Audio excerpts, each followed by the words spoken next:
Chapter 1. Anthony Reborn. I had no time to think, pause, or consider before I came to be enveloped in a soft, white light, a blinding flash impacting not just my eyes, but seemingly my whole body. Sensation fell gradually away as I tried to gather my thoughts. What had happened? Where was I? I think I made myself dinner. My parents hadn't been home again. I was eating in my room at my desk maybe. Then there had been, white? I can't tell how long I've been here, floating in this gentle light. Has it been 10 days? Or only 10 minutes? The light surrounds me, enveloping me like a warm blanket. Sound begins to swell like a wave in the distance. It rushes toward me, and just when washes over me I hear a voice. Welcome, Anthony. Well, thank you.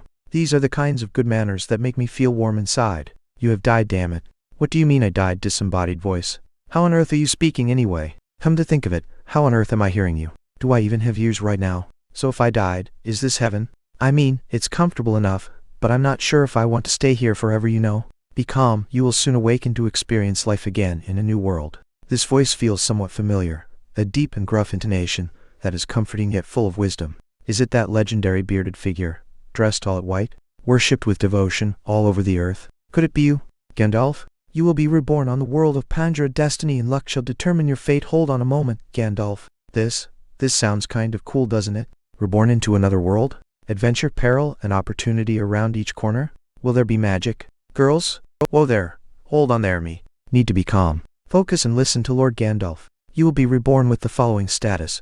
Here it comes. Level 1. So game-like. Stats. Might, 15 toughness, 12 cunning, 25 will, 18 HP, 30 MP, 0 oh ho. I sound strong. MP is 0 though? Is it because my spirit is lacking?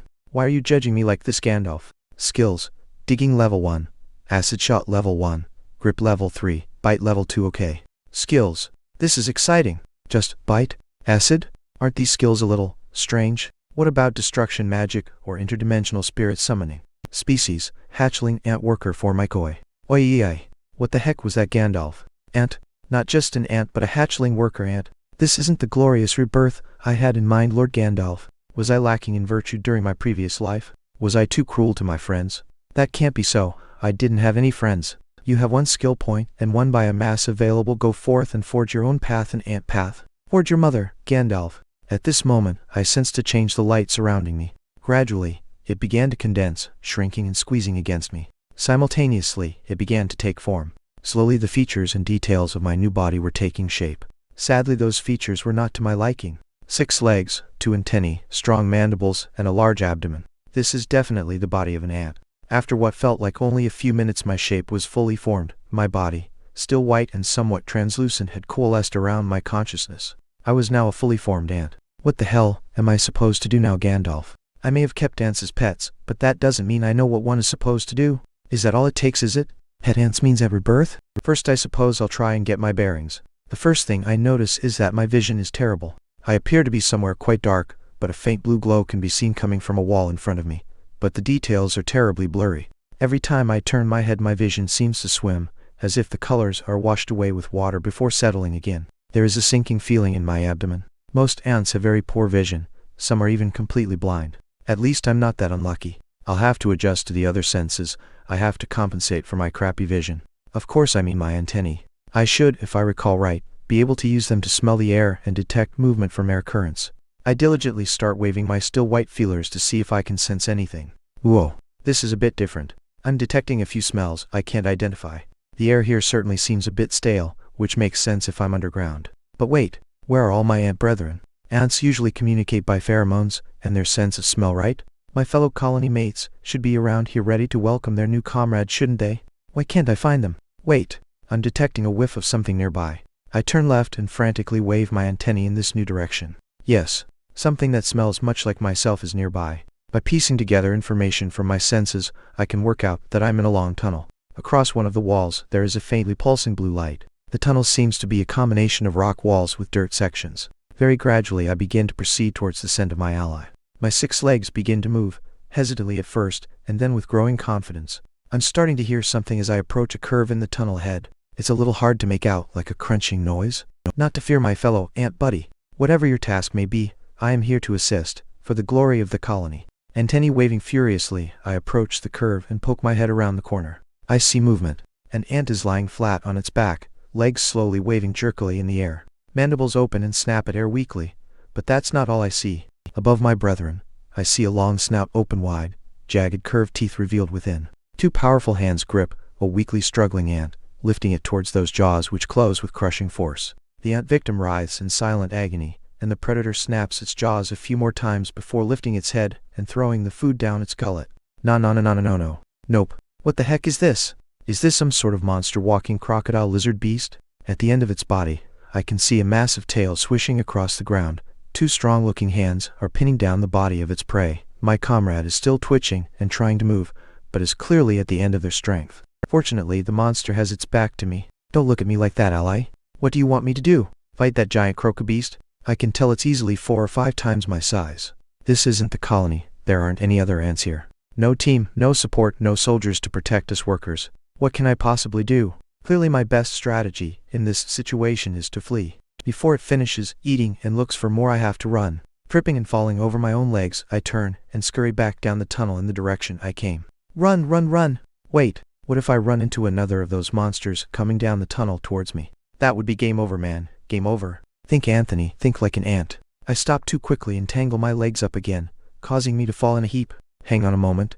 I do have an option to ensure my safety. What would an ant do? Dig. I use my feelers and front legs to scan the walls around me as quickly as I can. There. Aha! This section of wall is softer dirt, not rock. Dig like your life depends on it, Anthony. Because it does. Raising my forelegs, I start to scratch madly at the wall. My legs are still white-colored and faintly translucent, too soft to effectively dig. Hold on, ants don't use their legs to dig anyway. I try opening my mandibles on the front of my face for the first time. In my vision, I can see the thick jaws open and snap shut. I have to dig with my face. I push my face towards the wall and open my jaws as wide as I can, then crunch them shut with all of my strength. My mandibles are yet to harden fully, but they are still enough to rip into this dirt wall easily. Haha! Frantically I dig without pause, without rest, until I have carved out a small tunnel in the wall large enough to fit myself in, and then collapse the entrance, trapping myself in complete black. If I'm found, I'm dead. Shivering in my dark hidey hole, I begin to ponder my circumstances. This situation is too strange. A new ant should be born inside the colony, surrounded by allies and protectors. Why on Pangera was I born alone in a tunnel with such fearsome beasts? Judging by my poor fellow ant out there, I'm not the only one dropped into these hopeless straits. I can only think of one thing. A raid. Something attacked my home colony and escaped carrying a few unhatched young. A juicy, defenseless food supply to snack on back in their own home tunnels. It may not have even been the giant crocobeast that conducted the raid. It may have intercepted the creatures that did the deed and stolen their prize. As a result, I was dropped, unseen, and managed to hatch successfully, leading to my current position of shaking in the dirt, hoping I don't get found. I can also dismiss the idea that I am a normal ant, just a few millimeters long. I've no idea how large I actually am, but I can safely assume I would be a ridiculous size for an ant on Earth. That bipedal crocodile-headed beast certainly did not exist on Earth and surely cannot evolve naturally. This evidence, combined with the game-like system in this world, leads me to believe that it was a monster I saw, and that I am also a monster in some underground labyrinth or dungeon. That's scary. Do I have some sort of monster core that explorers will come to farm? Do I drop money when I die? This is some ridiculous hard mode right here, Gandalf. A little help? Wait, he did say something about a skill point and biomass? Chapter 2, Coming to Grips. The world before the system descent is mystery to us now. Any records of that time disappeared during the rending or were lost in the centuries since. How did those people judge each other, unable to view themselves with perfect numerical accuracy, as we so easily can today? Was that society a more equitable place? When the worth of a human being can be weighed with such precision, strict roles and structures are easy to maintain. Perhaps back then, when the qualities of each individual were more nebulous, it allowed greater freedom, greater choice in a person's life. Many believe the system elevated us, empowered us to fight back against the great cataclysm, but many of the wise question this narrative. We know what we gained in the descent, but we can no longer recall what we lost. Excerpt from page 15 of Ruminations on the Pre-Descent Society by Ilarion the Heretic. Okay, so I have a skill point and a body point to spend. If this is a game-like situation, then I would be able to open some sort of menu in order to spend my points and improve myself. How do I access this menu here in my tunnel though? Level up. No, that didn't work. Escape. Escape key. Nothing. I mean, worth a shot, right? Sigh. Status. Oh. Name. Anthony. Level 1. Might. 15 Toughness. 12 Cunning. 25 Will. 18 P. 30 MP. 0 Skills. Digging level 1. Acid shot level 1. Grip level 3. Bite level 2 species. Hatchling at worker Formica biomass. 1 skill points. 1 Wow, this is really interesting. My status huh? The first time I saw these numbers I thought they looked high, but perhaps they are actually really low. I can't imagine a hatchling at worker has an impressive status in any way. And what are these skills? Grip. Does this mean I can hold onto things well? Grip. Ability to hold onto surfaces and objects without letting go, for example, walking on walls. The triumphant return of Lord Gandalf. My lord, my savior, truly your beard is the most luxurious, your eyebrows the most bristly. So I have some sort of help system built into the status to explain the skills when I think of them. This is amazing. So my grip skill improves my ability to hold on to stuff with my 6 legs, including walking on walls and the ceiling. I totally forgot ants could do that. I'll have to try it as soon as I get out of here. Why would you walk on the floor if you had the option to use the wall or roof? What do my other skills do, I wonder? Bite. Improves the ability to accurately and forcefully apply a bite using fangs, mandibles or teeth. Digging. Provides subconscious guidance when digging to increase efficiency and effectiveness. Acid shot. Assists accuracy when attempting to attack from a distance using a natural acid from the body. Okay, there are many species of ant on Earth that were able to shoot formic acid from their rear zone. I must belong to a monstrous species of formic acid spraying ant then. This could be very helpful. It gives me an option to attack without getting too close to my opponent, a course of action that I think would, at the moment, lead to my instantaneous destruction. So I can bite, crawl on the roof, dig and shoot acid? That doesn't seem like a lot of tools to survive in an environment like this. What I'm missing most is information. I have no real idea where I am. I have no idea what kind of creatures live in this place other than ants like me and crocobeasts. I have no idea where the surface is, or if the surface even exists in this world. I can't communicate with anything since I'm fairly sure I don't even have vocal cords, so even if I found someone prepared to talk to a monstrous ant, dialogue would be impossible. This means if I want any information I'll have to get it myself. Out in the tunnels. Scary. That's so scary, Gandalf. You want me to go out there with who knows how many unknown horrors as a lone little ant monster? Madness, madness, I say. Phew. Came down, Anthony. Stay cool. Panic will not help this situation in any way. Stay rational, stay cool, stay alive. So, the final question is, what can I spend my points on and how? Would you like to spend your skill points? I would. I absolutely would. O wise and magnificent Gandalf, bringer of hope, bringer of light, may your beard be ever fluffy. Just like with my status, a window opens within my mind. Skill points. 1 biomass. 1 You can use skill points to purchase new skills or upgrade existing ones. Biomass can be spent to improve or modify aspects of your physical, monstrous form. Skills available to purchase. Stealth, cost 1 SB, improves your ability to hide and move unseen. Dash, cost 1 SB, increases speed over short distances, but increases stamina drain. Slashing attack, cost 1 SB, more accurate and powerful slashing attacks. Stomp, cost 1 SB, bites pierce more and are more difficult to shake off. Tunnel sense, cost 1 SB, improves sense of direction when underground. Body improvements available to purchase. Exoskeleton plus 1. Harden your exoskeleton to improve resistance to mundane damage. Mandibles plus 1. Toughen mandibles and improve their ability to pierce. Legs plus 1. Improve agility. Eyes plus 1. Improve eyesight. Antennae plus 1. Increase sensitivity to air current and scent. Acid gland plus 1. Thicken the concentration of internal acid. This is a lot of options. It's very difficult to choose. I have to think logically here. Being able to run faster would help me escape my enemies. Tunnel sense would make it harder for me to get lost whilst underground. Chomp and acid would help me fight more effectively. I must prioritize my survival. I can only improve and grow here if I can survive. Taking abilities to help me fight would only be suicide.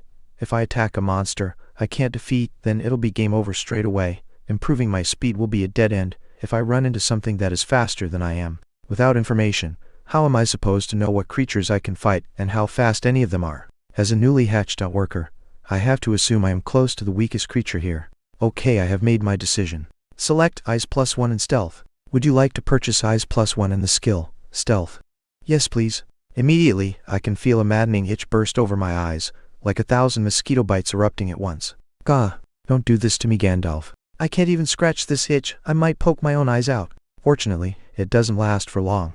After a minute, I can feel the itch recede. It's hard to tell if my sight has improved here in my dark hiding place, but I definitely feel that my eyes are a bit bigger than they were before. So this is body modification. 1 minute and bam, you have improved from before. This almost seems like cheating. How many hours of effort would a human on Earth have to put in to improve themselves even a little bit? Even then, it isn't like they could do something like improve their eyesight. I have to get more of these points.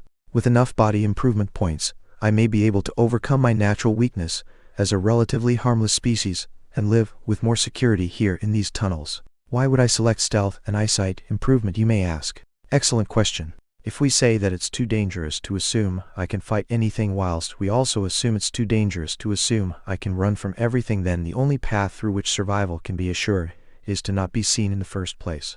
If you are seen, you are dead. I have placed my hope in stealth in order to live long enough to learn more about how to survive in this environment. As for eyesight, you know, having really terrible eyesight sucks. Being used to human vision, it's super disorienting to switch these pathetic ant eyes. If something isn't moving, I can barely see it at all. Remember that ants are a communal species, thousands, tens of thousands of weak individuals combined to create something strong. Each individual ant has terrible senses, but when acting together they are difficult to hide from. I am alone, however. How am I supposed to survive when I could trip over a dragon, which was having a nap? Ridiculous. I will make improving my eyesight a priority, and I won't stop until I can spot a cockroach twitch through 5 meters of solid stone. Okay. I've been hiding here for about half an hour now. With my points spent, there is no longer any reason to delay. Take courage, Anthony. Advance forth and explore. Very carefully I scrape away at the dirt that I collapse to enclose myself. Eventually, I clear a narrow opening to the tunnel I was born in and poke my antennae through very slightly.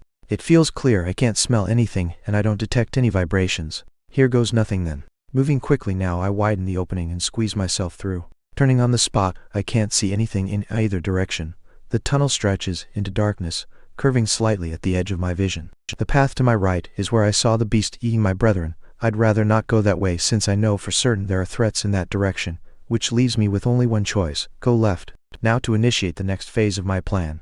Very slowly, since I still can't coordinate my 6 legs very well, I begin to walk towards the wall. Then I begin to walk up the wall. Then I step onto the roof until finally, I am hanging upside down, gripping the roof fiercely with my tiny claws. Success! By hugging the roof and moving upside down, combined with my new stealth skill, I may have a greater chance of remaining undetected and passing unseen. Moahaha! It could just be the blood rushing to my head, but suddenly, I feel more confident than I did before. Onward, Anthony! Despite my now burning spirit, I continue to move cautiously down the tunnel, using my antennae and front legs to look for solid footholds before gripping hard with my feet and moving forward. This takes a fair bit of concentration, so progress is relatively slow, but I'm okay with that. Every moment that passes without being attacked feels like a small victory to me. Now that I can see slightly better, I can make a little more sense of some of the details I noticed before. All around the tunnel, twisting and branching like vines, are glowing blue lines, like veins running through the rock. Some thicker, some thinner, some so thin they can almost not be seen, splitting and reforming endlessly in a random pattern.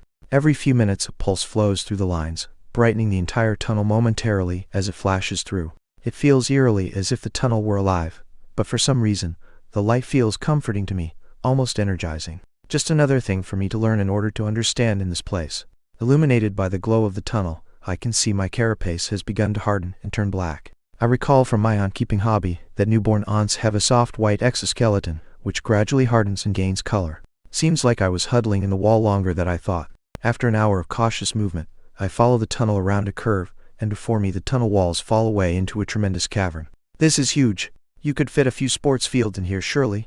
What's more, through my antennae, I can sense fluttering vibrations, and a myriad of scents assault me all at once. Monsters. Chapter 3. Monstrous Associates. Growls, hisses, and the clack of claws echo off the walls in the cavern. Waves of vibrations batter my antennae, dizzying me. This cavern swarms with beasts, fighting and moving through what appeared to be a thoroughfare in the part of the cave network. Quickly as I can, I dart into the cavern, moving towards the dark shelter of a stalactite, hanging like a spear, tipped from the roof. Flattening myself against the rock, I remain still, and cast my eyes around. Strange blue lines I'd seen pulsing in the walls are here as well, twisting and branching throughout every surface, even winding around the pillars of pointed rock that burst from the ceiling and floor, illuminating the entire space with the same soft blue light.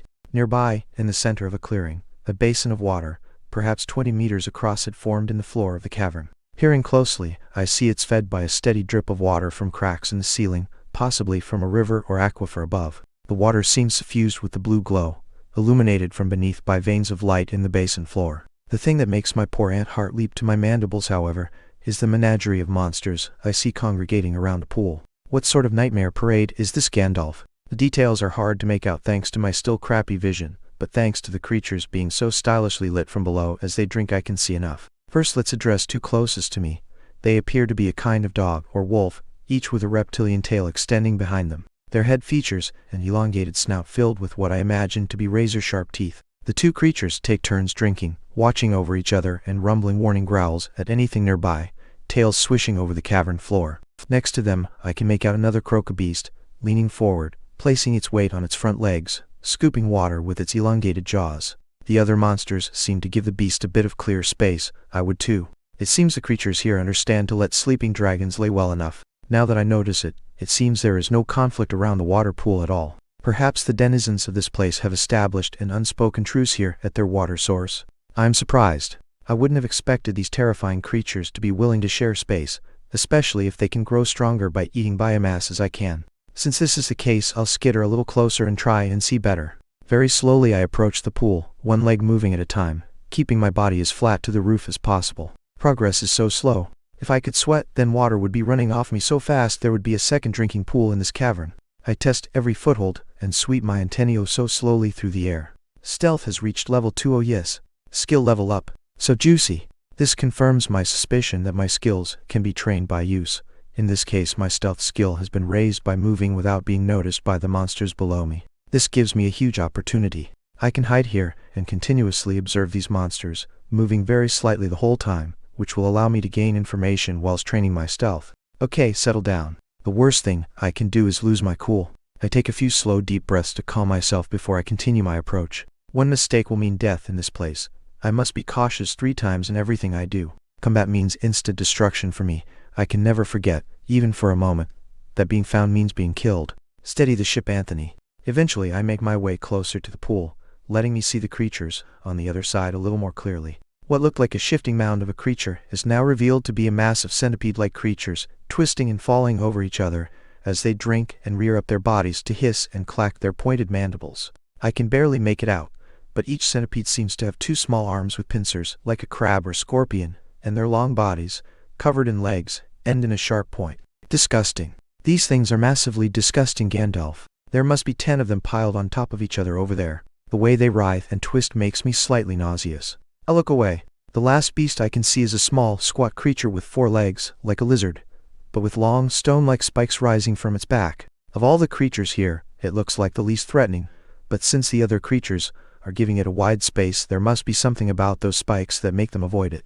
Even though I'm hiding here, there is one thought that excites me greatly. Each of these terrible creatures is a possible harvest of biomass, the red envelope of XP, waiting for me to reap. First I have to make preparations. The next few hours pass slowly as I diligently stay over the pool, shifting my position gradually so as to stay hidden, observing the way the creatures move, especially taking care to see where the creatures go after they leave the pool. The centipedes slither away to the opposite end of the cavern, and curiously the crocobeast does as well. The dogs move into a small tunnel opening in the south end, close to the tunnel I emerged from. The spiky lizard wanders off towards a wall, and starts to climb up before I lose sight of it in the shadows.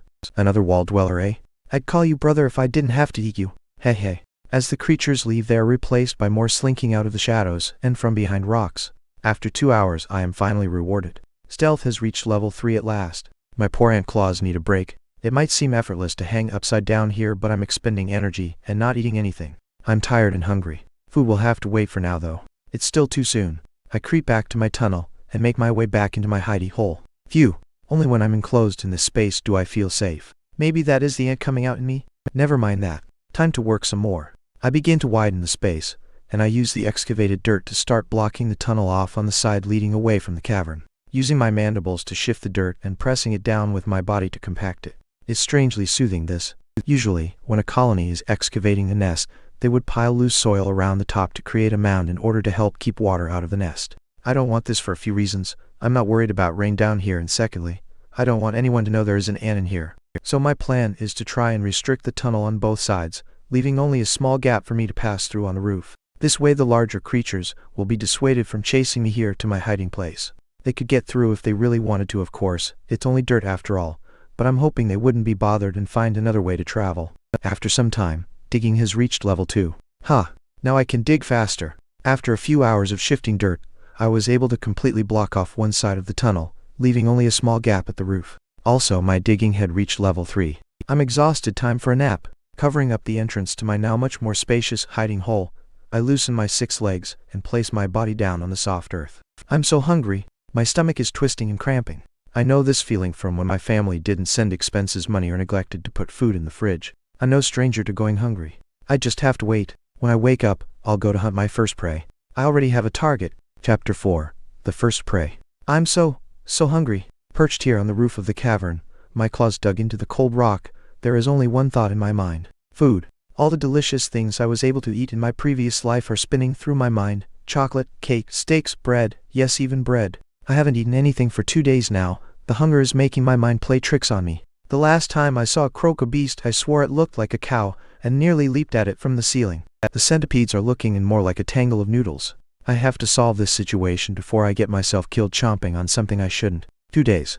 I have been planning for 2 whole days. I have studied every aspect of this end of the cavern in excruciating detail. I've spent so long hanging upside down over the water basin that I nearly fell asleep and dropped into the water. That would be a swim I wouldn't enjoy. A welcome side effect of spending all my time this way has been my sneak has leveled up to 4. Thanks to spending my downtime digging away at my hiding place, my digging has also reached level 3. Moahahahaha. I prepare, I grow, I hunger. Sigh. I know these skills are pretty much useless, okay. I know. I'll take anything I get at this stage. Hopefully, soon I'll be able to conquer my first prey. My antennae twitch suddenly. The target is close, I can smell them. Concentrating hard, I try to focus my eyes. I'm currently positioned away from pool, in a very dark area of the cavern. The snaking light veins along the walls are far apart here, allowing deep shadows to exist. My chosen prey has been using the wall on this side of the cavern as a resting place, crawling down to the floor and over to the pool once each day to drink. An isolated creature with a predictable movement path that I think I can defeat. So rare. This creature is so damn rare. Wait, I see it. Cautiously, the armored lizard moves down the wall. It nests amongst the rocks towards the top of the wall.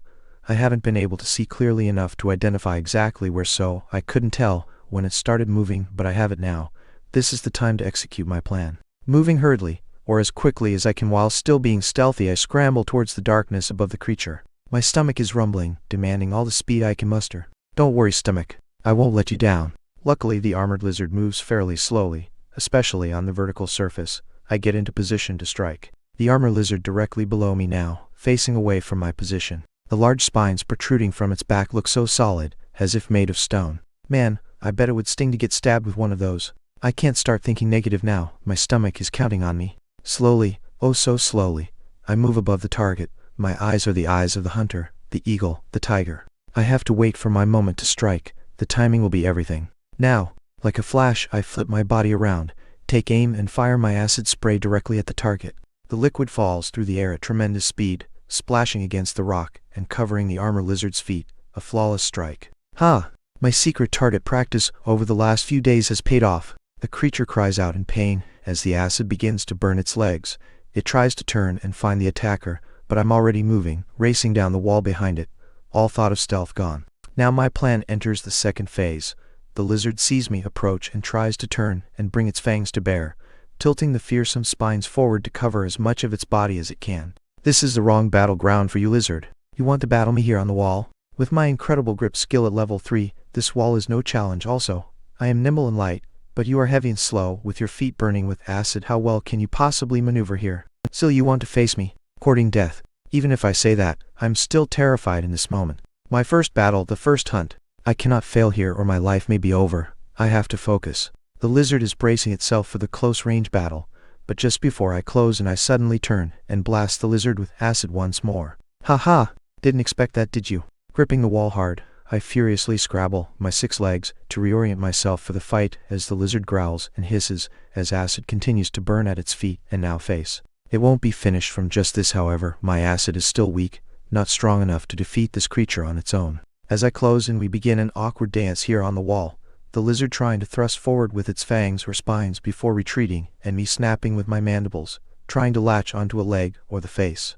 The sounds of our fight vibrate through the air, bouncing off the rock walls and pillars of stone, shaking the air against my antennae. I've seen more than one fight over the last few days settled by new challengers entering as the original combatants grew weary. I can't allow this to drag out. As we joust back and forth, I can see the lizard before me is beginning to breathe heavily. The energy required to support its body here on the wall while fighting is taking a toll. It's nearly time. Growing desperate, the lizard suddenly lunges forward, its spikes rushing directly towards my still pitiful eyes. I have to dodge. A flash of inspiration strikes, and I snap my feet further apart, lowering my body closer to the wall. To grip at this sort of angle takes all the strength my tiny claws can muster, but it works. The spikes pass just over my head. Chance. Before the lizard can retreat, I dart forward, mandibles wide open, and snap, crunching them closed on the head of my foe. It releases a pained growl as my jaws continue to squeeze tightly, but I harden my heart to its pain. I'm sorry, lizard. You must become my food. Now for the final phase. I gather my strength, prepare my heart, and then leap. With its head gripped in my mandibles, the lizard begins to fall away from the wall as I sail over its head. Scaly feet tipped with claws scrabble and scrape at the stone, but burned with acid and worn out from fighting, they simply cannot muster the strength to hold the lizard along with my added weight. So, we fall. Crash. The impact stuns me momentarily, and I release the grasp I have on my enemy. However, this is also part of my plan. Lying on my back, I'm very vulnerable. I must quickly get back on my feet. My 6 legs begin waving frantically in the air, and I resort to rolling back and forth before I am finally able to get my feet under me. Focusing my eyes, I can see my pitiful prey who has fallen into a much more difficult predicament than I did. The long spines and hard shell of the lizard have plunged directly into the pitfall trap I painstakingly dug after the last visit this lizard made to the water pool. Moo! Ah-ha-ha-ha! Do you see that, you stupid lizard? This is the ingenuity of the human mind combined with my level 3 digging abilities. I purposefully made the soil loose and soft at the bottom of the trap so the long spines would sink into the earth, trapping the lizard with its feet in the air, unable to escape, and indeed, before my blurry eyes my prey is trapped, its feet clawing at the air, trying and failing to roll over. This is the strategy I obsessed over for 2 days. Using all my abilities together, shooting acid, fighting on walls, my mandibles, my human intellect, and even my digging skill, to be able to triumph over the enemy. Even so, to cause the lizard to fall onto its back, I was forced into a dangerous maneuver. Thankfully, the lizard had such regular habits and traveled on the same path each time, otherwise my trap would have failed. With the prey incapacitated, I start to lose my tension. Using the last of my acid, I fire off 2 more shots, right into the soft belly of the lizard. Acid shot skill has increased to level 2 so quickly, Gandalf. Perhaps my skills increase much more rapidly when used in a combat situation as opposed to more casual use, after my stealth skill has taken so much time to level up, even when hiding from multiple creatures for hours on end. Something to ponder after I fill my protesting stomach. I hope that using the acid to finish off the lizard would spare me having to try and bite the creature to death, but nature is not that kind. After enduring the cries of the pitiful thing for 10 minutes, I harden my resolve and use my mandibles to finish the job. Bite skill has increased to level 3. Having to take a life is a bit depressing, but getting a skill level feels so rewarding. Chapter 5. To the victor goes the spoils. I have hunted, battled, and achieved victory. This is a somewhat complicated feeling. The pain and suffering I endured to achieve this goal is something I can't recall from my previous life. Neither do I remember this satisfaction, this triumph. Mostly, I remember feeling numb. You have defeated level 2 Spinetalacerdos. You have gained XP. You achieved level 2. 1 skill point awarded, Gandalf. So talkative all of a sudden. Level 2 has been achieved, eh? Fantastic. So this lizard is a Spinetalacerdos? What on earth does that mean? This name sounds vaguely Latin. Come to think of it, my species was listed as Formica. If I recall back to my keeping hobby, Formica is the Latin name for wood ants. Are all the creatures here named in Latin? That seems odd. I have to put that question aside for a moment since a few others have been answered at this time. For one, I now know that I can gain experience to improve my level when I defeat other creatures in this place. Secondly, I know that I gain a new skill point when I level up, and thirdly, I learned that this is also true for the other creatures here. Since this Spina thing was at level 2, I can assume there are 2 possibilities. Either it was born level 2, or it managed to level up once.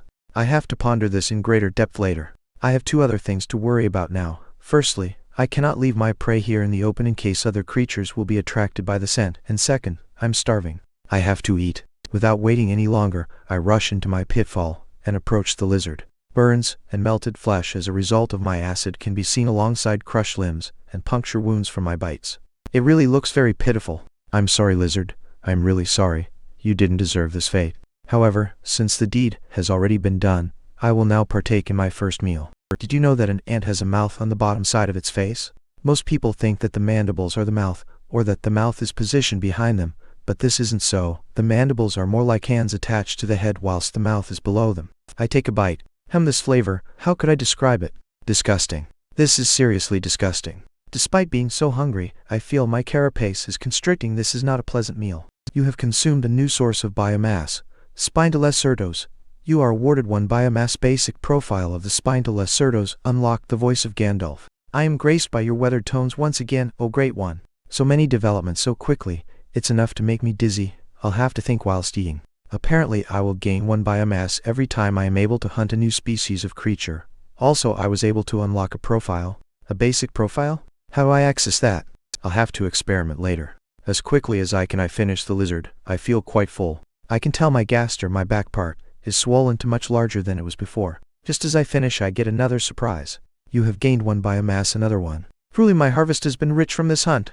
Only one thing to do now that I have finally achieved success and reaped such a bounty. Retreat to my nest and consider my next move. Keeping my antennae waving, sensing the air, I once again climb up the wall, making my way to the roof and sneak my way back over the water pool towards the tunnel that houses my nest. A range of monsters are still communing around the water, but they are too focused on watching each other to look up and detect me. In this way I return to my place of safety. Tucked away in a somewhat secure place, I can now take some time to assess my situation and plot my next move. Okay, first thing is to check my status. Status. Name. Anthony. Level. 2 Might. 15 Toughness. 12 Cunning. 25 Will. 18 HP. 30 MP. 0 Skills. Digging Level 3. Acid Shot Level 2. Grip Level 3. Bite Level 3. Stealth Level 3. Mutations. Eyes +1 species. Hatchling Outworker for Micah skill points. 1 biomass. 2 Haha. Behold my incredible growth. Despite my difficult start, I have managed to survive, secure my first meal, level up and improve my skills. I am very proud of this result. Against all the odds I will survive. This is the burning ambition of my soul. Now I have to make a very careful decision. 2 biomass points to spend. I'll have to carefully consider the options and eyes. Evolve my eyes to +2 for the love of Gandalf. Do you wish to improve your eyes to +2? This will cost 2 biomass. Do it. Immediately the mad, ravenous itching sensation consumes my eyes. I can only endure it by flopping onto my back and rolling back and forth while scratching at the earth walls with my claws. I hate this damn feeling so much. Finally the itching fades, and I can immediately tell that my eyesight has improved once again. Really, the poor aunt eyesight is extremely frustrating to deal with, being used to human eyes, having to cope with such blurry vision that can barely see any creature if it sits still is terrifying. Taking a look around, I can tell that my vision is still not as good as an average human, but it is now far superior to what I started with. Objects are still blurry, but by waving my leg in front of my face, I can detect that my ability to see movement has improved quite a bit. At this rate I think it will take to +4 eyesight before I can see as well as I did in my previous life. Perhaps even +5. Since the next upgrade will probably take 3 biomass since this one needed 2, it will probably be a long time before I'm able to purchase level 4. Let alone level 5. I may have to cope with my current level of eyesight for some time. However, I'm pleased with this purchase. My ability to scout as well as fight has been improved with this upgrade, and I've gotten closer to being able to operate as an independent aunt, not requiring the communal assistance of a colony to survive. Now I have to spend my skill point. I've had a skill in mind for some time now, ever since I first saw it. Since my priority is still gathering information, scouting and survival rather than a direct increase in battle strength, this skill will be extremely important to me. Tunnel Sense. By improving my sense of direction, I'll be able to range further from the nest in order to gain information. There is a risk here, however. By not increasing my ability to fight and hunt for food, I am going to risk more disadvantageous combat. However, I will continue to pursue my policy of scouting and research first. It must be remembered that my capacity to fight is still complete garbage, hot trash, bottom of the barrel filth. Putting one skill point into a combat skill is not going to turn this situation around in an instant. Survival is the first, second, and third priority. For survival, there must be knowledge, for without knowledge, I cannot hope to find prey I can defeat or avoid those I cannot. I still don't know anything about this place.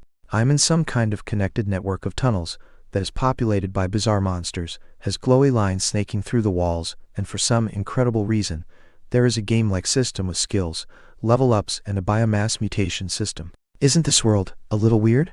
I haven't seen a single person yet, nor any evidence of one. Is it possible this entire place is inhabited by monsters? Is there even a habitable surface? Or is this world wholly populated by subterranean life forms? Still too many questions. All these unknowns make me too nervous.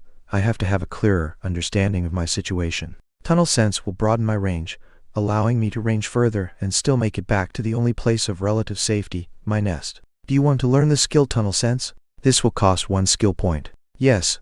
A warm tickling sensation, like water running through my hair in a shower, except deeper, inside my head, comes over me. Perhaps I didn't notice this before since I upgraded my eyes at the same time as I purchased a skill. It's far more pleasant than the eye mutation. Just thinking about that itching sends a shiver down my spine. Soon the feeling fades. Tunnel sense has been learned. I can't really feel anything different straight away. Hopefully, it will show its effect as I explore. Now, for the first time with a full stomach, I'll get some rest, recover, then push into brave new frontiers. While in stealth, of course. Chapter 6. Exploration is perilous.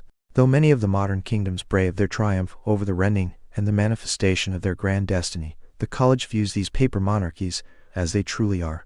Children playing castle in the crumbling remnants of a much greater civilization. It has also become surpassingly clear over the years that the lasting effect of the rending on the human psyche is fear. Our race may never be free of the terror that took root when the very ground beneath our feet became our enemy, the source from which our nightmares sprung to life. Excerpt from Legion College Record Volume V.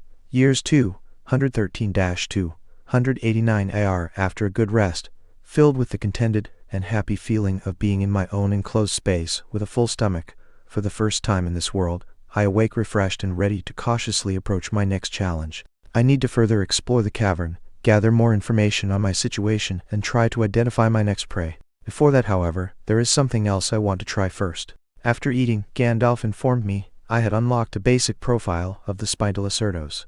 I haven't yet tried to access this profile. It's time to experiment and see if I can learn something. Unlock.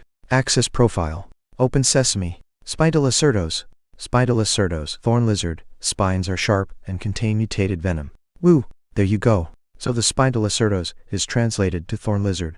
And what is the rest of this information? The spines are sharp. Contain venom? Isn't that obvious the first time you look at the lousy thing? Well, it's only the basic profile after all. Perhaps if I can hunt and consume more of them, I'll be able to access a more detailed profile with more useful information.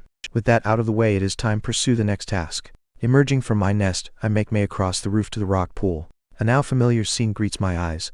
A collection of monsters, types I have seen before, loiter at the water's edge, warily guarding against each other, whilst drinking from the glowing pool.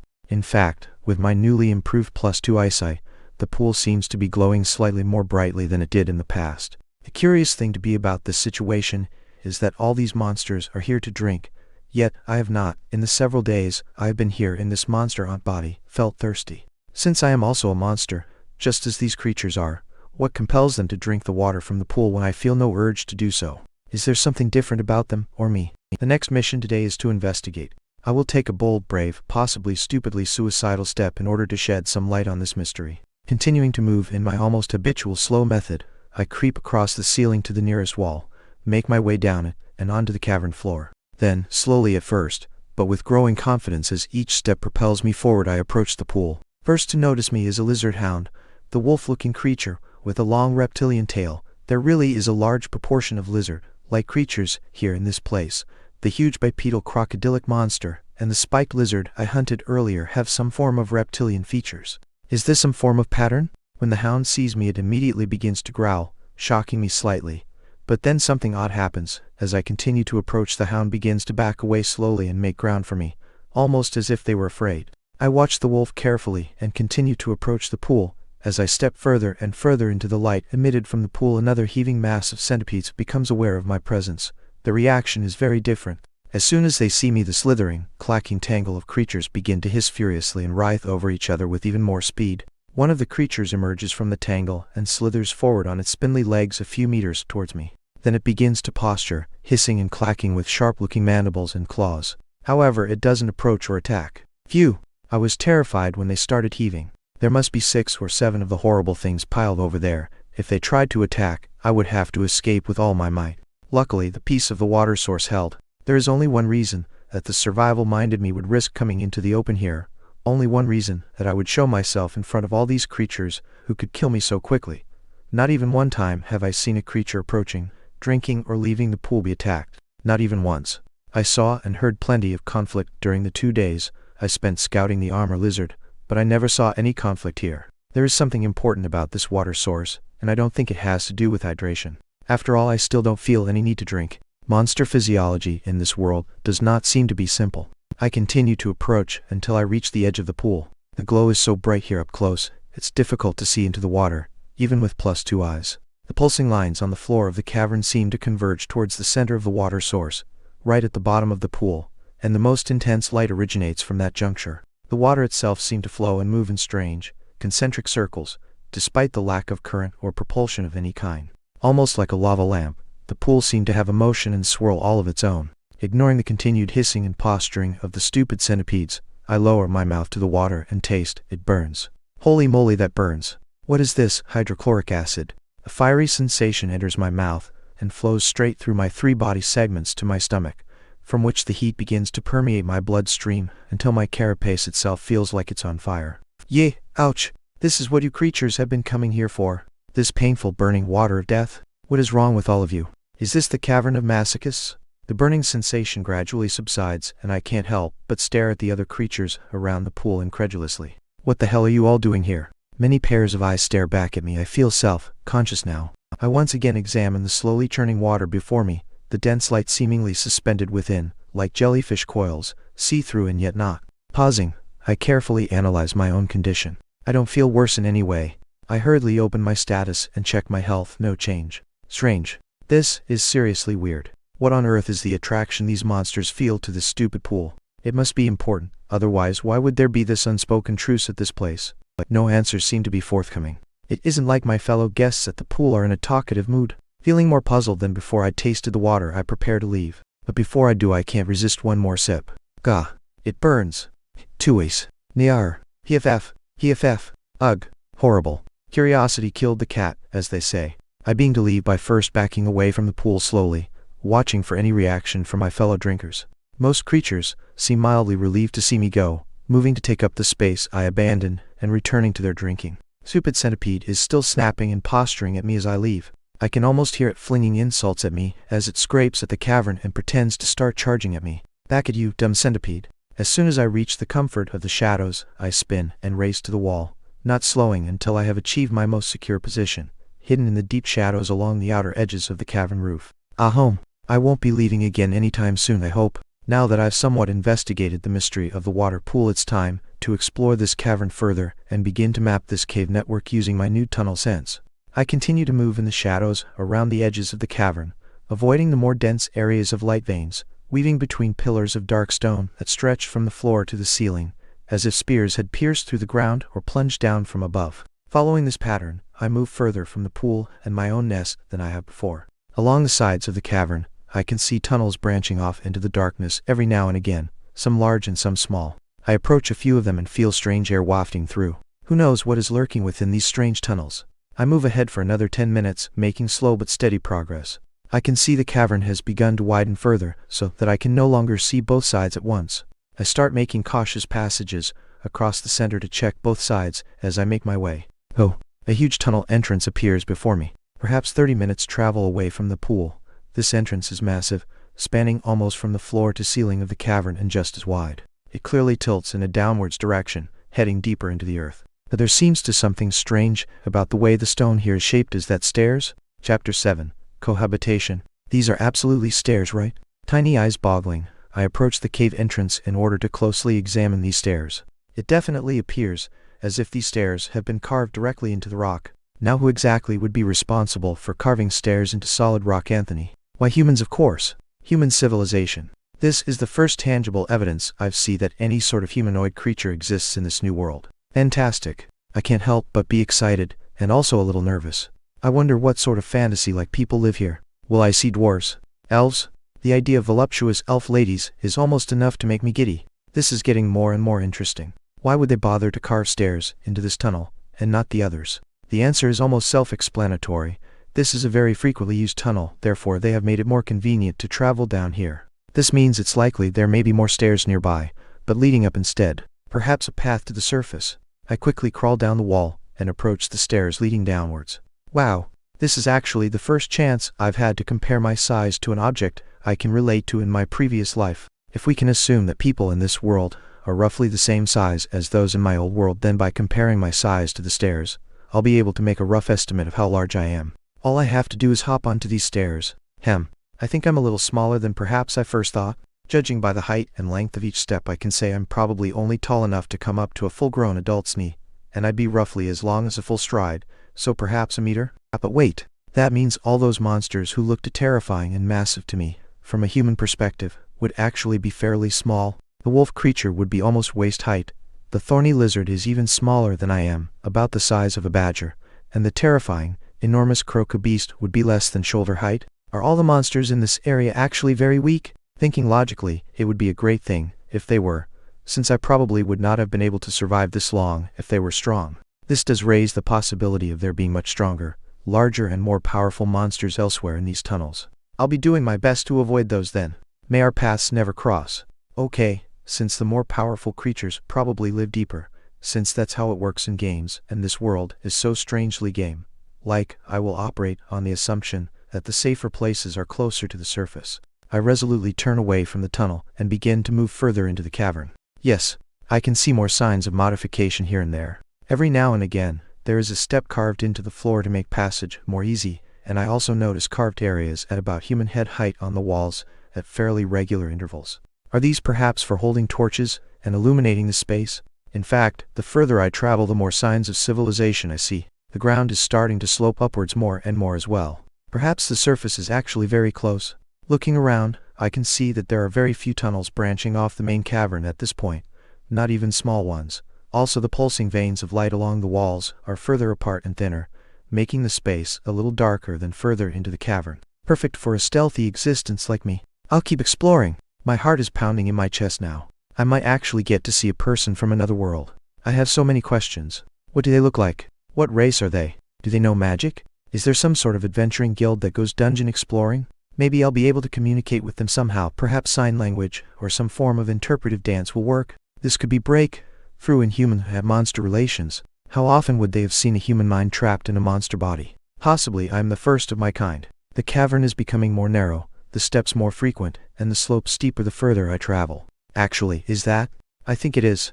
Sunlight. My antennae wave excitedly in the air as they get their first taste of dim, reflected sunlight. The surface must be extremely close now. I continue scuttling forward, excited to get a taste of the surface air on this new world. Gradually I can see a source of light ahead, reflecting off the stone and diffusing into the cavern. Ooh, more human construction. It looked almost like a wall of some kind. I shift my head to try and get a better view. My eyes seem to work even worse than usual under the effect of natural sunlight. I may need to get closer. Yes, it seems like some sort of wall constructed against the side of the passage. There are small window slits carved into the stone, presumably so someone behind the wall can see and attack out. This is perhaps a guard room. It would make sense if you think about it. They would put a guard room here so they can monitor the entrance to the dungeon and fend off any monsters that approach the surface. There is probably a guard in there right now. Even as I'm thinking that, a bright red light suddenly shines through the windows in the wall, and I can hear rapid movements, as if someone is scrambling up from a chair. Suddenly 2 people emerge from behind the wall, standing on a raised stone platform perhaps a meter off the tunnel floor. It's humans. Real humans. I'm slightly sad they aren't elves, but hey people. They appear to be wearing some kind of metal armor, with black leather underneath. They both have swords at their waist, and tight boots laced up their shins, also black. Judging from their figures, it appears as if one is male and the other is female. The female guard seems to be holding a crystal of some sort in her hand that is emitting a bright red light. Perhaps that is how they detect monsters approaching. It looks as if they are searching the tunnel, trying to identify the threat. Must be hard to find me with my stealth on, I suppose. Suddenly the male raises both hands, and incredibly, they begin to glow with a bright, burning light. He appears to close his eyes to concentrate, as the light forms into strange shapes or runes that slowly revolve around his hands. I'm stunned senseless.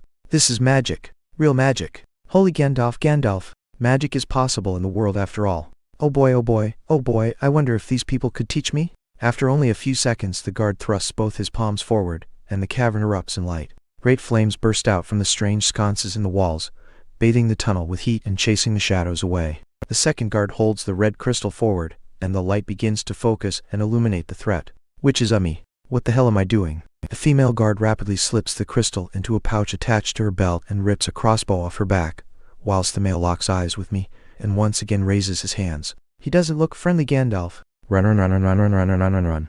Anthony, you stupid idiot. What the hell are doing waltzing up to monster guards when you are a freaking monster? My 6 legs start pumping in overdrive, as I start running like crazy to weave through the rocks further into the tunnel. The harsh lights from the flaming torches burns my eyes, making it hard to see, but I can't slow down at all, causing me to stumble and miss my footing. I can hear shouting and footsteps pounding on the stone behind me, but I don't turn to look. A blast of heat explodes on my right, and another on a rock just in front of me in rapid succession. These are fireballs, right? Fire magic. Have mercy on me. I'm just a tiny ant. I can only continue to run at max speed, weaving behind rocks and pillars in order to seek shelter. Go, Anthony, you moron. If I survive this, I'll bathe myself in my own acid as punishment for this idiocy. I'll even drink from that damn pool. Crossbow bolt slams into the stone directly between 2 of my legs as I run, spraying stone shards into my carapace. Holy moly, that lady can shoot. I need some help. I need a distraction or something. Maybe?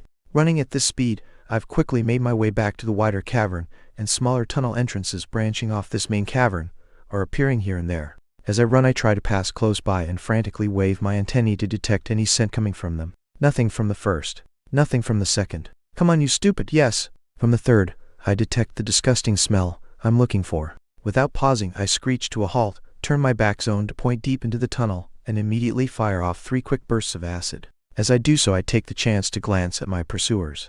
Duck! Shooting out my legs, I flatten myself to the stone as another bolt zips just over my head, smashing the stone behind me. This isn't looking good, Gandalf. Chapter 8. Titus. Titus sat heavily behind his desk. The desk was similar to the man in many respects, unadorned, rough, even, and solid. Thick boards of stone wood he'd harvested himself in the second strata made up the surface on which he worked. The desk had to be joined together since he couldn't find a nail that would go through the stuff. The wood was stubborn, unyielding, that's why he liked it. Titus reached inside his legionary coat pocket with his free hand, withdrawing a smooth metal box attached to his belt by a chain. Placing down the letter, he used both hands to place his fingers just so, frowning when he needed 4 tries to position his thick fingers correctly, before the box opened with a snap. From within the case, a blue glow spilled onto the desk and briefly illuminated Titus' face as he opened the case and stared hard at the contents, then snapped it shut, placing the case back into his inner pocket.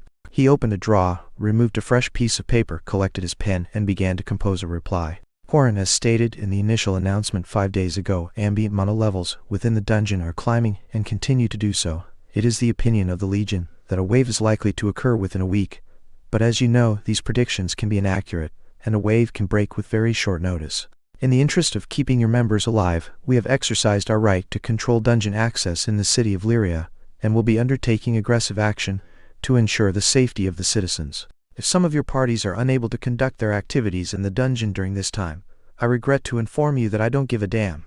After the wave is finished, or when ambient mana levels return to normal, your members will once again be granted access to the dungeon, not before. Get stuffed, Titus.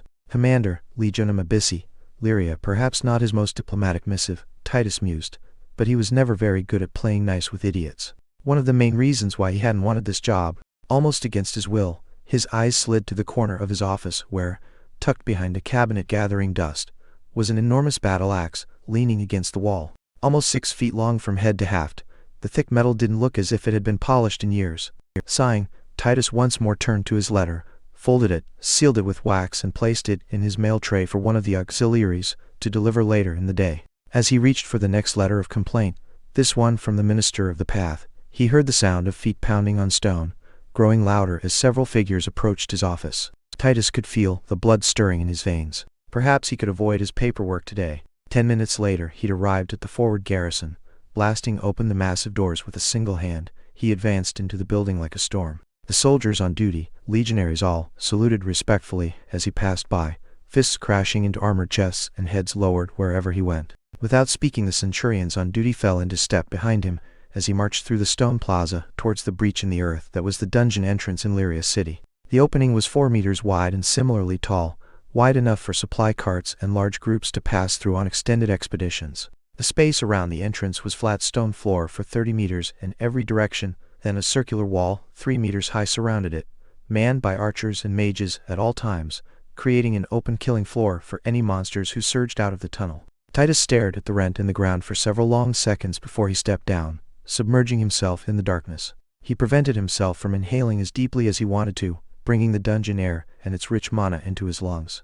Instead he trailed his hand across the stone, his thick skin scraping on the rock as he walked. Down the steps he could see the first of several guard stations, each usually manned by 2 legionaries, was now fully complemented with a team of 5. They turned to salute him as he passed, but were disciplined enough to use the silent salute here, beneath the earth, bringing their right fist into the open palm of their left in front of their heart. Their commander gave them a nod before he moved forward past the next 3 posts until he reached the first. 10 legionaries occupied the wall here. 2 mages took turns to maintain the flame that illuminated the tunnel. As he approached, with 2 centurions still in lockstep behind him, he found the woman he was looking for inside the guard post, poring over maps on the table with some of her soldiers. She saw him approach and dismissed her people before saluting. Commander Titus. Tribune Aurelia. Titus returned the salute before joining her standing at the table to glance at the maps. All maps of the first strata, passages and mono-concentration points marked clearly with neat organized writing. Wouldn't those idiots at the Merc Union love to see this level of detail on their guides? They could triple their prices. What is the situation, Tribune? Commander, 15 minutes ago, the monster approached this guard station before fleeing. The guard team has signaled the centurion on duty before pursuing into the staging cavern. Fled. Titus grimaced. It was rare for monsters in the first strata to show enough intelligence to flee danger. Far more common for them to charge forward blindly and fight to the death. This was last thing he needed immediately before a wave. How are preparations for the wave defense going? The defense is being readied on schedule, Commander, though I have taken the liberty of advancing the timeline in response to this recent incident. Titus grunted. Good. I'll be joining the suppression expedition this time. Aurelia blanched. With respect, Commander, perhaps you would be best deployed. We both know where I am best deployed, Aurelia. Something feels off, so I'm going down with the expedition. Aurelia slowly nodded and sighed. This stubborn old man was incapable of making life easy for himself. A whole legion of troops who would gladly plunge into the dungeon for him, but he still chose to go himself. She shook her head. This was why he was the best. From down in tunnel, movement could be seen as 5 people advanced out of the gloom at the darker end of the tunnel and into the blazing firelight. 2 of the members were limping slightly, supported by their comrades. All of the soldiers were filthy, blood and bone, none of it theirs, covered their armor. Titus stepped out of the guard building and went forward to greet his legionaries. As they saw him approach, they immediately stopped to salute, remaining still until he quickly waved them down. Stop that, what are your injuries? 5 of them grimaced. Nothing serious, Commander. We were taken by surprise and sustained minor cuts and poison status. Get to the medicus immediately. We need every soldier fit for duty. Tell me, were you able to slay the monster? Soldiers paused before shaking their heads. Titus clenched his jaw. Damn it. Who were the 2 who first saw the creature? 2 of the soldiers, 1 male and 1 female, raised their hands. Come with me. Chapter 9. To live is to learn. Hi, Anthony. Are you a massive idiot? Why, yes, Anthony. I am a massive idiot. In fact, I'm the kind of idiot who dances up to a human guard station to say hello when I am, in fact, a horrible monstrous and over a meter long. Wow, Anthony. You really are a king amongst all of the idiots, aren't you? If all of the idiots in the world were to hear of your incredible achievements in the field of stupidity, they may just organize a religion around you, worshipping you as their stupid god of all things stupid. I agree. Holy moly, I am lucky to survive the nightmare. Chased by those 2 soldiers, dodging crossbow shots and magic fire, I was able to find a tunnel that bore the distinct odor of those damned centipedes. Thankfully, they were at home, and when I blasted acid into their tunnel, they came boiling out, mad as hell. With over 10 of the horrible things bursting into the cavern, I was almost killed by the stupid centipedes before a few of them got hit by the fireballs, and they turned and attacked the guards, giving me a chance to flee further into the tunnel. At this point, 3 more guards turned up, and they obliterated the centipedes, the gross insect threshing machines, and continued to chase me. I lured 3 packs of centipedes out before they managed to occupy those soldiers long enough for me to slip into the shadows and hide. I'll see those terrifying attack skills in my nightmares surely, flashing blades of light traveling from swords to chop monsters 5 meters away, blazing flames like a flame thrower shooting out of a soldier's hand to roast the centipedes. So scary. What can I do? Bite?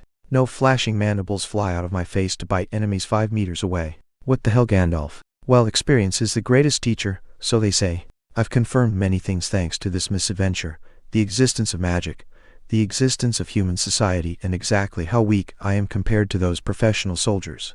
I've also confirmed how I take damage. After being blasted by stone shards and being scorched by the fireball's might, P was reduced to 15.5. Thankfully my legs are still fully functional, but I can feel cracks in my carapace where the stone shards penetrated into my armor.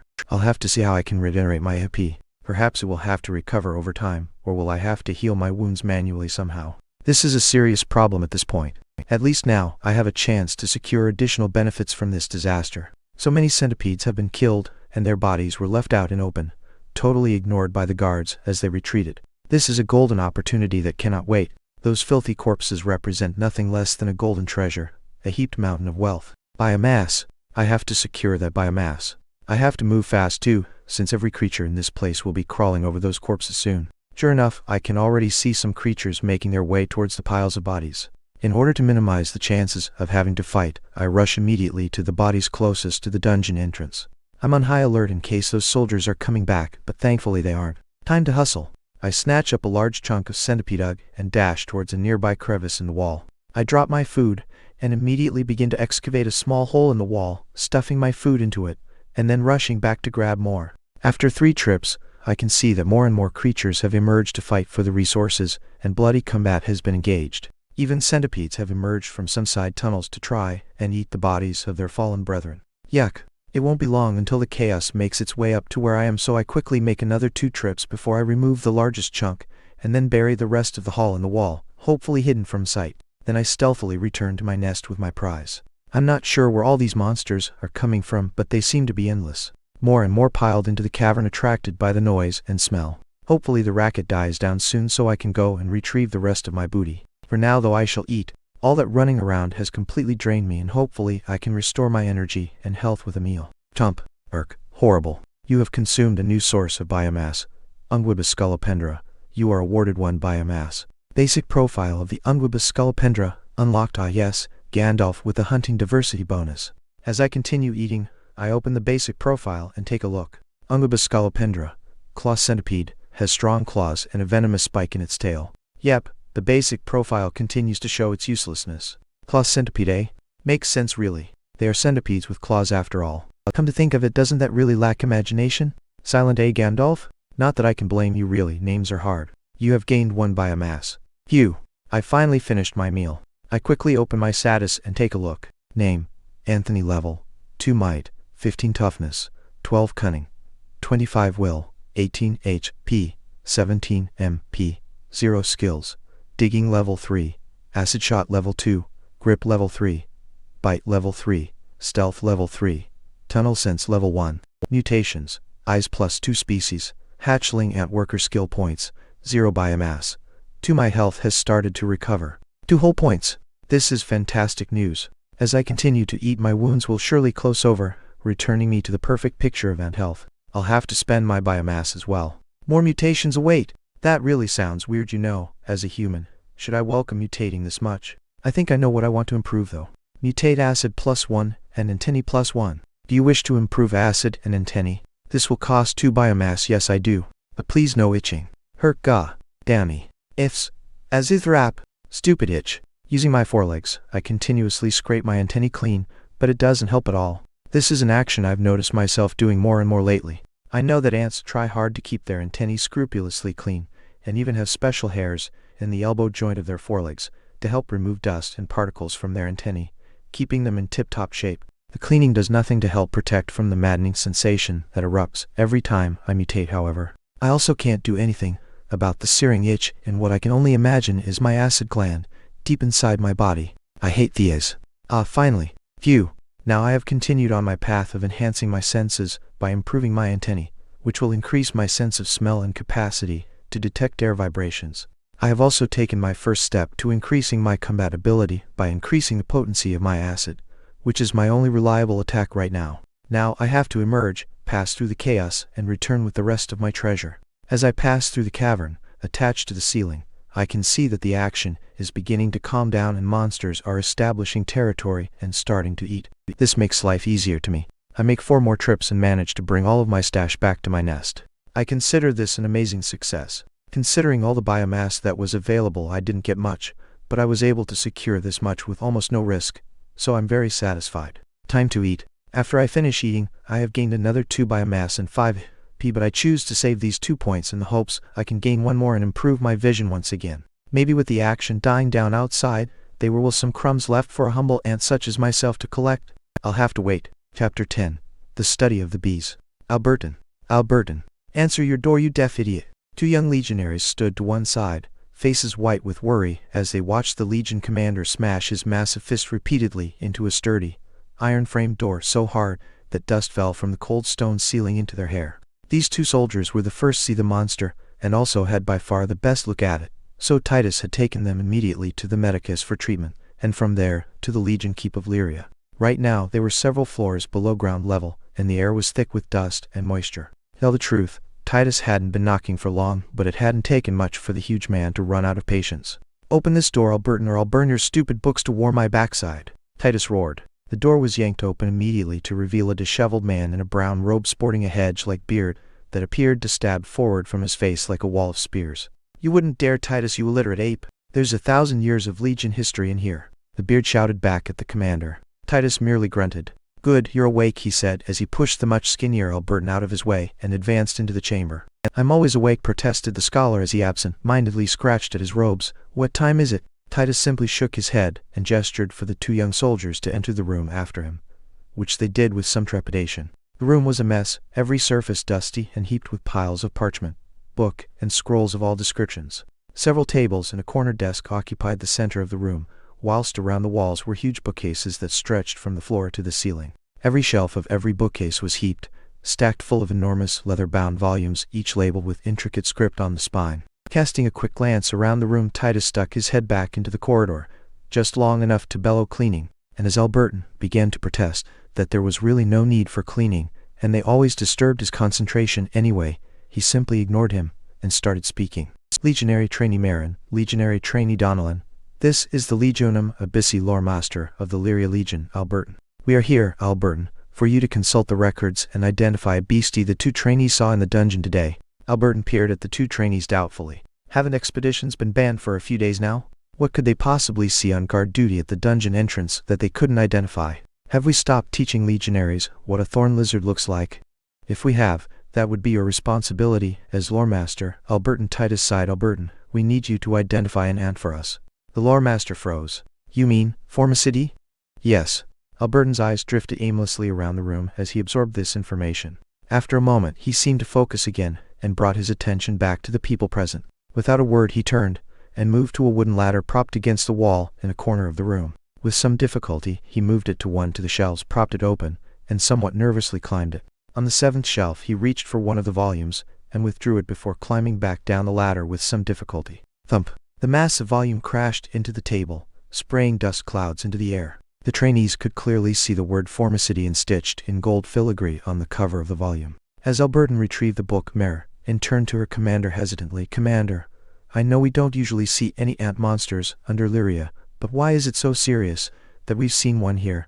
Donnellan also turned to listen to the answer. Titus cleared his throat. "A single ant is weak, pathetically weak, but you will almost never face a single ant. They will swarm in the hundreds, thousands, even hundreds of thousands. They are far more cooperative than almost any other monster type. They are fearless, feel no pain, and are ravenous. An ant colony can sweep clean vast sections of dungeon, growing in strength, and if they are spawned in the second strata or higher, they can climb up to the surface in search of more food. An ant colony expanding onto the surface is a massive disaster. It has only happened twice, and whole kingdoms were burned to the ground before they were destroyed. In those cases," wheezed the lore master, turning to the two young legionaries, "the people were unable to react fast enough to the threat. As the ants are excellent at creating their own tunnels, they didn't climb out of the dungeon entrance, but burst into houses, basements, and through castle prisons. They could be digging through the dirt around us right now." Albertan chuckled dryly as the trainees eyed the walls with suspicion. "Now describe this creature for me, and we'll see if we can know our enemy." As the two young soldiers began to describe the creature they had seen, Albertan began flicking through pages on the vast volume in front of him, muttering to himself. Trainees could see each page was covered in neat script and detailed drawings of different monsters on species, the recorded wisdom of generations of Legion soldiers. "Large eyes, you say? Very unusual. At least we can rule out the Doralus species, thank the Legion," Albertan mumbled. Donnellan turned to Titus with an eyebrow raised. "Doralus ants are almost completely blind," he explained, "but a Doralus queen can lay over 1,000,000 eggs a month, and their colonies can grow to 50 million individuals. Also, they are nomadic, swarming endlessly and devouring everything in their path. Think of millions of monsters crawling across the ceiling, bursting out of the walls, and scrambling on top of each other to kill you. What does it matter that they can't see? Spraying acid to attract claw centipedes.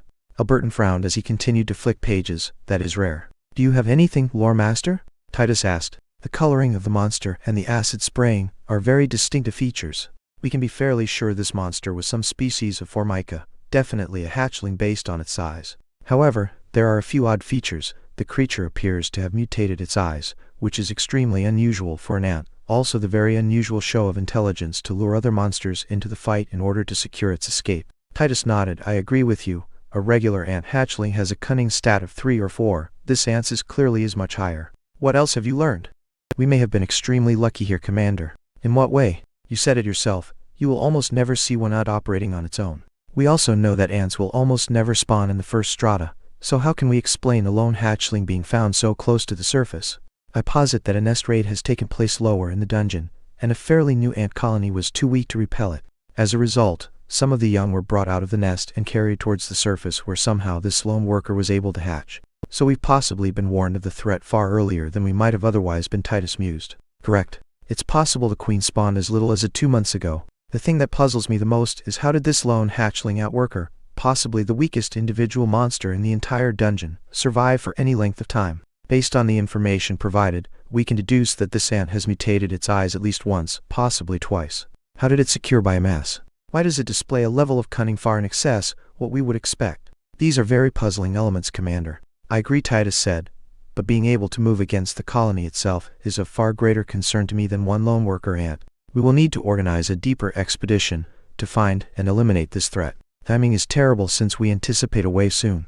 Albertan winced. That seems like more than we can take on ourselves, Commander. I agree, Titus said.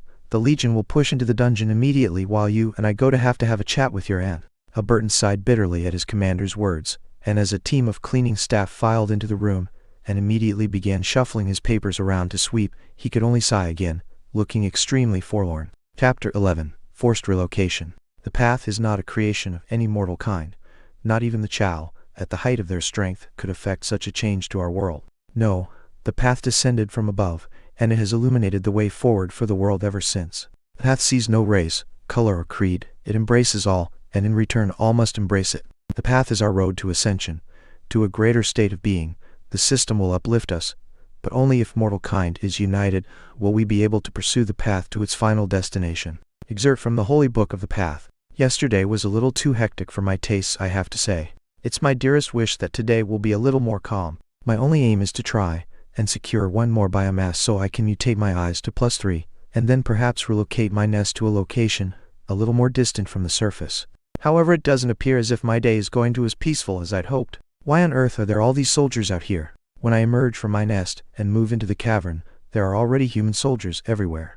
They are moving systematically around the cavern, luring monsters out of their side tunnels and exterminating them with superior force. From my position huddled on the ceiling in the shadows, I can see they've established some sort of formation around the water pool. Wooden tripods extend over the water surface, and hanging from each is some sort of crystal or device that appears to be absorbing light from within the water. What on Pangea is this fancy technology? What are they absorbing? What are these funky crystals? More importantly, how am I getting out of here alive? The cavern has been completely occupied by them. Even if I try and rely on my stealth, I've already seen the monster detecting equipment they have available. I'd be stupid to think I could sneak past, and even if I could, there is only the large tunnel down halfway up the tunnel for me to head to, but that is clearly how they are going to advance further into the dungeon. Can I hide in my nest successfully? No, I don't think so. When they see all the dirt I've shifted into the tunnel, they may even realize that it's the work of a monster and start to clear it out. Possibly they already have knowledge of that tunnel, and will realize something is off when they notice the dirt obstruction. In that case, what the hell am I supposed to do? Stupid humans. There is only one option left available to me, but that choice is almost certain death.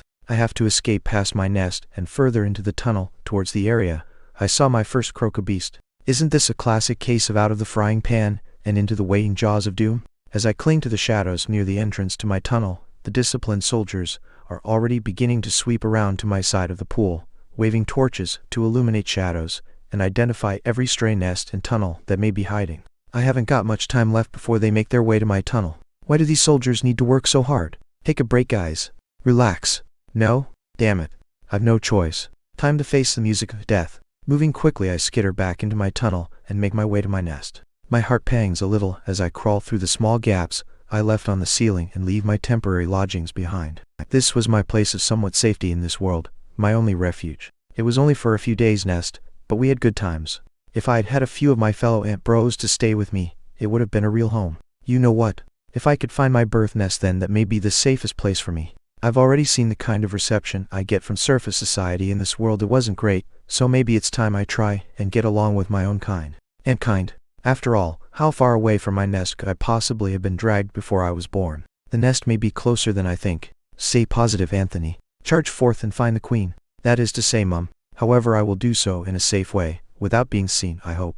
I emerge out of my nest and into the unexplored side of this tunnel. I haven't been out here since the first day I awoke in this place and saw one of my brethren being chomped to death by a horrible, bipedal crocodile. Things have changed a little since then though. I'm level 2 now, have a few biomass points spent. I'm not as weak as I was. I latch onto the roof tightly with all 6 of my claws, and begin to carefully make my way forward. My antennae are waving in all directions, and my eyes are staring hard at every shadow as I advance. Is it just me, or does the tunnel seem brighter than it did last time? I swear the veins along the wall are glowing more brightly, and are pulsing with slightly more frequency than they did before. What is that? Gingerly, I approach the corner around which I saw a first monster. I have serious trauma about this place, damn it. Please no monster, please no monster. I sneak a peek and thankfully, there is nothing to see. Phew. Casting my eyes around, I can't see any signs of the ant who was eaten here or the beast that did the eating. For now the tunnel seems to continue to a wide curve to the left my right since I'm upside down. I can also tell, perhaps, that this is my tunnel sense kicking in, that the tunnel is slowly starting to slope downwards away from the surface and further underground. This is fantastic news. Take me away from the cursed surface and its nasty human armies. I once again advance boldly while sneaking the entire time. Wait, my antennae are starting to pick up something in the air. Only 100 meters further into the tunnel, I sense a change in the air. Very quickly it becomes apparent why. The tunnel splits into 2 paths. Using all of my senses, I try to determine if one path is safer than the other. I can't see anything nearby, and despite wiggling with all their strength, my antennae aren't picking up anything either. I'm not happy about this setup. One of these tunnels could mean instant death. Both of these tunnels could mean instant death. I can't hold back any longer. Do you wish to improve antennae? This will cost 2 biomass. To do it, you gotta. I can't even try and scrape at my itch right now since I'm trying to stay hidden. Why are you like this, Gandalf? Eventually it passes, and my antennae have now grown noticeably longer than they were before I upgraded them the first time. With my new and improved senses, I again try to determine if either of these choices is less death insistent than the other. Hold on. What the heck is that? My whole ant body starts tingling as I grasp the faintest wisp of a scent from the left tunnel. There is something about the scent that speaks to me. What on earth could it be? Drawn by this sensation, I will choose the left tunnel. Whatever this is, it doesn't feel threatening to me, so I will investigate. I really have no other information to go on anyway. Disregarding the right tunnel, I move into the left, sticking to the ceiling and moving cautiously as always. As I move forward, the subtle smell becomes more and more noticeable. From a distant waft of a mist, it has now grown to the strong tendrils of a smoke. The walls of this tunnel are almost entirely stone, webbed with the now familiar branching lines of blue light that seem to permeate almost everywhere inside this place. My claws make soft scratching noises as I grasp the rock in my tiny claws, supporting my body with 4 legs at all times as I reach forward with 2. I'm still not a fully coordinated ant, but I'm making a lot of progress in this body, if I do say so myself. To go from 4 limbs to 6 isn't easy at all, but to go from 2 legs, 2 arms to 6 legs, no arms is even greater a shift. It only takes a few minutes before I locate the source of the scent. But there isn't anything here. Confused, I glance around. There definitely isn't anything. The tunnel continues to curve to the left and slightly down, but there I cannot see any bodies or creatures of food of any kind. I use my antennae to feel the stone in front of me and gradually follow the scent down off the roof and onto the floor of the tunnel. As my antennae tip-tap here and there, suddenly, I am zapped with inspiration. Pheromones. How do ants keep in contact without being able to speak? How do ants create those long trails away from the nest to sources of food? The answer is pheromones. By using a pheromone gland, they can lay a trail of scent for other ants to detect and follow. Something is telling me that this is a pheromone trail laid down by a scout ant seeking either food or perhaps trying to locate the stolen brood from the nest. My people are calling me home. Chapter 12. The Trail. This is an exciting development. The colony is calling me, lighting the beacon to bring long-lost Anthony home. Still, let's not get carried away. Remember what happened the last time you got carried away, Anthony. You still haven't returned to Max P. After inspecting the source of the scent on the tunnel floor, I immediately moved back to my comfortable stealth position on the ceiling and continued down the tunnel. I'll have to continue down this path until I can pick up the trail somewhere. The tunnel itself is becoming more irregular in direction, zigging and zagging through the earth, even as it continues its downward slope. As I move, I'm beginning to feel vibrations in the air from down the tunnel. Something is definitely happening in front of me. I must proceed with all caution. 30 meters ahead, the tunnel splits once again. I'm starting to feel that these tunnels and caves are going to be splitting into a very messy network of tunnels. This is going to be hard to keep track of. Tunnel sense has reached level 2, this is what I'm counting on.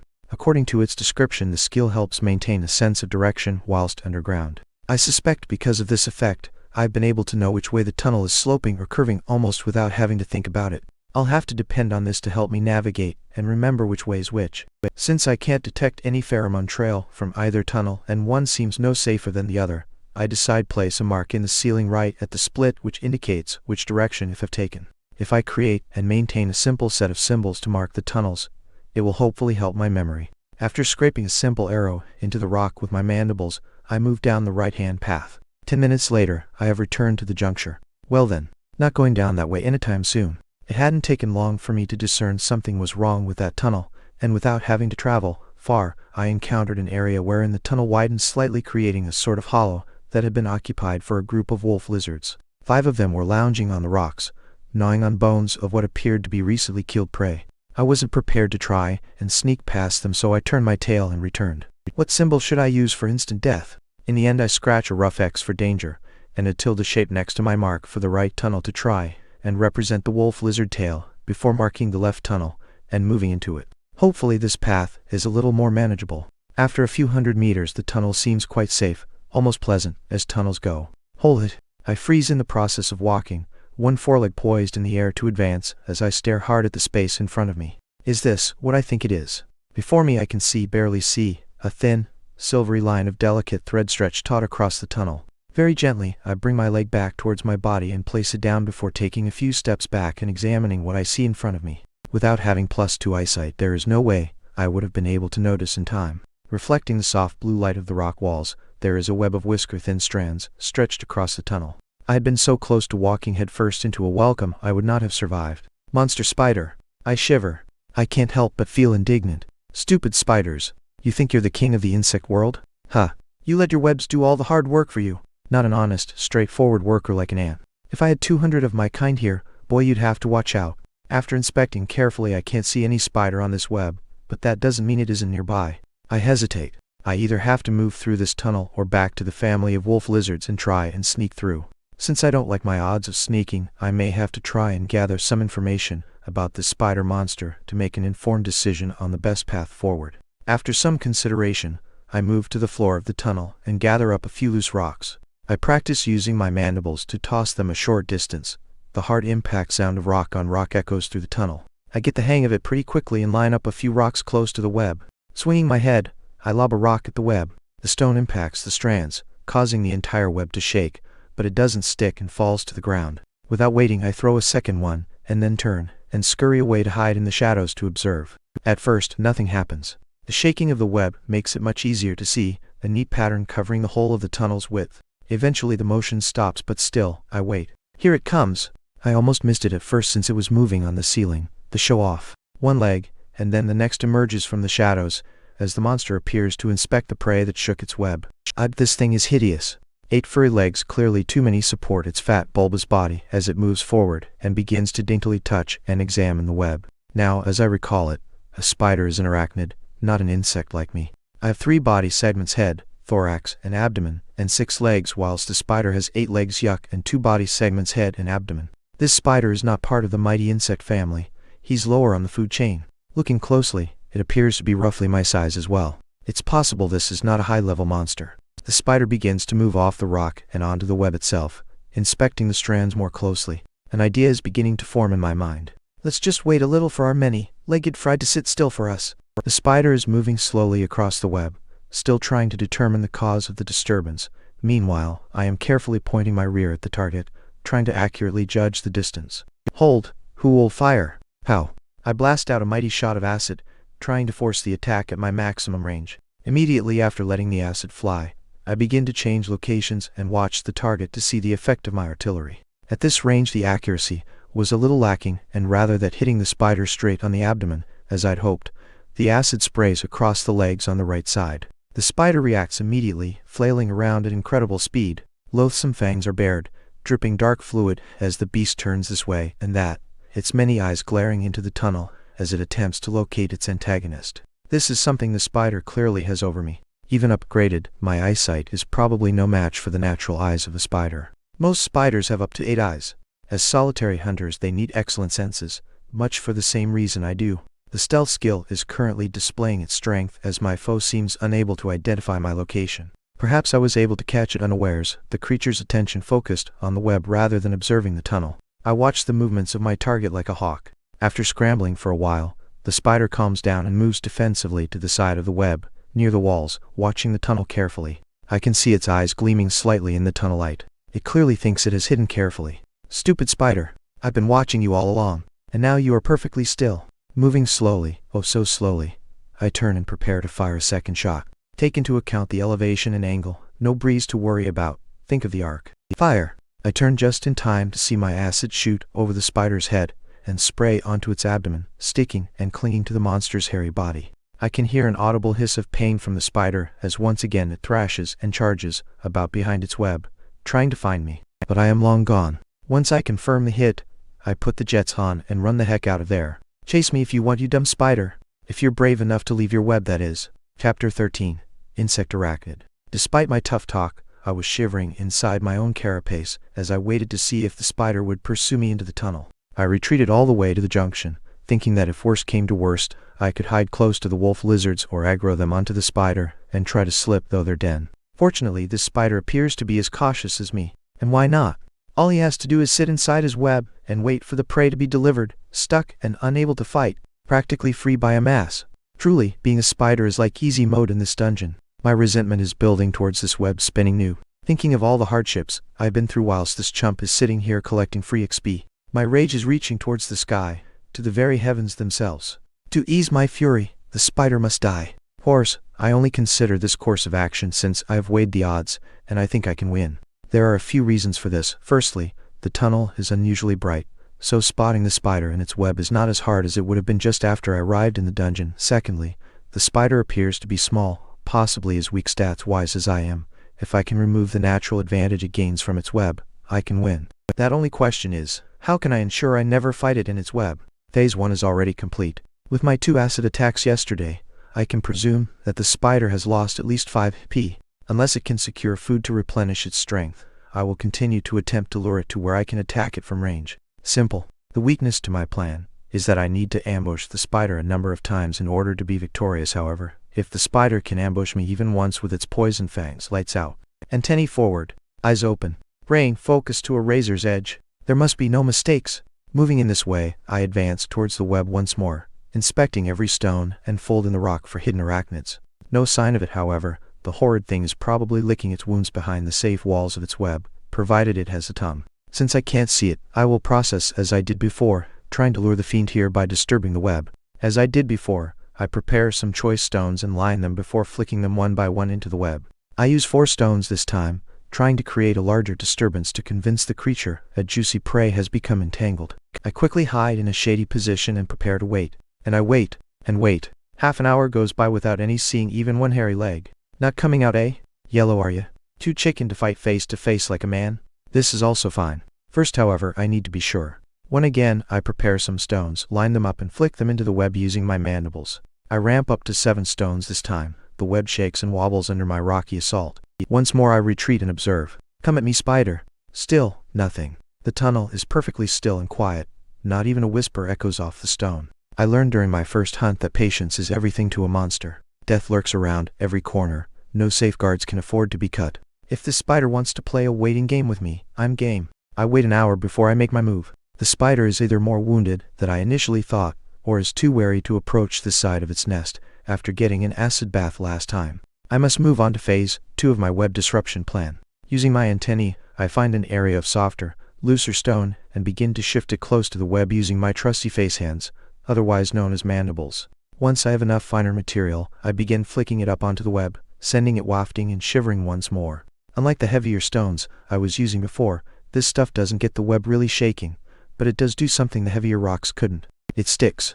Flick, flick, flick. Again and again, I send the fine stone into the web where some of it rebounds and falls, and some if it impacts the threads, remaining hanging in the air. I don't need to cover all of the web, just enough for me to be able to pass through without being stuck. Then, I will be able to infiltrate the inner sanctum of my foe. When I'm halfway done, I take another opportunity to retreat and hide, just in case the spider has at last been drawn out by my constant interfering with its web. 30 minutes later and I'm back at work. Since the spider refuses to emerge, I try to cover as much of the web as I reasonably can from the ground with as thick a coating as I can. If I get a leg stuck to this damned web, I may not be able to free myself. Eventually I'm satisfied enough that I'm willing to try and squeeze through. Being as careful as I can, I pass my antennae across each strand I plan to walk past, checking for residual stickiness. Finding none, I pass through in the lair of the beast. This is the most dangerous phase of this conflict. Although I have secured a path of retreat, here in the creature's lair, there could be any number of hidden threads. I must be careful. Foothold by foothold, I creep forward, my eyes scanning every inch of wall and ceiling. A single lapse of concentration will be deadly here. I try to be as stealthy as I can, but dark, shadowed areas are becoming harder and harder to find. The flowing blue light that runs through the walls of the tunnels has definitely become stronger over the last few days. At least this is trouble that runs both ways. Although I can't hide very well, neither can my opponent. Here inside the nest of the spider, I can see threads running along the walls and floor here and there, some of them so fine they barely catch the light. I hesitate with almost every step, trying to be certain I don't place a foot wrong. What's that?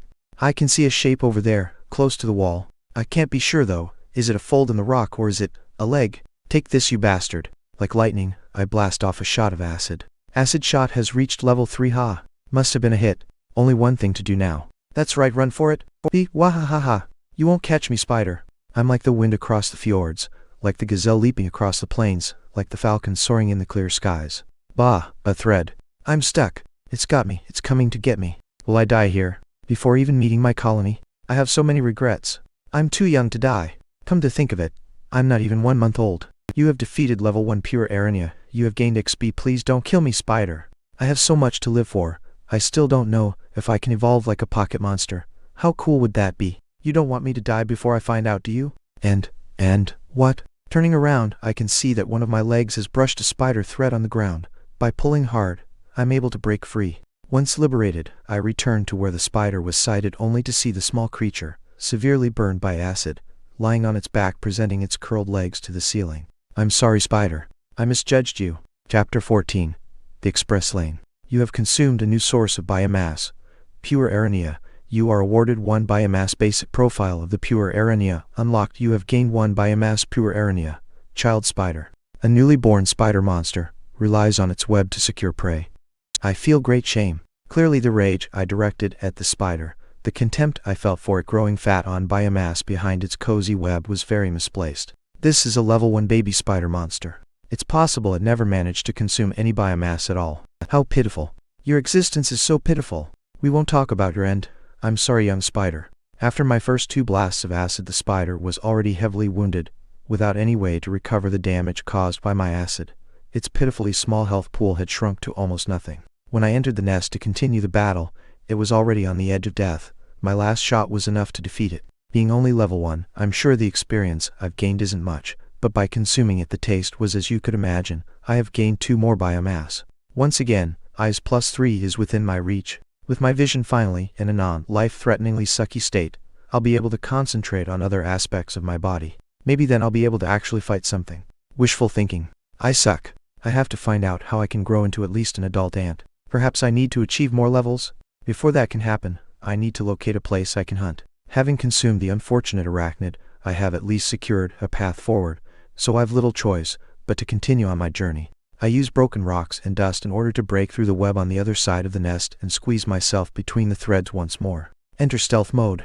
Scrabbling back to the ceiling, I move cautiously down the tunnel once more. It isn't long before I find something new. A shaft plunging straight down into the dark. Directly in the middle of the tunnel the floor drops away instantly, and before me is a hole, 4 meters in diameter, that I cannot see the bottom of, despite the winding light threads that twist through the rock walls. How far down does this thing go? The tunnel I'm in keeps continuing forward, so once again I am left with a choice.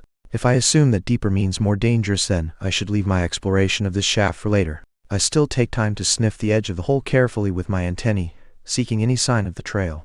Nothing. I'm a little disappointed, but at the same time a little relieved. I'd rather not have to pursue the trail deeper into these tunnels, if I could avoid it, but since going higher in the tunnels isn't safe, either due to the threat of painful death by human, going deeper may be the smarter option. Gah. My head hurts. I will have to explore all options in the end probably. No need to keep thinking about it. Onward. Passing over the shaft opening, I proceed further down the tunnel, warily scanning as I do so. After 20 minutes, I encounter another development. It turns out my small tunnel connects to a much larger one, similar to the cavern I was in before. This large passage is at least 30 meters wide and 20 meters high. Sitting at the opening to my small tunnel, I can already see other small tunnel openings breaking off from this main passage. I know what this means, more monsters. I can already see a few prowling between rock formations and I can hear even more. I wonder if this passage links back to the first cavern I was in. Have I just done a wide loop and reconnected to the very passage I was trying to get away from? I have to be careful. First things first, I retreat back into the smaller tunnel and start searching for a section of soft dirt I can use to dig. I have to move back about 100 meters, but I find a section of wall I can work with. Next I begin to construct a nest once more, opening a hole in the tunnel wall and removing the chunks of dirt and rock to block off the tunnel. I just don't feel safe unless I can put even a very flimsy layer of protection around myself. It takes a few hours, but I excavate a cozy, dark nest and manage to block off the tunnel towards the new cavern, leaving my small opening on the ceiling to allow my passage. Also, digging has reached level 4. Even if it is a fairly useless skill, it feels good to grow and improve. When I think about it, I'm already a vastly improved little monster than I was when I started. My senses are sharper, my acid stronger, and my skills have improved. I'm still pathetically weak in combat, I know that, but still, let me be proud of myself. Nest site secured. Time for a nap. To explore new terrain and possibly hunt, I need to be sharp, so I decide to get some rest in first. I flop my hard carapace down, with my legs splayed out. I can't actually shut my eyes, since I have no eyelids. It's a little weird to say the least. Since I raised insects in the past, I know that ants don't actually sleep, but basically stay still and rest for a while. It's a state called torpor. As I stay still and unmoving, I gradually drift into a fuzzy state of half-attention. All stimuli fades into a background noise, and my mind slowly drifts away from my senses, getting some shut-eye, without actually shutting my eyes. Sometime later I shake myself awake, and pull my legs under me, ready to stand and venture forth. My mind is refreshed. Peak performance has been reached, it's time to explore. There are two things I'm concerned about right now. Firstly, I want to try and secure one more biomass so I can improve my eyesight once more. Once that has been achieved, I won't try and amass 4 more points to achieve +4 but start to upgrade the rest of my body. With more powerful legs, carapace, mandibles and acid gland, I'll feel a lot more comfortable exposing myself when hunting. Secondly, I need to secure more XP. With more levels, I may be able to increase my stats or progress into an adult ant, which may increase my chances of survival greatly. I also have a plan to try and secure more experience safely. Hopefully I'll be able to try it out in this cavern. As long as there is enough monsters, I think I will. I emerge into the large tunnel and quickly take shelter amongst the rock formations on the ceiling. My stealth has long reached level 3. Hopefully I can raise it further by shadowing some monsters in here. Looking back and forth, I can tell that to my left the cavern slopes gradually upwards as it curves into the distance. I can't help but worry that this tunnel is the path that extended from the cavern I was in before. Have I circled around just to put myself directly in front of the soldiers again? It seems as though this area of dungeon mostly consists of these larger main tunnels, with small ones branching and twisting off in all directions, creating spaces for smaller monsters to exist and group together. So the large tunnels are the highways, and the smaller ones are the back streets. Something like that. Sweeping my antennae, I move towards the downward sloping side. Tunnel sense has reached level 3. So trying to decide direction and map the tunnels in my mind is leveling my tunnel sense. Feels a little weird to think the system is able to monitor my thoughts. Well, skill levels is something that can only help for now. Hopefully somewhere in this direction, I'll be able to find what I'm looking for. I've noticed 2 new types of monster in this area already. The first is like a large rat but with 3 tails, each one tipped with a spike of some sort. Absolutely don't want to mess with that guy. The second is a mollusk-looking creature, its long slimy body coated with organic-looking spines of bright colors, almost like coral growing directly from the creature's back. Something to consider about this thing is that it is at least twice my size, and is clearly capable of moving on the walls, since I've seen 2 of them sliding up vertically already. I hate slug-like things. Yuck. They don't appear to able to move very quickly, but I would be shocked if these brightly colored bros weren't poisonous in some way. I'll avoid their trails as well, just in case. Aha! I'm starting to hear the sweet sound I've been hoping for. Growls of beasts and the gnashing of claws are starting to happen further ahead. Onward with the speed of Shadowfax. Chapter 15. How to Last High. This world contains a bizarrely game-like system. The information I'm in need of most is exactly how this system functions. For example, how does the system award XP when a monster dies? Is it divided evenly amongst everything that caused damage? Or is all of the experience awarded to the one who deals the final blow? I've never received a system announcement awarding experience during combat, only after the prey has expired. So I can assume that only when something dies is XP awarded for it. Let's test a few theories then. As I draw near, the sounds of combat are growing louder and louder. Sticking to the shadows, I peer around the rock crevices to identify the combatants. Locked in furious battle, I see 4 of the filthy claw centipedes and a croca beast. By the shining beard of Gandalf, I hate those stupid centipedes. They think they're so great.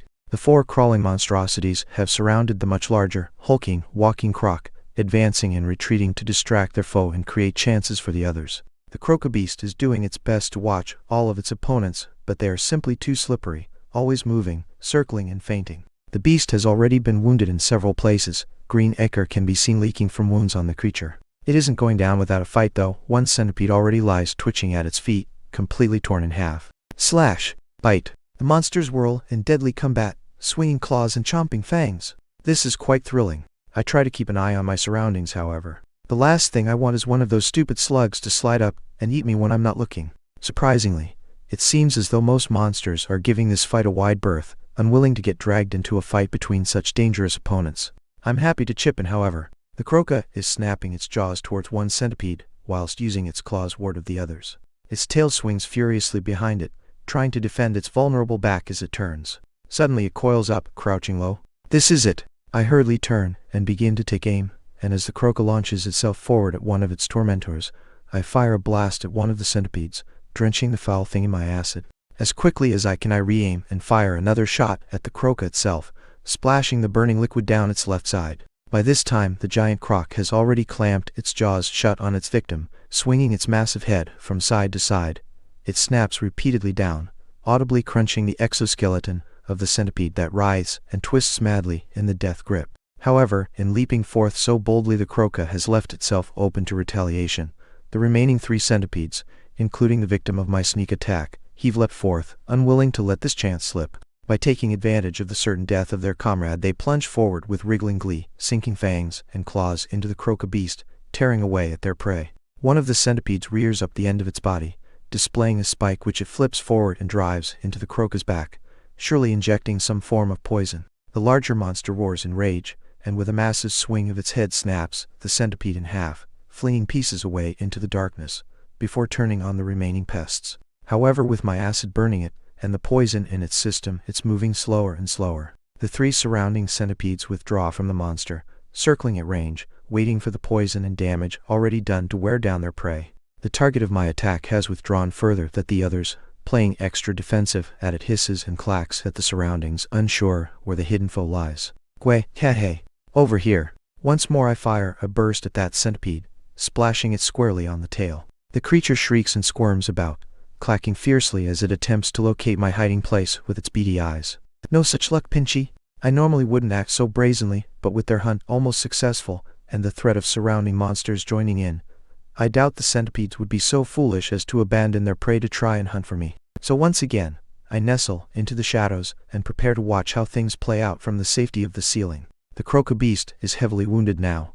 Air rasps between its massive jaws as it struggles for air. The eyes of the beast are still alive with fury, however, and the centipedes give due respect to their monstrous opponent and continue to wait it out, retreating slightly every time the beast steps forward. My victim is moving slower now, clearly wounded. It refuses to back too far away from the croca beast, but also remains close enough to claim its stake. The croca is close to finish now, unable to put up much of a fight.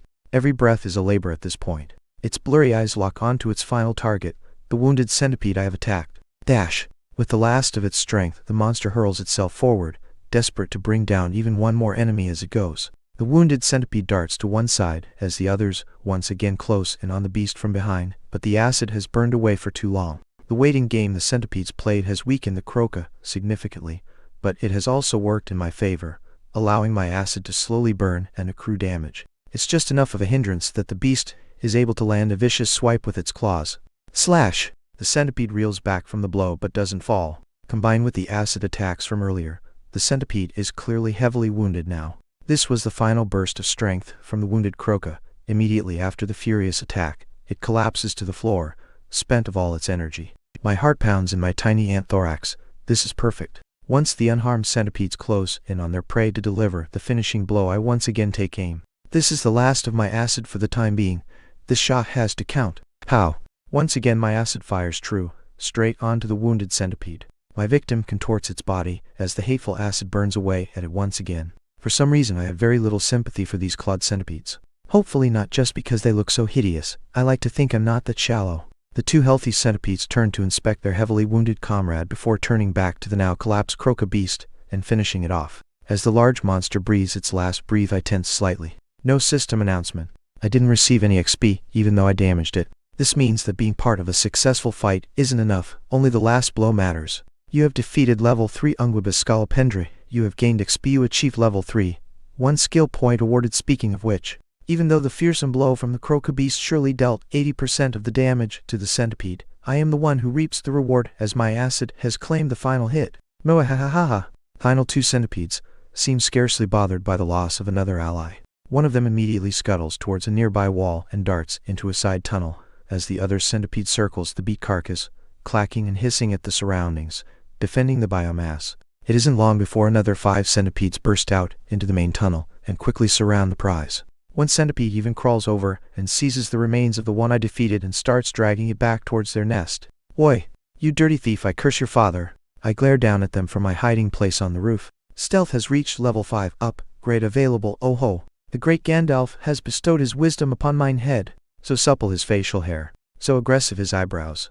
I'll have to investigate this upgrade a little later. For now I must monitor this situation. The centipedes move quickly to secure their hard-won biomass, dragging away the croca beast and also the body of the first centipede to perish in the battle. They really don't intend to waste anything, even to the point of consuming their own kind. This isn't really that odd if we consider normal insect behavior. Some species will consume their own dead rather than let those precious nutrients go to waste. This dungeon is a highly competitive environment after all. I can really blame them. Still, as expected of these gross monsters, they run a very slick operation though. I have to give them that. It doesn't take long for them to get their precious biomass back into their own side tunnel, safe from jealous eyes and the predations of their competition. However, if I had a proper mouth, I would be grinning the sly grin of a scamming cat. Foolish centipedes, not as clever as you thought. Chuckling smugly within my mind, I snake my way down a stone pillar, moving towards the remains of the centipede tossed away by the croca during the fight. Final prize is mine. Chapter 16. Currents and Undertows. The waves are a mystery to us. Ever since the very first, during the cataclysm, that came to be known as the Rending, when huge surges of monsters were spawned in the dungeon below and tore their way onto the surface in great numbers, we have failed to find the reason why waves of monsters suddenly flood the dungeon. Some of my predecessors have postulated that the dungeon uses the waves as a device to repopulate itself when monster numbers are too low and regular spawns are not sufficient to maintain a healthy population, whatever that may be. There is evidence to suggest that lower monster numbers increases the likelihood of a wave. Yet there are records of waves occurring even when the dungeon is packed to bursting, though it is far more rare for this to happen, to be sure. From the private notes of Albertan, lore master of the Legionum Abbacy, Lyria. You look fine. I don't feel fine. Do you ever feel fine? Shove off. It's just a meeting. You can't be serious. A formal call to arms before the entire court is a meeting. Titus shrugged. This is the way your dearest aunt wanted it done. Albertan grimaced and tugged at his lace collar once again. You know I don't like having to face my aunt. We really made a brave legionary out of you, didn't we, Albertan? Shove off. That's shove off, Commander. The two men stared at each other for a moment before chuckling awkwardly. Neither of them enjoyed this kind of formal appearance. Titus felt compressed in his court garb, the lace, the buttons, all of it stretched and pinched at his massive shoulders. A large insignia was sewn into his coat above his heart, the symbol of the Legion stitched in blue thread on a deep, black background. Under one thick arm he carried his dress helm, polished to a mirror shine until the metal sparkled in the light. For his part, Albertan was draped in his most elegant robes. His beard had been washed again, and then combed before being oiled. The Legion's court auxiliaries, charged with overseeing the organization's interactions with the nobility, had almost had to tie the lore master down as he howled and protested the grooming. If he was forced to it, Titus would have to admit that watching Albertan get presentable was the only enjoyable part of appearing at court. At present they were stewing in an antechamber outside the throne room, waiting to be announced. After some time an overdressed, wheezing courtier entered to fetch them. They were brought before the carved and gilded entrance doors, where, after a pause, they were announced. Commander Titus of the Deep Legion, Lore Master Albertan of the Deep Legion, Boom the Chamberlain. After calling their names, the official struck the floor 3 times with his staff, a massive stone shaft with an elaborately carved lion head at the head. The sharp sounds echoed off the vaulted ceiling as the 2 legionary officials stepped forward into the massive hall. To their left and right the courtiers, officials and local power brokers turned to eye their approach, stepping back to clear the center of the floor, allowing them to approach the dais on which the throne stood. Titus had to admit, the light streaming through the large, arched windows and playing across the elaborately carved pillars that supported the ceiling were impressive each time he saw them. Lyria had been prosperous for a long time, and the throne room reflected that wealth and power very well. Atop the throne sat a matronly woman, advanced in her years, but with the sharp gleam of intelligence still bright in her eye. Queen Verita had ruled with grace and wisdom for more than 30 years, much beloved by her people. The Legion had benefited greatly from her trust in that time. As they approached the throne, Titus was irritated to see amongst the officials gathered near the dais some people he didn't particularly want to meet. As if detecting his souring mood, Corin, the mercenary union president in Lyria, winked cheekily at him as he approached. Titus could only sigh and glance back at Albertan, who appeared to be completely rigid, his eyes locked to the throne on which Verita sat. He would be completely useless as usual. When the 2 men had reached the edge of the dais, they immediately saluted and remained still. "You may be at ease, legionaries," Verita greeted them warmly. "My thanks, Queen Verita," Titus replied formally. The queen turned her attention now to Albertan, who by this point was almost in panic as the eyes of the court focused on him. "Nephew, it is so wonderful to see you again. For too long you have avoided our presence, burying yourself in study. I am very pleased you were able to attend this formal meeting." Titus inwardly sighed. As he suspected, the queen had only called this formal meeting in order to drag Albertan out to visit.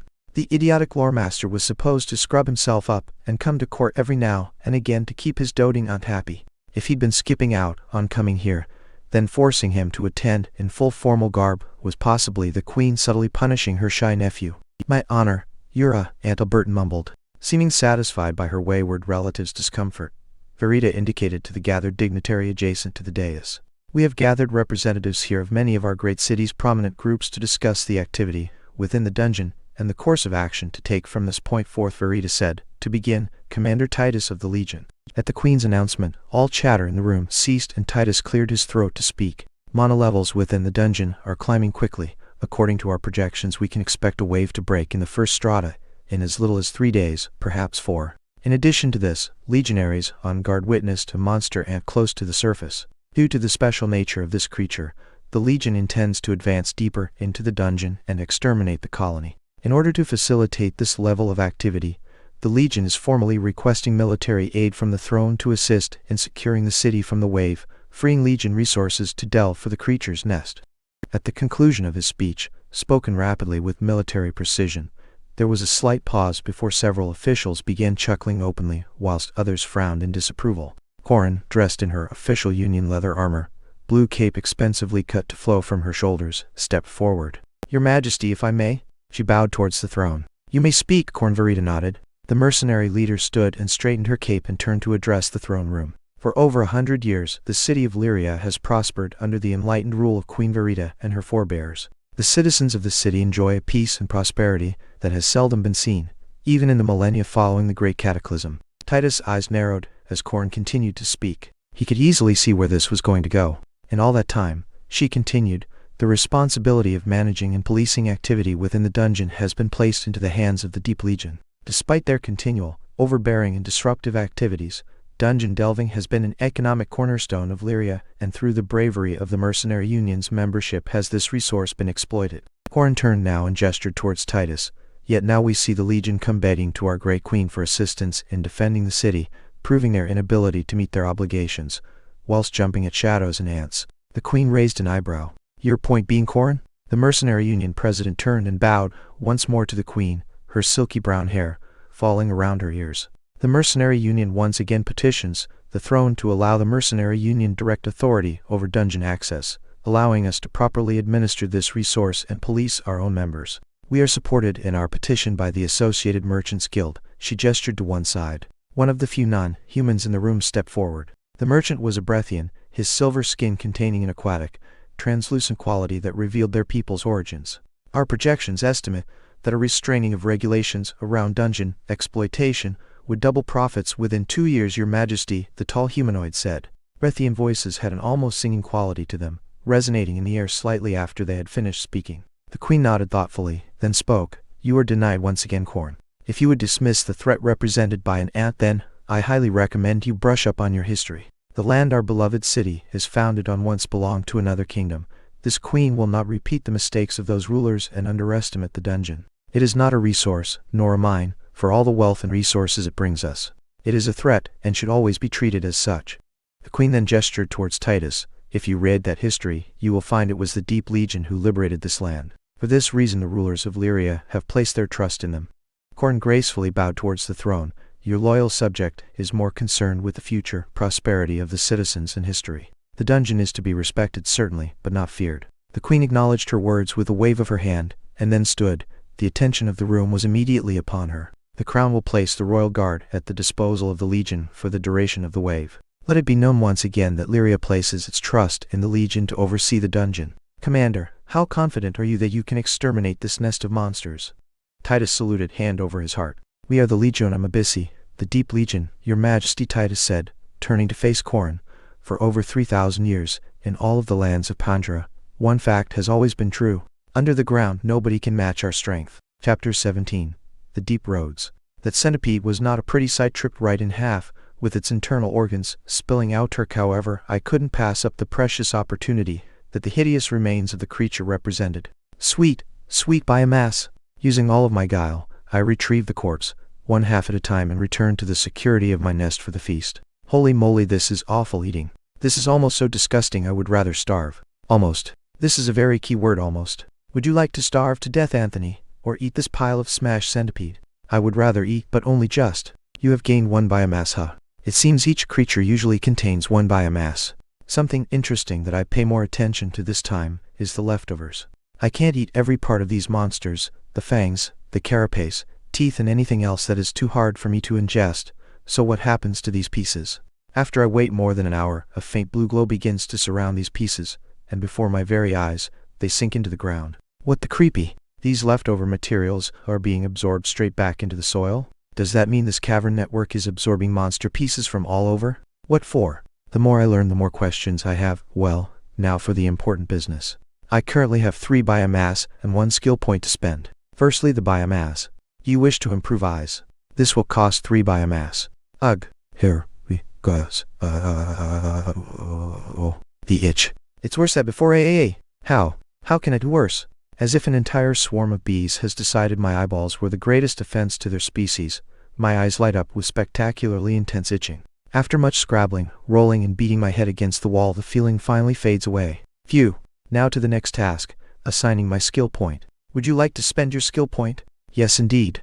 The usual menu appears and another mystery is quickly solved. Now that my stealth has reached level 5, I was informed that an upgrade had become available, and now, looking my list of skills to purchase, along with dash and the skills I'd seen before, is a new option. Stealth Advanced. Stealth cost 1 SP. The upgraded stealth skill further improves the skill holder's passive ability to avoid notice, whilst also greatly increasing this ability when remaining still. Oh, so when my skills reach level 5, I can upgrade them to an improved version at the cost of another skill point. Interesting. Of course I will have to select this skill. Not being seen is the same thing as being alive. The new passive seems very handy as well. So now my status is like this. Name: Anthony. Level 3 might, 15 toughness, 12 cunning, 25 will, 18 HP, 30 MP, 0 skills. Digging level 4, acid shot level 3, grip level 3, bite level 3, advanced stealth level 1, tunnel sense level 3. Mutations: eyes +3, antennae +2, acid +1 species, hatchling outworker for Micah. Skill points: 0 biomass, 0. Finally level 3. I've come so far, I could almost cry. This is my pride, my determination. I will conquer these caves. They will bow to my incredible strength. At some point in the future. For now I need to lay low and continue to scout. In a one-on-one fight, with almost anything, I am going to flat out lose. However, now that I have advanced stealth, I feel more confident exploring the shaft, heading deeper into this place. I wasn't able to detect a pheromone trail in the cavern, and although I haven't been able to scout it properly, I can't deny that I'm very curious to see what lies down below. If I didn't have my new upgrades to my eyes and stealth, I probably wouldn't chance this. Time to witness what lies in the depths. Giving my antennae a quick clean got to keep them shiny, I make my way out of the nest and back toward the shaft. Okay, this is a little tricky. Moving directly downwards still makes me a little nervous. It isn't something that humans can have a chance to do after all. Walking directly down a wall is one thing, but walking down a black hole where I can't see the bottom is another entirely. Steady now, steady. Moving slowly, I start to make my way down the shaft. Now that I think of it, it's actually quite bright here in this tunnel. Pulsing veins of soft blue light run the length of the walls here, illuminating the rock in their glow. Although not as bright as regular daylight or a light from my own world, it is a well-lit environment compared to what I've experienced so far in this place. As I continue to descend, the walls pulse every minute or so, the light waxing and waning in intensity, giving the shaft a very organic feel. Also, it's hard to detect, but very slightly I think the light is becoming brighter the further down I go. After cautiously climbing down 50 meters, I see something that surprises me greatly. What the heck is this? Growing out of the wall, directly atop a light vein, is a small tuft of something similar to blue grass, except in the center of the small mound of plant matter is a stalk atop, which is a tiny blue crystal flower. There is plant life here in these caves? How? There isn't any sunlight at all? Perhaps these veins in the walls are able to provide some kind of sustenance. The blue flower is extremely small, but by shoving my ant face right up to it, I can see it is exquisite in its detail. Just beautiful. Leaving my discovery behind, I continue to move down the tunnel only to discover the small patches of grass with their accompanying flower are appearing more and more often. I also manage to detect another welcome surprise. Pheromones. My antennae start waggling like crazy as I detect the scent of the chemical trail left by my colony. My clan, my tribe, my people of insects. I have chosen the correct path. Clearly the scout from my colony originated down here somewhere and pursued the thieves who raided our nest higher into the caves. What a brave scout. How diligent, how bold. Giving his all for the colony, just as I shall when I get home. Excited by my find, I continue on my way downwards. Another 40 meters down and the shaft comes to an abrupt end. Instead, a narrow tunnel branches to the left. This tunnel is not at all straight. Jagged corners and bends come one after the other, slowing my progress to a crawl. I refuse to barrel blindly around corners in this place. There could be more spiders of all sorts of horrible things hiding, especially since I'm worried that the monsters about the place will be stronger down here. I crawl around another corner, and the tunnel abruptly opens wide in front of me. What the hell is this? Chapter 18. The World Below. Spreading out before my very small eyes is an impossible vista. A huge underground world of incredible size, the entire floor covered in strange, magical plant life. Bizarre-looking trees and giant mushrooms loom below me, casting deep shadows over a forest floor covered in grasses and plants similar to the strange crystal flower I saw in the shaft. The entire scene is suffused with the blue light I've seen in the tunnels before. The plants themselves have the creeping veins of light twisting through their forms. As I watch, the entire scene pulses, just like I'd seen in the tunnel walls. This is insane. Gandalf? What is going here? How can an underground space of this scale exist? I can't even see the other side? The roof looks like it's 60 meters high. I didn't expect to see this flourishing ecosystem. This place must be absolutely crawling with monsters. The thought grips my little ant heart. Somewhere in this massive cavern, my colony exists, or perhaps they are even further away than this, and the scout passed through this area on its way higher up.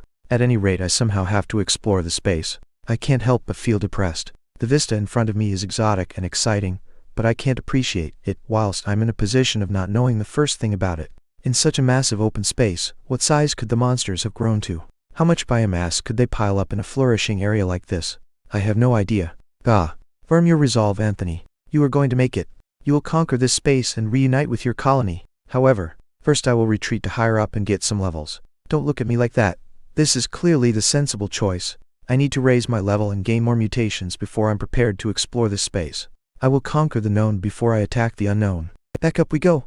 I retreat up the shaft and regroup back in my nest. I'm feeling pressured by time now. If my suspicions are correct, then the main tunnel up here is connected to the cavern I was in earlier, which is now fully occupied by soldiers. They could come down in this direction at any time, so I have to stay safe, assuming that they will. Once they do come down, I won't have access to the easier XP and biomass I can gather from there, and will be forced into the open space below without any further preparation. Taking all this into consideration, I have to move fast. It has become necessary to throw some of my earlier caution to the wind and make bold moves. Without XP and biomass, I won't survive if I push deeper into this place, and I can't take my time acquiring said XP and biomass as I'd like to. Time for this and to go into battle. My mind made up, I zip back out to the main tunnel and immediately stealth up to the ceiling, antennae waving in the air as I cast my eyes about to spot prey. If I want to maximize my biomass gains, then I should be sure to target the creatures I haven't been able to consume yet, ensuring I get the bonus point from Gandalf, which means I would need to try and hunt one of the mollusk creatures, the tail rat, and if possible one of the crocobeasts. I have no idea how the hell I would hunt one of those giant crocodiles. They are so much more frightening than everything else around here. Looking about, I notice one of the slug creatures is sliding along on the wall to my left. I don't have 2 days to sit around starving myself as I obsessively study the creature. I'm going to have to move quickly. Entering shark mode, I sneak up behind the hideous snail creature, making sure to avoid standing in its slime trail. I keep a constant eye on my surroundings as I do, not wanting to get caught out by anything as I'm hunting. Up close, the creature is even less appealing, probably twice my body length. They are very sizable, a long slimy body topped with brightly colored spines that seem to grow organically from the creature's back. I absolutely won't touch those. 2 stalks poke out from the front of the monster's head, either eyes or antennae on the end. I'm not sure, they could be a vulnerable point to attack later. As I draw closer to the creature, I'm able to notice something else. The body constantly releases a thick covering of mucus, presumably to help grease the path of the creature to increase its speed, but I suspect also for another reason. Backing away from the slug slightly, I nip behind a rock, and then quickly give it a surprise blast of acid. And nothing happens. The monster continues to slide along the wall, seemingly totally oblivious to my sneak attack. I thought as much. That thick layer of mucus is protecting the creature from my acid, and will do exactly the same thing if I try to bite it with my jaws. I'd probably just get stuck. Damn slug. Of all the defensive measures you could employ, you had to use a slime barrier. Could you make this any more disgusting for me? If that's the way you want to play, fine then. I will show you the power of a human mind. Actually, this is a trick that even ants on Earth are able to do. As the slug continues to slide its way along the wall, I quickly scout around for some dirt. Grabbing a mandible full, I sneak up behind the slug and place the chunk of soil on its side before immediately backing off, looking for a reaction. Nothing. It isn't clear the slug can even feel what I'm doing. Hey. Moving quickly, I repeat the process 4 more times, piling up dirt on and around the same place towards the rear of the slug on its side. The dirt quickly grows claggy and thick, covered in the oozing slime, soaking in it. Once the soil has become a sticky ball of yuck, I grab chunks of it with my mandibles and peel it away from the body of the slug, then replace it with fresh dirt. Repeating the process for 10 minutes, I manage to soak away the defensive slime layer covering this one area while the slug continues to show no reaction. Let's see what happens this time. I retreat from the slug once more and find a sheltered spot before turning to present the bees, and firing acid once again. As soon as the acid impacts the slug's delicate spongy flesh, the creature shudders with surprise. Felt it that time, did you, slug? How about another shot? Pow! Nailed it again. The slug is visibly in pain now as its body writhes from the burning. Actual steam is rising from the sticky flesh of the monster as the acid continues to eat away. Yuck! Rearing back with its front half, the slug lifts its head from the wall with a sticky plop and turns its head towards the source of the damage. Detached from the wall, I can see the creature's foot, the undulate muscle that snails and slugs used to move, writhing and wriggling in the air. The long stalks, far longer than what you would expect to see on a slug, wave wildly in the air, seeking the foe. In that moment, my danger senses start tingling, and a thought flashes through my mind at light speed. How does one of these slow slug monsters get food up here? There aren't any plants, so how do they hunt monsters? No sooner does the thought occur to me than I dart out of cover and scramble away from the slug as fast my little legs will carry me. Turning back, I can see the slug withdrawing in on itself, almost compressing its raised front half, before out of the slime a mouth opens wide, revealing a hideous maw of fangs. Bursting forward like a spring, the slug blasts out a massive spray of thick mucus, covering the rock wall behind me in a noxious goo that immediately starts bubbling and eating away at the stone. Oh, sticky acid. By the looks of it, that acid is much stronger than mine too. Without pausing again, I continue my retreat, moving up to the ceiling and getting lost amidst the rocks before I turn back to check on the slug. The monster is clearly enraged now, its eyes sweeping the rocks as it reorients itself and moves in my direction, its surprisingly vicious-looking maw gnawing at the air. Chapter 19. The Harves. This is clearly one ticked-off slug. I really wish I had considered what I would do if the monster turned out to be an acid-spitting nightmare of death. Too late to weep ant tears, since ants can't cry anyway. Only thing to do is finish off the slug. The problem is that I have a limited supply of acid within me, usually only 3 or 4 shots worth at a time. I haven't managed to time exactly how long it takes to regenerate each blast yet, so after firing one more round, I won't know how long it will take until another becomes available. Since I can't really attack the slug with my mandibles, the acid is my only option. Somehow, I have to land a decisive blow with my final acid attack. I can think of one strategy, but I really don't want to have to take such a risk. Why have you forced me into this situation, Gandalf? If I wasn't in such a hurry, I'd never even consider this. Gritting my mandibles, I begin to move towards the slug, trying to keep my profile low by moving between uneven folds in the rock wall. Grip has reached level 4 finally. How long do I have to scramble about on walls and ceilings before the skill will level up? Perhaps I only really considers time I spend fighting whilst on walls. No time to worry about it now, battle is at hand. The slug is moving through its own acid now, sliding over the adhesive muck without taking any damage, probably protected by its slime barrier. I think the monster usually hunts by immobilizing and burning its foe with this stuff before closing in for the feast. Here goes nothing. I've managed to close to within 10 meters of the slug. I'm sure it's seen me moving closer, but probably hasn't been able to pinpoint me. Seemingly unfazed, the slug continues to advance towards my location. I take a deep breath and then attempt my strategy.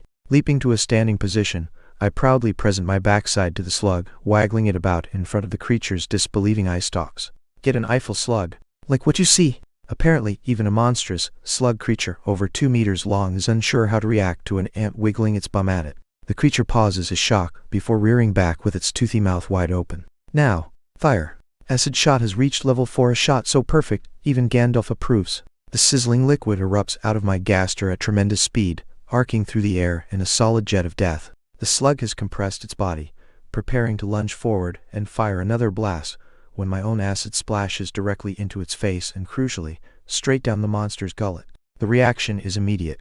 The slug contorts itself in response, falling off the wall and slapping wetly against the floor, where it continues to writhe as the acid burns away inside it. The rocky protrusions along its back scrape and scratch against the stone with loud rasping noises. Hopefully nothing is drawn to investigate.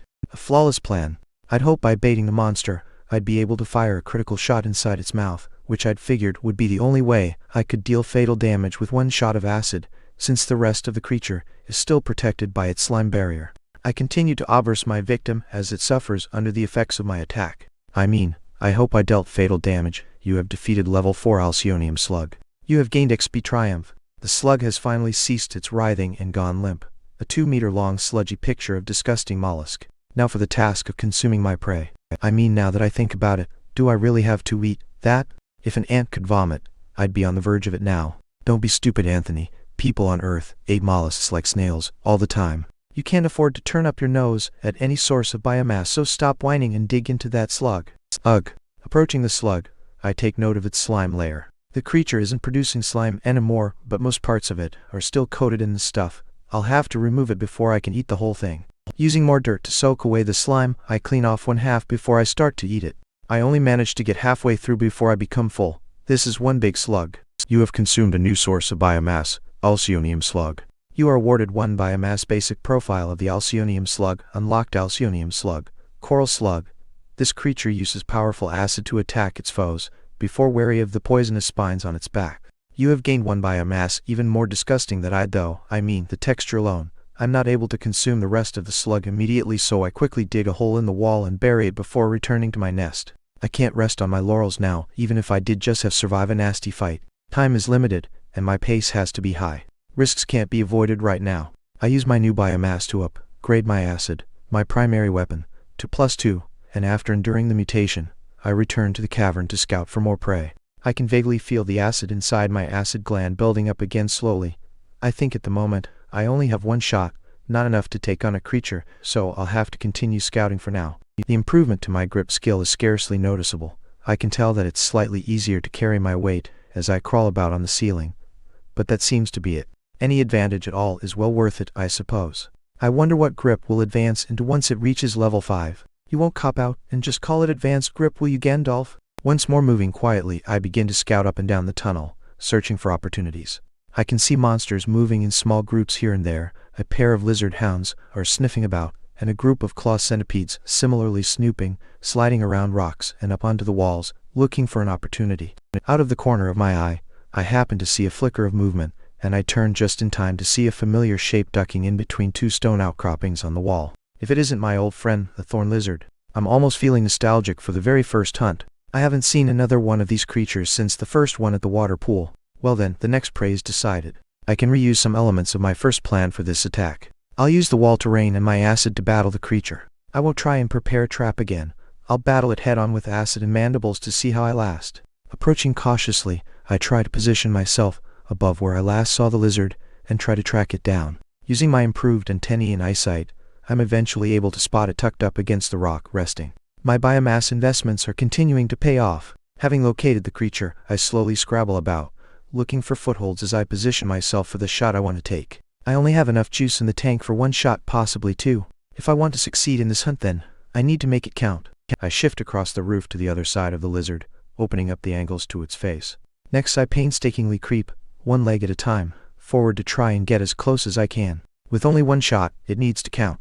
Since the lizard is resting, I'm able to sneak within 5 meters of the target, moving with such incredible patience it takes me almost 15 minutes to close this distance.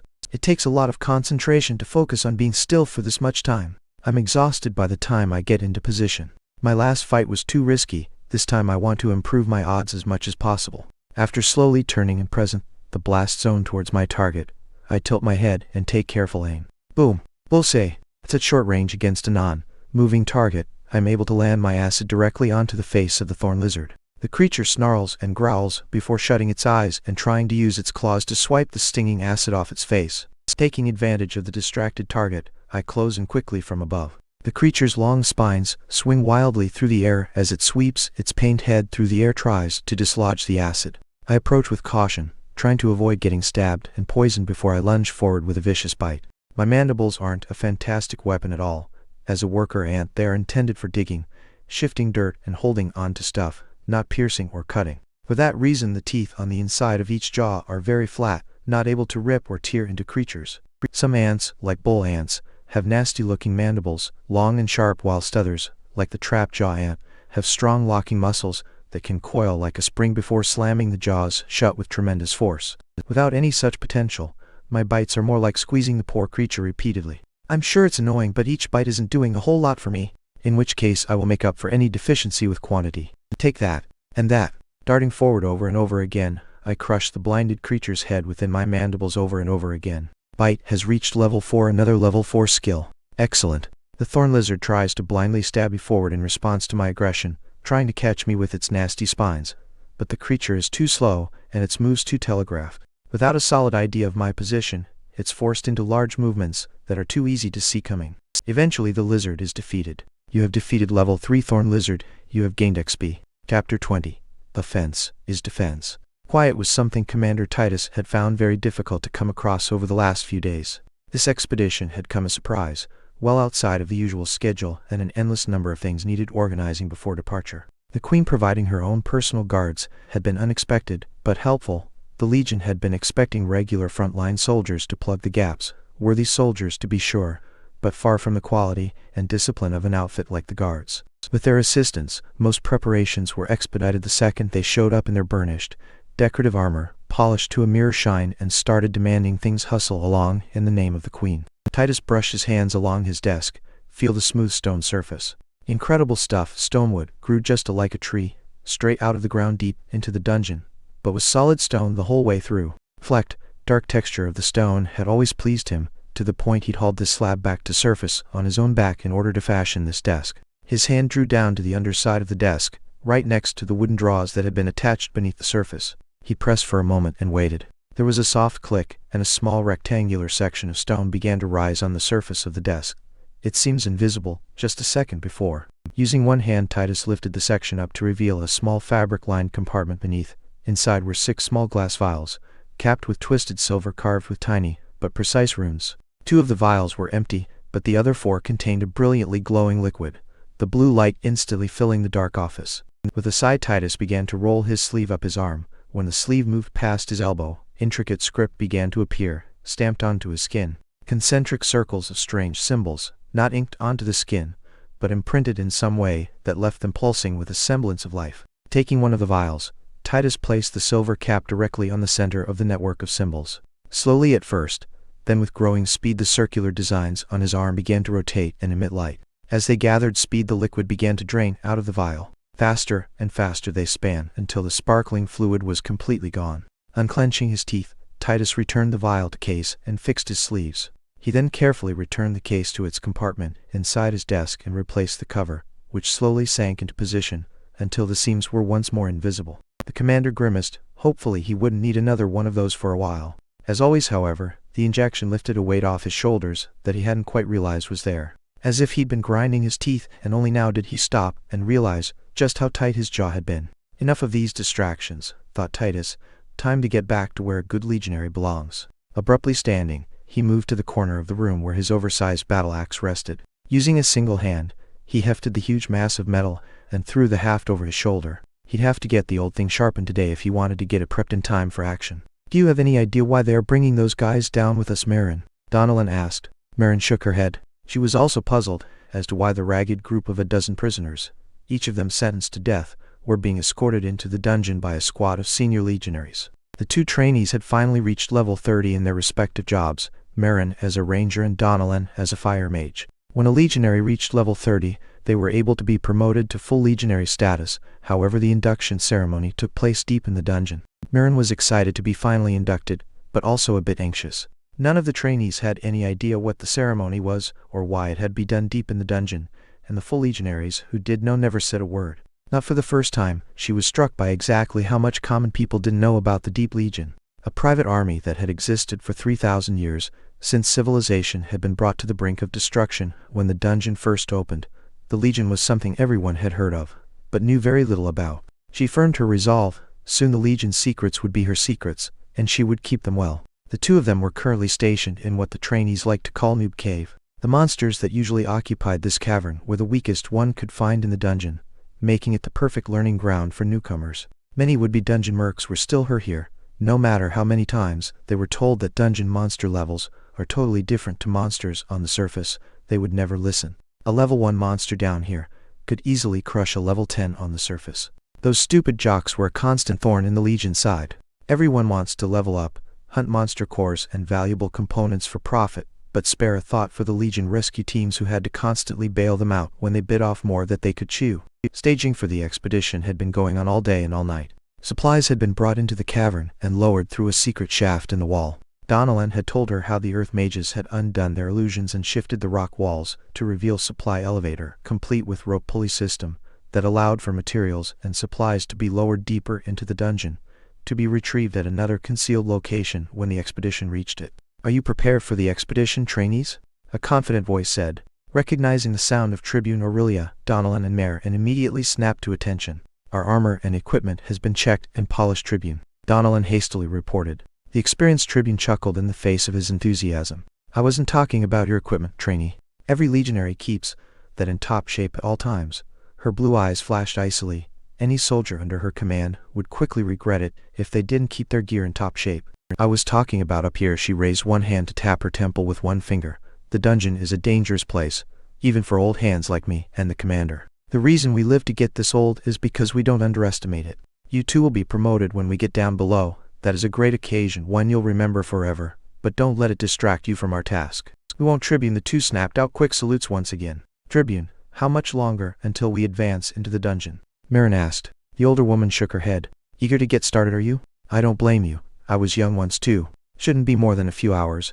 Then we'll start sweeping the upper area clean before we set up the forward camp in the forest expanse." Chapter 21. Eye for an eye. Phew, that was a furiously busy day. They have said in the past that great risk bring great reward, and of course that is true. It isn't like I didn't know that already, but I'd hoped to minimize as much risk as possible. Circumstances have forced me into being aggressive, and thankfully it has paid off. I checked my status to behold my incredible bounty. Name: Anthony. Level: 4 might, 15 toughness, 12 cunning, 25 will, 18 HP, 28 MP, 0 skills.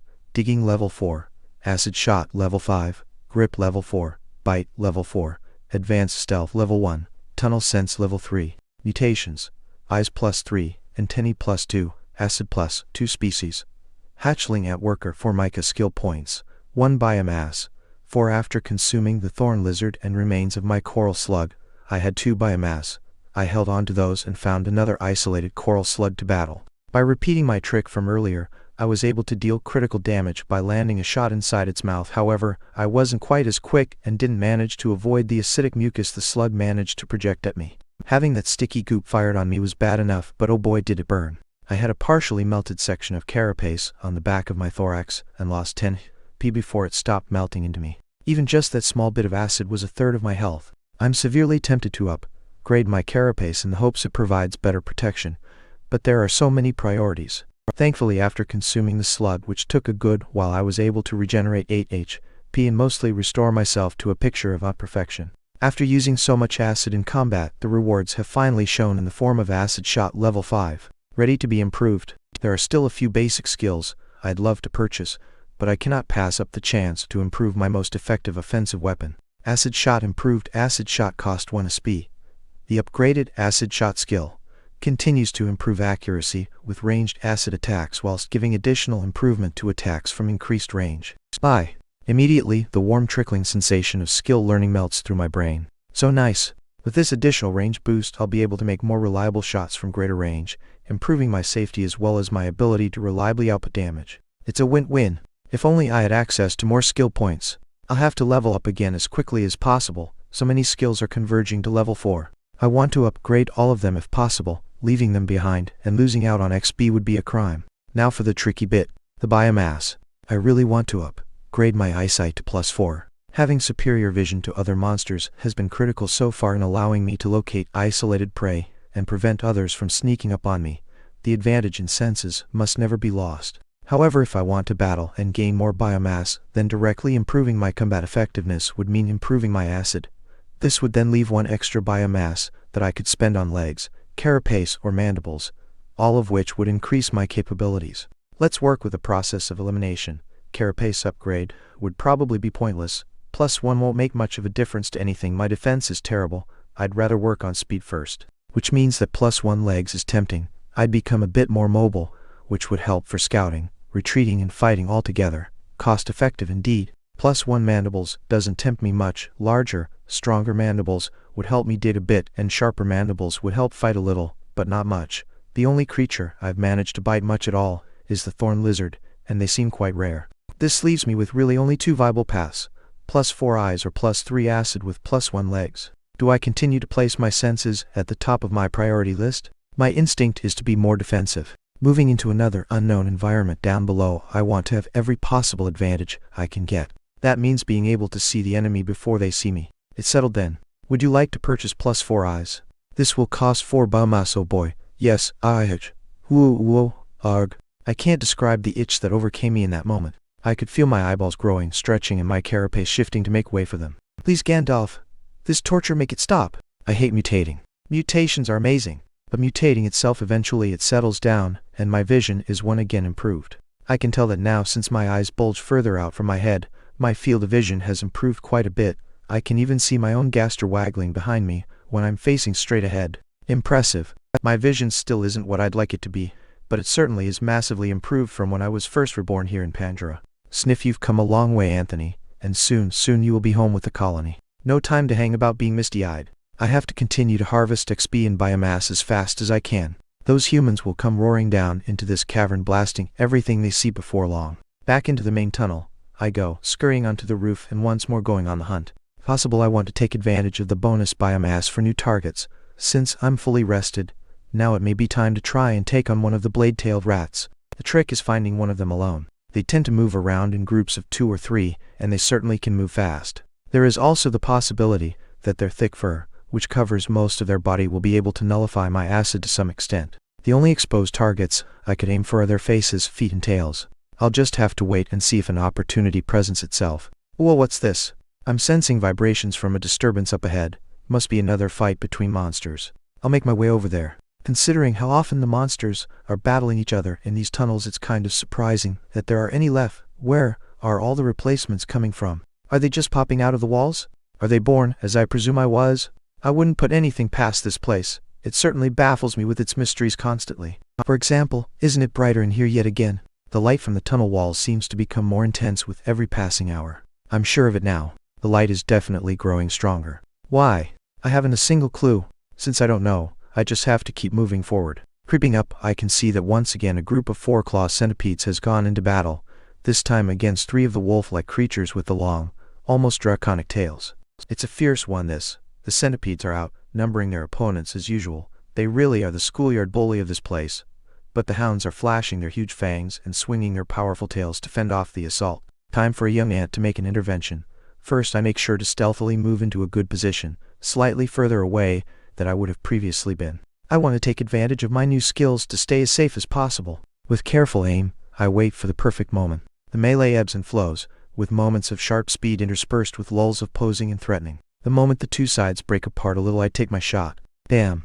A lightning-fast stream of acid erupts from my rear field, splashing over a claw centipede who had just raised its claws to clack threateningly at its foes. The creature reacts immediately by retreating and flipping its many-legged body over, trying to throw off the horribly burning liquid. The hounds take advantage of the break in the enemy formation, pouncing forward to attack. Whilst 2 of the hounds keep 3 of the healthy bugs occupied, the remaining hound charges at the centipede to the left of the wounded one, cutting it off from its allies and shaping up for the 1v1. This should be interesting. My money is on the hound. The centipede seems to agree, backing itself away whilst rearing up its back section, threatening to stab forward if the hound approaches. This hound gives absolutely no fricks to the threat and leaps forward immediately. Thunk. Pressured by the aggression, the centipede immediately lunges forward with lightning speed, striking like scorpion. But showing incredible agility, the hound is able to twist itself the side, causing the venom spike at the end of the tail to strike stone. Not willing to wait for the opponent to recover, the hound immediately positions to the side, not lunging in to bite, putting itself at risk of the claws, but swings its thick, muscular tail with tremendous force. Crack! Chapter 22. Once more into the breach. The centipede is crushed into the stone floor of the cavern. Deep cracks appear on its carapace after the kinetic force rips through its body, shattering the hard outer skeleton. I'm stunned. That was one fearsome strike. If I was hit by that, I'd be squashed into a pancake, no doubt about it. Scary. The centipede doesn't seem to have fared much better. It twitches on the ground, barely moving. The hound steps forward slowly, a murderous glint its eye, almost as if it's thinking, "Take that, you bug. How dare you threaten my greatness?" Before it can deal the finishing blow, however, something unexpected happens. Sizzling acid streaks through the air and sprays down the hound's left flank, immediately burning into its flesh. Oops. Hey. Sorry to interrupt your proud moment there, hound, but I don't want this battle to end just yet. Of course, one blast of acid isn't enough to finish off a hound, but the same is also true for the centipedes. The claw centipede I hit earlier has now recovered enough to once more join the fray. It advances cautiously to reinforce its 3 unharmed brethren against the 2 healthy hounds. This is the critical moment. With 1 centipede essentially down for the count, but still living, and 1 wounded hound, the battle has become very even. The centipedes seem a little unwilling to proceed with the fight now. They continue to posture aggressively, but don't actively make any moves to attack against their larger opponents. The hound I injured is mildly wounded by my acid, but not badly enough to keep it out of the fight.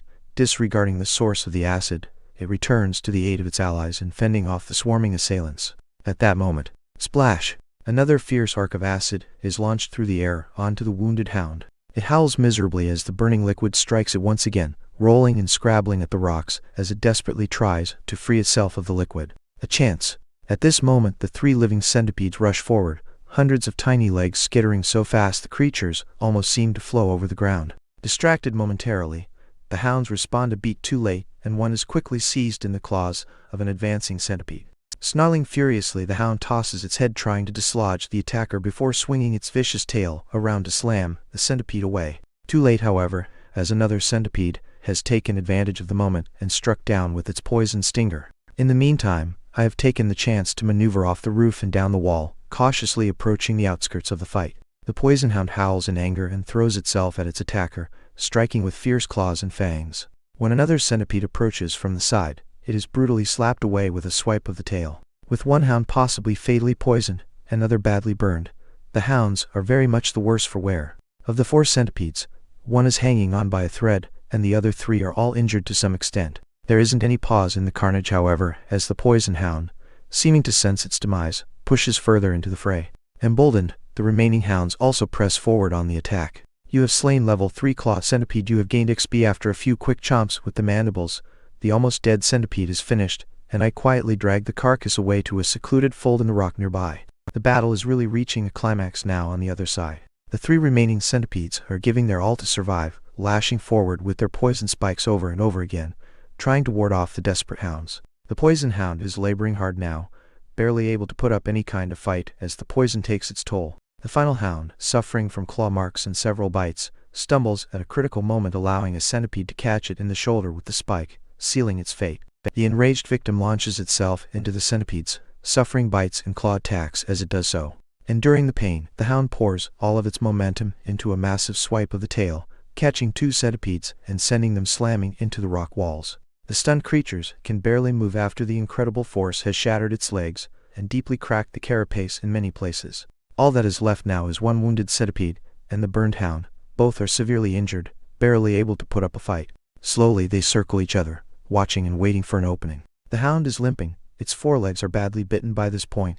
The centipede isn't much better, several legs are crushed, hindering its mobility. Almost as if a hidden start gun has gone off, they simultaneously launch at each other. The 2 monsters quickly converge and bite forward, latching onto each other. The centipede has gripped the hound by the throat. The hound is crunching down just behind the centipede's head. Who will hold on? It turns out neither, as both creatures gradually collapse, completely spent, unable to continue the fight. Emerging from the shadows, I behold a scene of ridiculous carnage. The 3 hounds have collapsed, exhausted, and on the verge of death. Their opponents, the centipedes, are similarly disabled, unable to defend themselves. Hoo ha ha ha ha ha. Fools! You were dancing in the palm of my hand all along. Even if I beheld the entire process with my own eyes, I still cannot quite comprehend exactly how well this has all worked out for me. All of these creatures are on a sliver of health, effectively 1 HP. This is an unprecedented harvest of XP and biomass. It's a little interesting how rapidly a person's attitudes can change, isn't it? Not too long ago, I was an average person. I lived in a normal society and wouldn't consider harming another person. I had never been in a proper fight during my past life. And yet, after being here for a few days, I have already become accustomed to battles just like this. Being forced to fight and take the life of your own food quickly changes one's attitude on the sanctity of life. Perhaps in my mind I justify it by saying they aren't people but monsters. But isn't that what I am myself? Time to worry about that later. I need to secure the last hit on these hounds before the poison steals my XP. Moving efficiently, I move from hound to hound, using my mandibles to apply bite attacks until the familiar and soothing refrain of Gandalf rings in my mind. You have defeated level 4 Lupus Draco Cub. You have defeated level 3 Lupus Draco Cub. You have defeated level 4 Lupus Draco Cub. You have gained XP, and then I move on to the remaining centipedes. Sadly, one of them was unable to hold on to life and has already succumbed to its wounds, but the others are still kicking. You have defeated level 2 Claw Centipede. You have defeated level 3 Claw Centipede. You have gained XP. You have reached level 5. 1 skill point awarded. You have reached the level cap. Evolution menu available.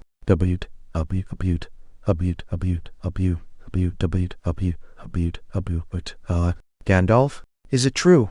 I can evolve? No, Anthony. Don't get distracted. No matter how much you love the idea of evolving, you have to secure this biomass before anything happens. With all of these bodies just lying about, any creature is going to want a slice of the pie.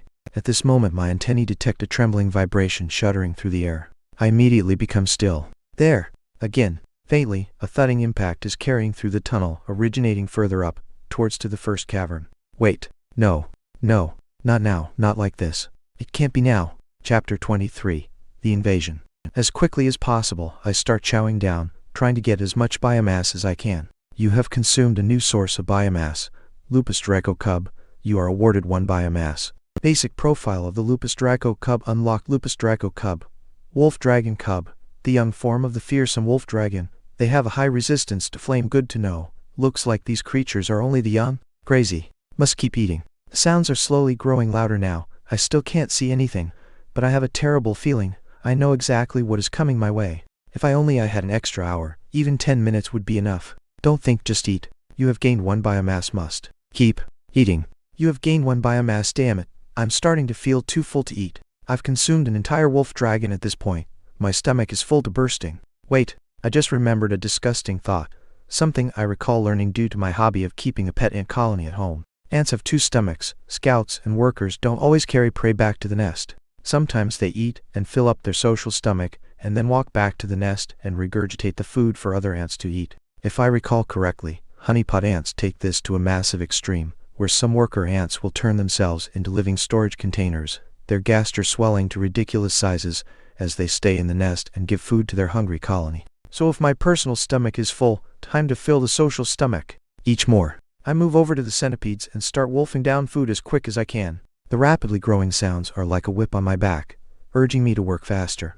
I can make out the sounds better. The clash of swords and the roar of flame are growing closer and closer. I need one more biomass, and then I'm out to here. Say, Mon.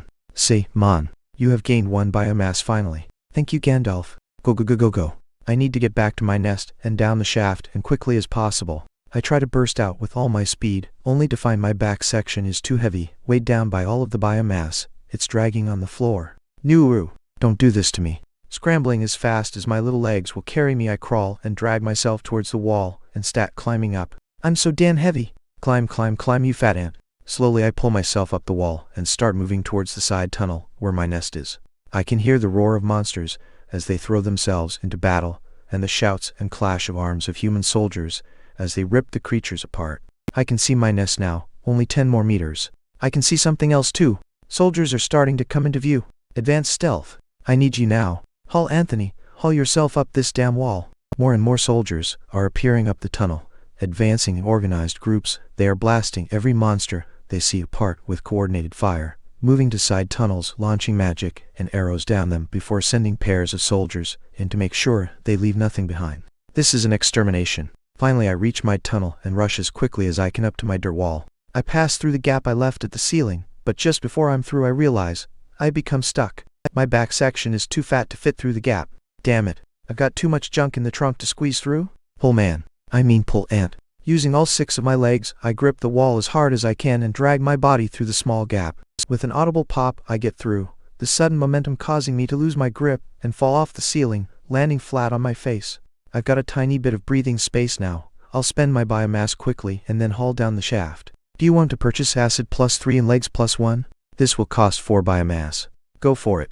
The horrible feeling of mutation immediately erupts, especially in my acid gland, but I don't wait for it to subside. The fear of staying here and getting caught propel me to keep moving. Straight away, I crawl to the shaft and start making my way down, my increased weight slowing my descent more than I'd like. I'm having to carefully shift my bulky backside, making sure I'm properly supported before each step so I don't immediately fall to my death. Hopefully the +1 legs will be able to sustain my bulk a little better and allow a safe journey. When I'm almost halfway down, a muffled boom echoes down the shaft above, followed by dirt cascading down over me. It takes me a moment to realize what has just occurred. They've detonated my dirt wall. This means they're coming past my nest and will find the shaft shortly. I redouble my efforts, accelerating down the wall at a dangerous pace. My claws begin to slip and slide as I risk unsafe footholds on the wall to expedite my passage. Eventually I'm able to reach the bottom of the shaft without anything drastic happening, but I don't feel safe yet.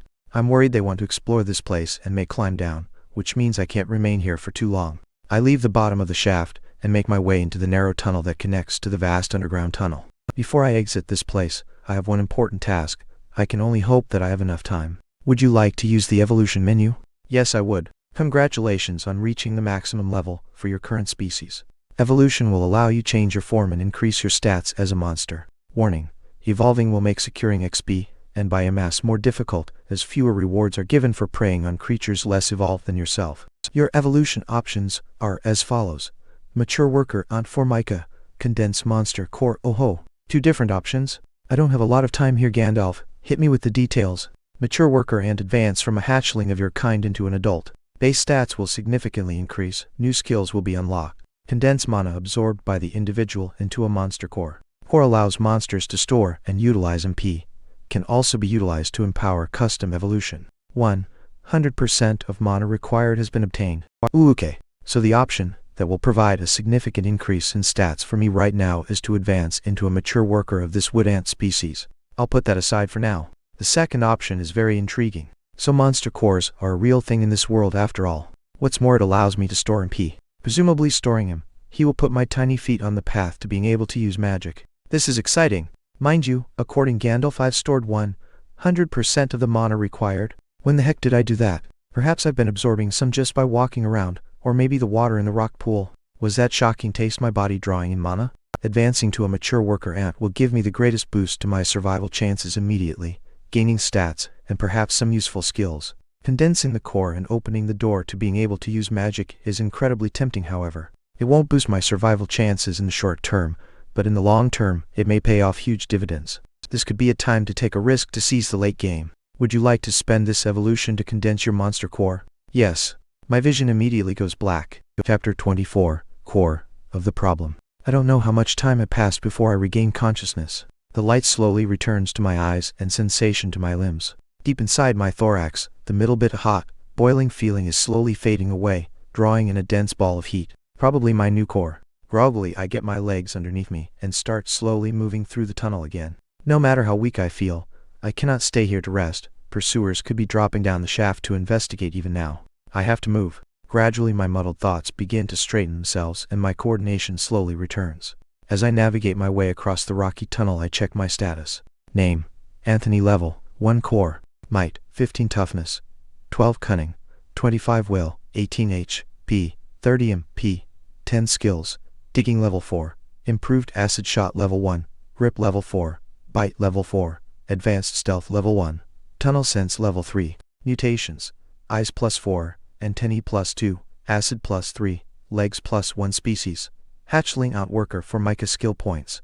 1 biomass, 0 holy mother of downgrades. Why am I level 1 Gandalf? My hard work, my accumulated experience, all the ridiculous good luck I've had. It hasn't been easy to survive to this point, you know.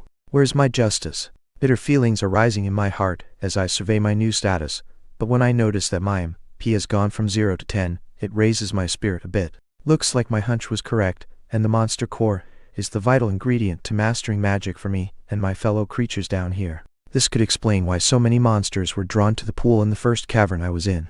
By drinking the water, which was somehow suffused with mana, they were able to absorb it and hasten the formation of their core. When I think about, though, I've sacrificed a significant upgrade to my stats in order to condense the core, which has given me, in effect, only 10 MP that I can't use. Was this really the correct decision? I have to advance now into what is likely more dangerous territory than I have experienced already. Those increased stats would have been super handy. I can't help but worry I've made the wrong choice. The prospect of being able to use mana was just too tantalizing in my eyes. Returning to level 1 may not be that bad. Doesn't it mean that I'll be able to level back up to 5 and evolve again? Which also means I'll be able to gain more of the precious skill points as I do so. Perhaps this is actually better. I'll have a second opportunity to amass skill points as an unevolved creature, which could allow me to gain more levels and skill points at a faster pace than evolving would have. I have 1 skill point available right now, but I don't want to spend it yet.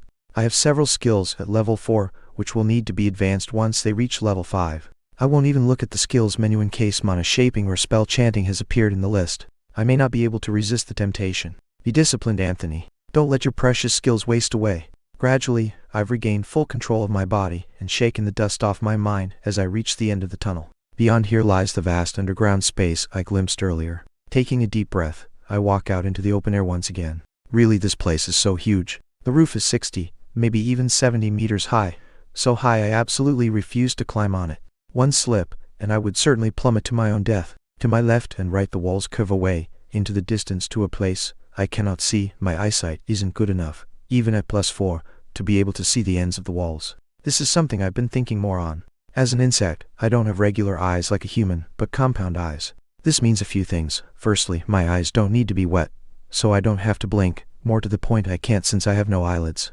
Secondly, my eyes don't have one point of focus. Unlike a human who can see the one place they are directly looking at in great detail, my eyes are able to look in many directions at once. But the detail is poor.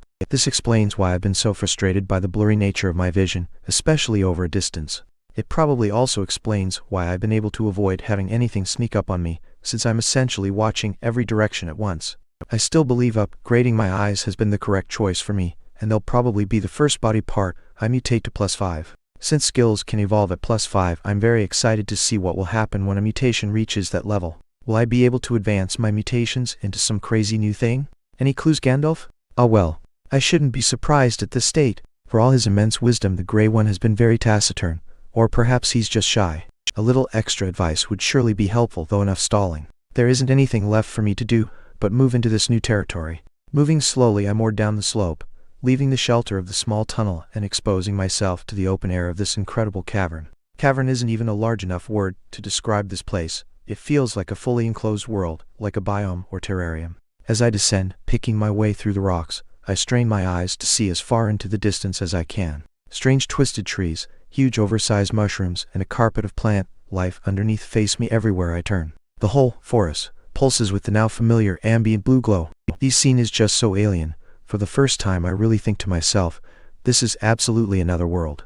I nervously poke the grasses and plants with my front claw, snipping at them to see if they react. When they don't respond, I move toward a giant mushroom. These things are easily twice the height of an adult person. After a moment's hesitation, I use my claw to prod it.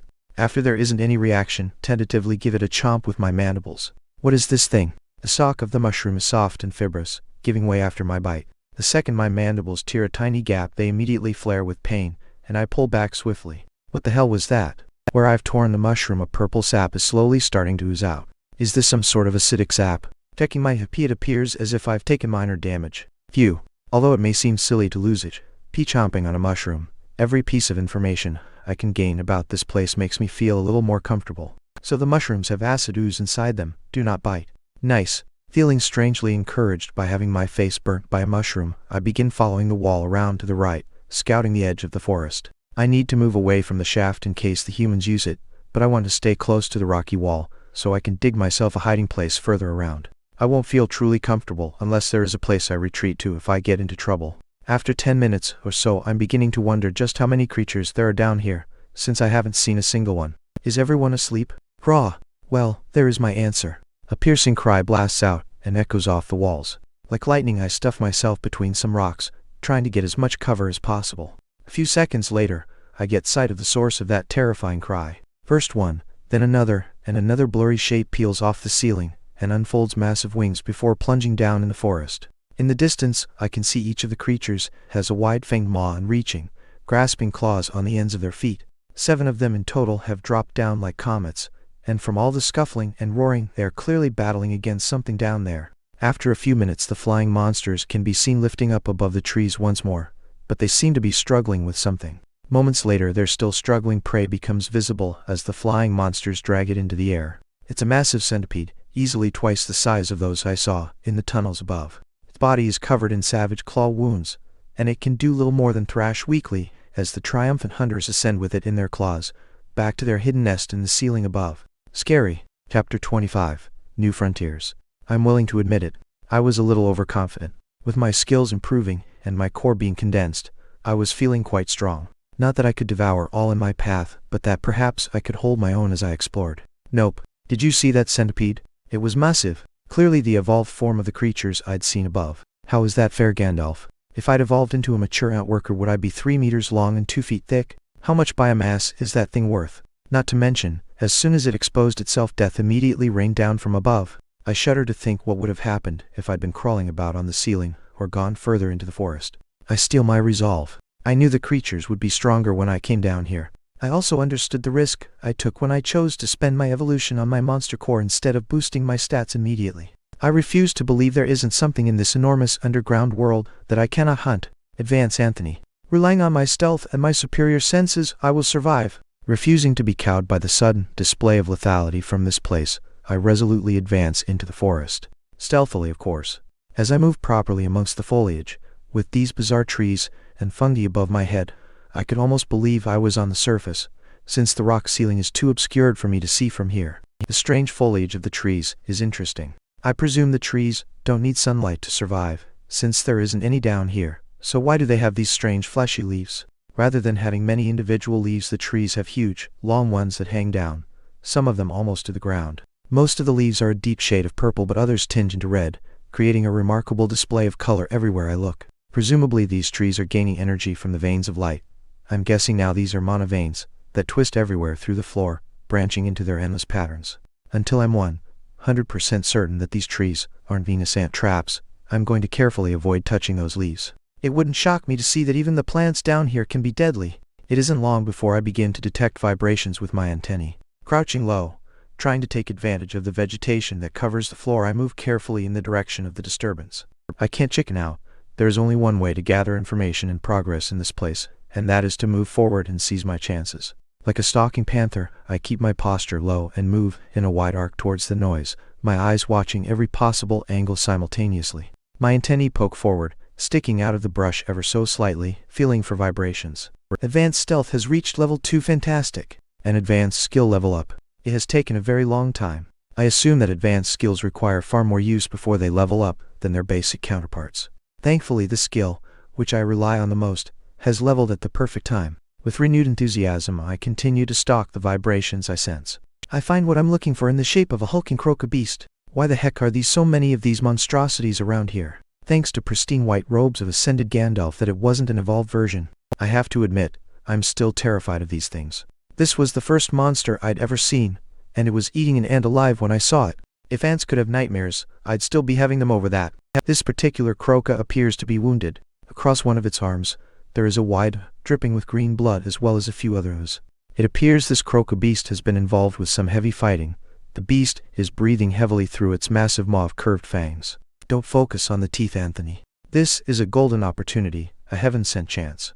I'll never get a better chance than this to take on one of these horrible crocodiles one-on-one. This is a chance to finally put my fear of these creatures behind me as seize the bonus by a mass I wasn't able to get before. Let's do this. Before I can talk myself out of it, I turn and blast the croca beast with acid. Come at me, you giant croc! My +3 acid fires out, at lightning speed, splashing down the wounded monster's side. I was careful to aim the acid so that it would impact onto the wounds, hopefully causing more damage by seeping inside. The furious beast roars with pain, its massive jaws wide open as it turns to face me. As it does so, pow! Another acid shot directly into the creature's face. About half the acid goes directly into the creature's mouth. The other half blasts past the target. But I'm satisfied with the shot. How you like that? If these monsters are going to keep letting fire acid directly inside their mouths like this, I'm going to have to patent this move. The dreaded Anthony mouth shot. Sounds wrong somehow. The croc thrashes its head wildly as its throat burns with terrible pain. Combined with the terrible wounds it had already sustained, this is clearly a bad day for this particular beast. Having decided on the origin of the ranged assault, the croc charges forward with its massive bulk, green scales glittering in the light. Holy moly! Quick as a flash, I leap to one side, all 6 legs skittering as fast as they can dodge past the brutal dash. The croc has both hands out, long claws gleaming with cold light. As I attempt to dodge past, it takes a massive swipe at me. Slash! As I leap to one side, I can feel the air brush past me from the fearsome strike. If that had connected, it may just be lights out. I'm afraid this croc has more life than I had assumed. Focus, Anthony, there isn't a way to back down now. As the creature corrects its balance and turns to face me once more, I turn my head slightly to get good vision behind me, and suddenly brace my legs. Fire! The creature stuns me by predicting the move, lunging to the left as the jet of hissing liquid flies through the air. Smarter than you look, a croc? Had it been uninjured, it may have escaped completely, but with its reactions dulled, and its body not moving the way it wants, it isn't able to fully escape the spray. The bubbling acid is now eating away at the monster's chest as well. In addition to the damage being done by the earlier 2 shots, I refuse to believe the croc has much more in the tank. I keep moving. If I stand still, the far larger monster will have a much easier time closing in on me for the kill. In a straight-up fight, it's obvious who would have the advantage. The croc is laboring hard, but murderous intent is oozing from every pore as it glares at me, circling it from range. Such a fearsome monster, this croc! Although it may be shorter than an average person, it is clearly heavier, its powerful frame stocked with muscle. Not to mention, to someone like me, who is probably only as tall as a person's knee, this creature towers over me. The intimidation factor is real. As if it knows that the clock is ticking against it, the beast growls fiercely and charges, aiming to cut me off as I keep circling around it.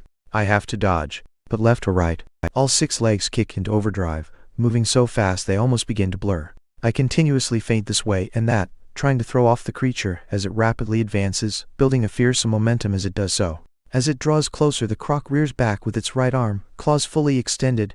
If I take this head on, I'm dead. Where do I go? My heart is pounding in my chest until I think it might explode. But somehow, I'm able to stay cool. In a flash of inspiration, I rush decisively in a direction the croc would not have expected, directly into it. The claws swoosh over my head, catching on one of my antennae and shearing part of it straight off. The blast of pain makes me feel nauseous, but I double down and bite hard on the croc's leg, hauling with all of my strength and weight to pull it down before it can regain its balance. Bite has reached level 5, up, grade available not. Now. Gandalf. Chapter 26. Conqueror. Actually, scratch that. Now Gandalf. Now, would you like to improve bite to crushing bite? This will cost 1 SP quick. Before the croc can react, I rear back and chomp down on its leg once again, trying to inflict some damage and drag the creature off its feet. As I prepare to bite, something shocking occurs. My mandibles begin to glow faintly, and I can feel a new strength building within them. Is this my new skill? Some sort of active attack? Finally. When I bite down, with all my power, the feeling of crunching scales reverberates through my jaws.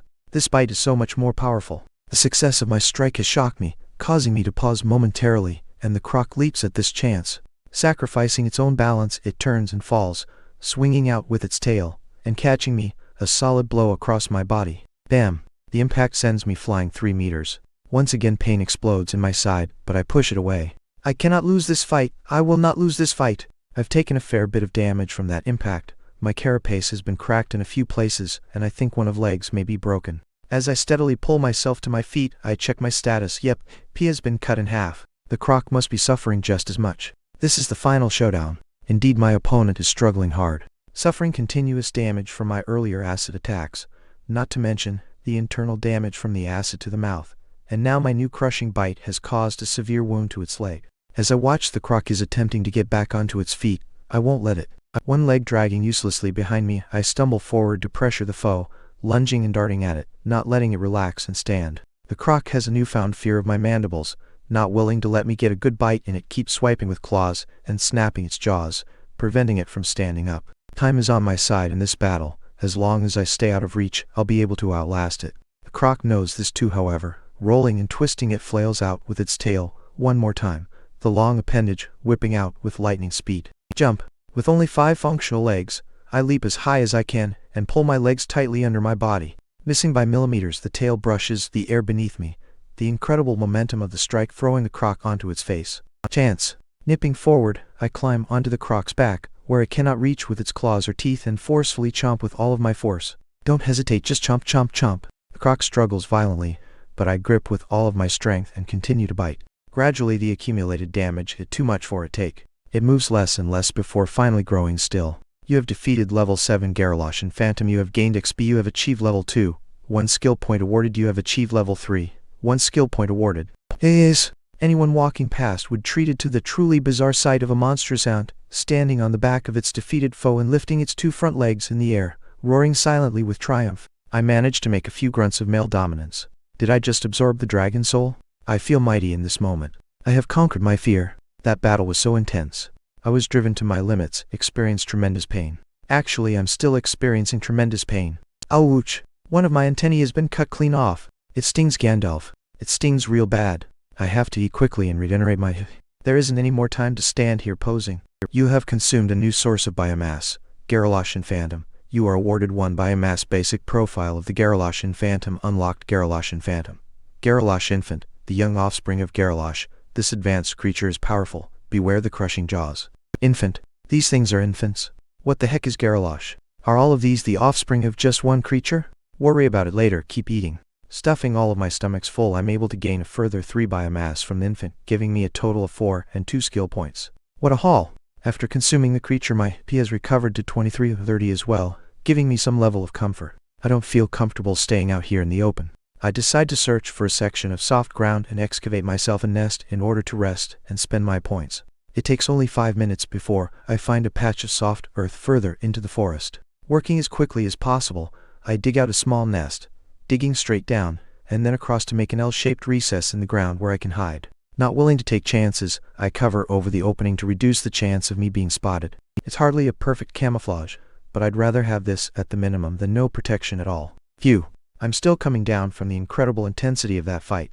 I came close to death on multiple occasions, but was able to pull through and win tremendous gains. This rush and thrill are like nothing I've experienced before. I can understand now why some people are such thrill seekers back on Earth, but this goes beyond anything they could hope to experience. This was a real life or death battle. As exciting as it was, I don't want to get in the habit of challenging powerful monsters. I wouldn't have gone into that fight if the croc hadn't been injured in the first place. This was a lucky encounter, and I can't let my victory get to my head. Now to spend my incredible wealth. With my newly improved crushing bite skill, I decide to upgrade my mandibles twice, using 3 of my biomass, and spend the last one on upgrading my carapace to +1. This will broaden my offensive options, and provide a tiny upgrade to my defense.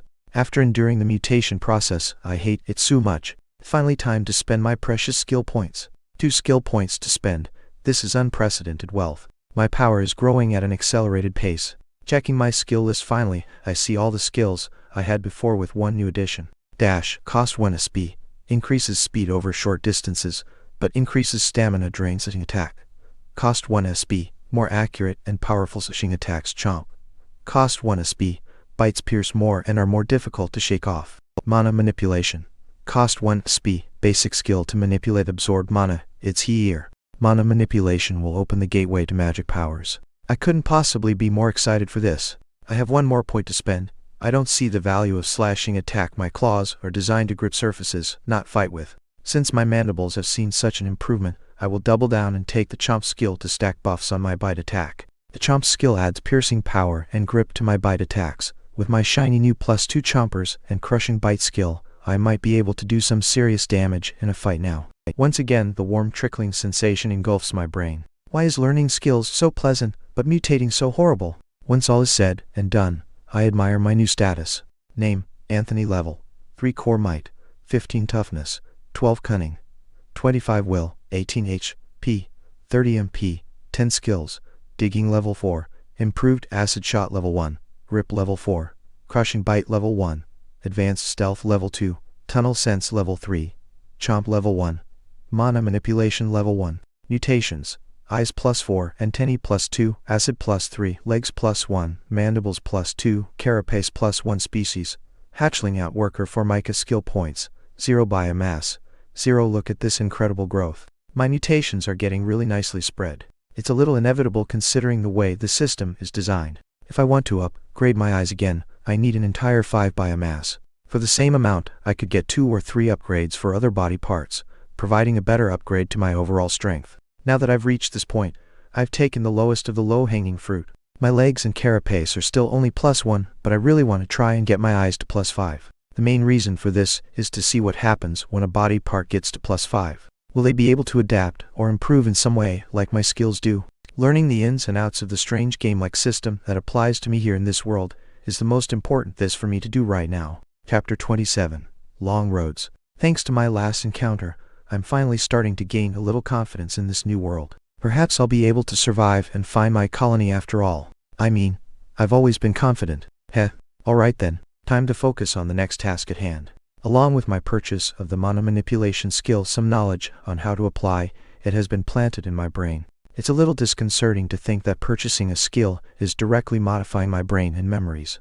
Exactly how intrusive is this system? I don't really have the luxury of being able to worry about it now, so I push any doubts out of my mind. According to my new understanding, the mana absorbed by my body comes from the air and is stored in my monster core. In order to use that mana, I need to bring it out of my core and shape it. Hence the mana manipulation skill. With this skill, I'll be able to take the first step of using my MP to do something cool. Time to make an attempt. If I concentrate, I can feel my core within me, sitting right in the center of my midsection. It feels like a tight ball of heat, faintly pulsing with energy. That would be my mana. Before I attempt to draw my mana out, I want to have a firm image in my mind of what I want to happen. Something simple for the first attempt, okay? Let's go with I want to release it as a cloud from my mouth. Just a harmless puff of mana from the mouth, easy. Concentrating hard, I focus all of my mental energy on my core, sinking my mind deep within myself. My core is still tiny, probably the size of a grape. I'll probably get chances to grow it in the future. My max MP is only 10 right now. Surely that isn't enough to do much. My consciousness locks onto the core, and then draws within. I feel like I've been transported inside a crystal world. Fractal angles reflect off in every direction. Within the space, the mana is floating lazily, turning in slow circles. Without anything to direct it, this is the state it will maintain. I can feel the moment when the energy within begins to respond to me. Gradually it begins to move, to flow in the direction of my thoughts. This is so damn hard. Forcing with all of my mental might, the mana moves reluctantly out of my core, and through my body. I feel the force welling up in my throat now, like water caught in my esophagus. Opening my mouth wide, a small puff of glowing, transparent gas is released and quickly disperses into the air. Gasp. That was so frickin' difficult. I feel exhausted just from that. I get that my ability to shift mana is as low as it gets, but I'm completely wrecked after just one harmless puff of mana. Magic is hard, even more than I want to master it. Quickly checking my MP consumption, I see that I've only used 2 points. All of that effort for only 2 points is a little depressing. Nevertheless, the more I practice, the faster my skill level will rise, and the easier it will be to practice, causing the speed of my training to get quicker and quicker. An exponential growth loop. The faster I get through these early levels, the faster my growth will be. Summoning all my determination, I once again focus my mind on my core, trying to replicate the effect.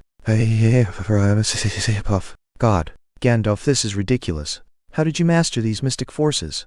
Do I need a beard and staff? I managed to practice another 3 times to use all of my mana, but on the last my mental energy runs out, and I don't manage to force the mana outside of my body, causing it to dissipate harmlessly. I'm so exhausted by this process that I decide to have a bit of open eye to recover. I wish I had some way of knowing how much time has passed. Being born here with a smartphone would be way too convenient.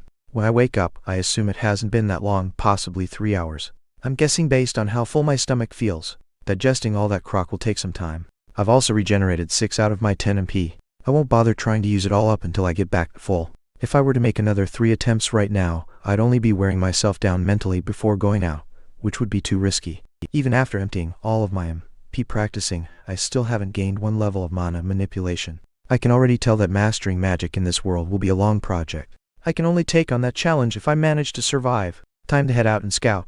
Emerging from my nest, I take a little time to conceal the entrance before I leave, covering up the hole with some dirt and vegetation. I may not even return to this nest, but if I can create a few hiding places as I move around, it will only improve my chances of survival. With that job done, I take a quick note of my surroundings. There doesn't appear to be any creatures nearby, nor can I detect anything with my antennae. Thankfully, as I've been digesting my biomass, the insured antennae has begun to regrow. If I continue to secure food for myself, my sensory organs will be returned to their former glory. At the moment, they are only running at about 70% of capacity, thanks to my injury. I can't get too mad about it. I gained so much from that encounter. The price I paid was easily worth it. The priority for this mission is scouting and information gathering, not combat. Unless I'm able to identify a truly juicy opportunity, I'll be passing it up in favor of information gathering. There's been enough risk-taking for the time being. Satisfied that there isn't anything nearby, I start to move out, keeping low to the ground. The massive cavern is just so wondrous to me. Such a ridiculous amount of open space under the surface just doesn't make any sense. I mean, I'm not sure exactly how large caves underground were on Earth, but you could probably fit a city inside here, so long as you lop the top off the buildings. It just doesn't seem possible for it to be natural. As I move through the undergrowth, my eyes are constantly focused in all directions. I especially don't want to be paid a visit by those horrible gargoyles from above. I notice that the terrain in here isn't completely flat. Here and there I can see hills and large rock formations reaching up towards the ceiling. It wouldn't surprise me if many creatures made their homes in these places. Nesting in a more secure location will always be safer, but also invite competition. I think I'll skirt around them for now. Now that I'm inside such a large space, the weakness of my eyesight is once again weighing down on me. It would be possible for me to climb a tree and be able to see a very long distance if my eyes were good at focusing on distant objects, like a human's. My compound eyes are fantastic for focusing on all directions at once, protecting me from ambush, but they are not good at seeing things far away, even if the range has been upgraded by my +4 mutations. This means I can't get a good idea of the whole area at once by looking from a high vantage point or through a clearing in the trees. I have to move and get somewhat close, whilst building up a map of what I see in my mind. Tunnel sense has reached level 4, which is exactly what this skill is useful for. By maintaining my sense of direction, I can get a rough idea of what landmarks are placed where. About time you leveled up tunnel sense. Some skills really do take much longer than others to skill up. Wait, something's coming. I can feel it through my feet and antennae. Possibly something big. Looking around, I scan the terrain. The thick, pale mushroom stalks sprout straight out of the rock here and there, supporting the multicolored caps above them. The strange trees take up spaces between them, their twisted roots creating a gnarled carpet, spreading out from the trunk and piercing into the stone floor. I can use those. Instead of running and perhaps getting caught, I'll need to rely on my stealth to protect me as I'm out scouting. This creature could have incredible hearing, or sense the air vibrations caused by my running. They could be incredibly fast and chase me down. I just don't know. Better to hide. Quietly I move to a particularly large tangle of roots and slowly climb through them, concealing myself against the dirt and behind the strange wood. With careful positioning of my head, I'm able to see some of what transpires nearby. Thud, thud. The sounds of heavy footfalls is growing closer and louder. This is definitely a huge monster. When I finally lay eyes on it, I almost pass out. What the hell is this thing? Chapter 28. True Lords of the Domain. An enormous, scaled hand reaches forward and grips the hard ground. Each scale is a polished, dark green color that practically glows with the reflected light of the forest. Vicious claws tip each digit, curved blades that taper into a fearsome point. What sets my poor heart beating the most is that each of these claws is probably the size of my head. Thick, powerful ropes of muscle on the hand drag the rest of the monster forward. The long pointed jaw, studded with teeth, precede the recessed, chilling eyes of the beast. Many teeth can be seen even with that massive mouth being shut, giving the impression of a menacing grin. There is a cruel intelligence gleaming within its gaze, striking fear into the heart of every creature unfortunate enough to cross its path. Across the back of the monster, the overlapped scales are broken up by bony protrusions that end in spikes easily a foot long. With its body kept curiously close to the ground, its movement is sinuous and swift. As it passes by, I can see a second set of shorter, but powerful arms halfway down its body are supporting its low profile. The creature growls and huffs explosively as it passes, releasing a sudden flare of red flame, causing me to almost squeak. Finally, the powerful rear legs come into view. It's clear from their positioning that this creature could easily stand on its hind legs should it choose to, but has evolved in such a way that it can move swiftly and low to the ground like a crocodile on Earth. The monster is roughly 12 meters long from snout to tail. 12 meters. That's almost 40 feet. That's like 4 basketball hoops stacked on top of each other. That's almost the length of a bowling lane. Sure, that length includes the creature's long, muscular tail, but isn't that too stupidly big, Gandalf? That monstrosity is so huge, I could never hope to challenge it. What the heck is a giant like that doing crawling around up here? I mean, judging by the appearance, this is clearly an evolved form of the crocobeast. I just can't bring myself to call those huge monsters an infant. The crocodilic features are clear to see, but what I didn't expect was the extra set of arms, the breathing fire, and the stupidly huge increase in size. These things are so much larger than the croca, it almost beggars belief. Is it entirely possible that this titan is actually 2 evolutions away from the croca? Judging by the size of those scales, I don't think my acid would even be able to chew through it. This creature is like a tank. Its weight alone must be several tons. If there is anything here larger and more deadly looking than this thing, I'll head back up and take my chances with the humans. Vibrations shake my tiny legs as the tremendous weight of the monster continues to impact heavily on the ground with each departing step. It's at this moment a renegade thought pops into my mind, and I immediately move quietly out of my hiding place and begin to shadow the colossal croc. For some reason I thought of pilot fish on Earth. These fish would attach themselves to a larger creature, like a whale or a shark, and follow it around, keeping it clean and eating the leftovers. The larger animal gets a free cleaning service to keep it healthy, and the smaller creatures get protection and food. I'm not about to waltz up to this behemoth and offer to brush its teeth, but I may just have found an amazingly safe way to move about for the time being. Safe, Anthony? You must be outside of your mind. Well, wait a moment. It's highly likely that almost every creature around here is going to want to avoid this thing like 7 plagues stacked on top of each other. Everything that doesn't get out of the way quick enough would have to get past the big boy before they could have a chance at me. As long as I'm not noticed by the croc, then I'll be extremely safe. Thankfully, advanced stealth has shown its prowess in keeping me hidden, and if I continue to trail along and hide, I may get another level in that skill while I scout around. There are risks to this plan, but they are manageable ones. I skitter along in the wake of the titanic monster. Due to its sheer size, it moves fairly quickly, causing me to have to move a lot faster than I can realistically keep up with whilst minimizing noise. However, the bulky creature makes so much noise on its own my pattering little legs barely register in my own ears. For the next hour, I continue to scuttle about whilst remaining hidden from my unsuspecting bodyguard. The bizarre scenery of this forest continues to astound me as we travel. At one point we passed by an enormous flower, vibrant petals wide open to reveal a gleaming jewel in the center the size of my own head. I was completely stunned at the sight, but the croc continued to stomp past, unmoved. I didn't get much time to inspect the flower, but I got some strange vibes from it. The petals spread in a dense, overlapping fashion across the ground, as the center of the flower faced directly upwards. Something about the way those thick, fleshy petals unnerved me. They almost appeared like a welcome mat, rolled out to invite a guest towards the center of the flower where the incredible diamond-like jewel grew. I also received an unexpected benefit when a large centipede suddenly scuttled out of some bushes in front of the titan croc, as I'd begun to think of it. One of those large, evolved centipedes would be a tough fight for me, one I possibly couldn't win. To my new friend the titan croc? Not even worth mentioning. Barely slowing down, the croc brought one of its claws crashing down on the centipede, squashing it into paste instantly. What surprised me most was that the titan croc didn't even stop to consume the precious biomass, not even pausing before it continued to advance. I remembered at that moment what Gandalf had told me in the evolution menu, that more evolved creatures received less biomass from those less advanced than them. Possibly this centipede was useless to the croc, but that didn't mean it was useless to me. It's possibly a sad reflection on my present life, that I would gleefully run over to the smashed remains of a gigantic centipede to eat. The tremendous force of the claw had crushed the poor victim like a human stepping on a bug, causing the guts to burst out everywhere. Even I'm losing my appetite. I won't give up the chance for biomass. Remember always, if you would almost rather be dead, then you need to eat and live. You have consumed a new source of biomass. Adultus unguibus scolopendra. You are awarded 1 by mass basic profile of the Adultus ungibus scolopendra. Unlocked Adultus unquibus scolopendra.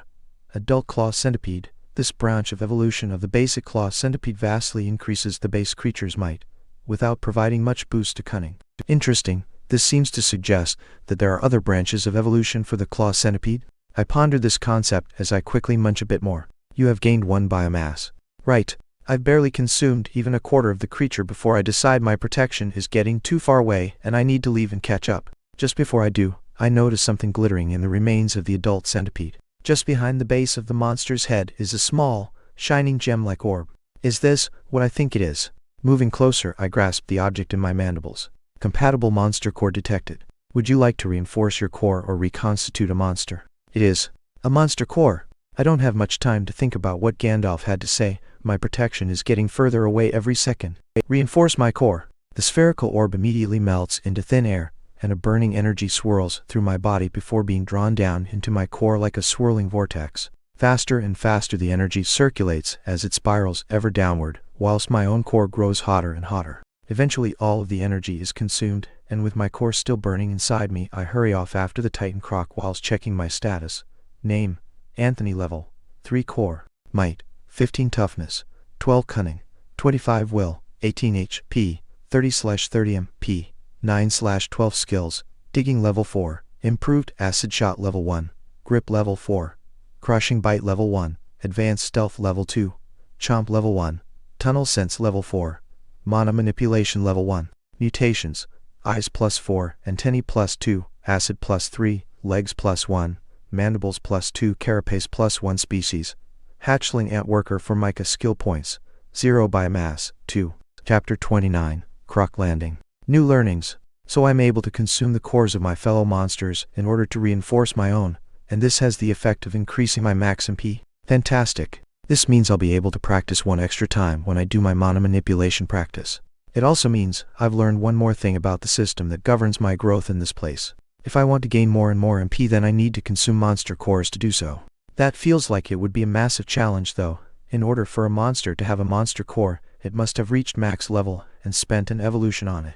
By definition, that means the monster will be strong, not something I'll usually be able to mess with. I was lucky this time. I can't expect I'll be able to gain more monster cores this easily in the future. Enough thinking. Time to chase after the Titan Croc. Even if it isn't rushing, the sheer size of that monster means it moves fairly quickly, and I really have to hustle to get back into my shadowing position behind the massive tail trailing behind the beast as it moves. It isn't long before we finally reach the place this unstoppable beast has been heading toward this whole time. Forest suddenly gives way, and an open vista appears before me. It's a lake. A huge body of water, glowing with incredible light, occupies a large clearing. After traveling for over an hour, we have moved toward that center of this huge cavern, but something tells me we haven't even reached it yet. This lake is easily 100 meters across. I can even see small rivers and tributaries running off it. I suspect this lake is fed from an underground source, the water flowing up from beneath the rocky bed, and then overflowing to create these small streams. What really dazzles me is the twisting ropes of blue light that rotate slowly around each other in a slow dance within the water, almost like a double helix pattern. These ropes appeared to be connected to the source of the lake and drifted around, pushed by some invisible current. Mana! I had seen this phenomenon before in the rock pool above, but it had been far, far weaker. The twisting ropes had been almost invisible. Even so, the water had been suffused with mana, causing it to draw monsters from all over the cavern to drink and absorb the energy, trying to condense their cores. This water must have truly dense mana in it. Just like before, all manner of creatures had been drawn to the water source to drink and absorb the energy. Perhaps a good chunk of these monsters had already condensed their core, and were just restoring MP they had used up. I would have to test that idea. Within my range of view, I could already see a huge range of monsters. Some I had seen before, but others I had not. A large tangle of the basic centipedes is here.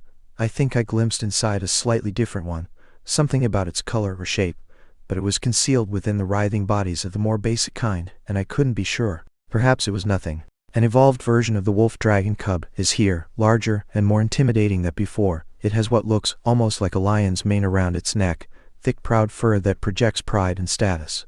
I could swear that the creature's eyes were on fire.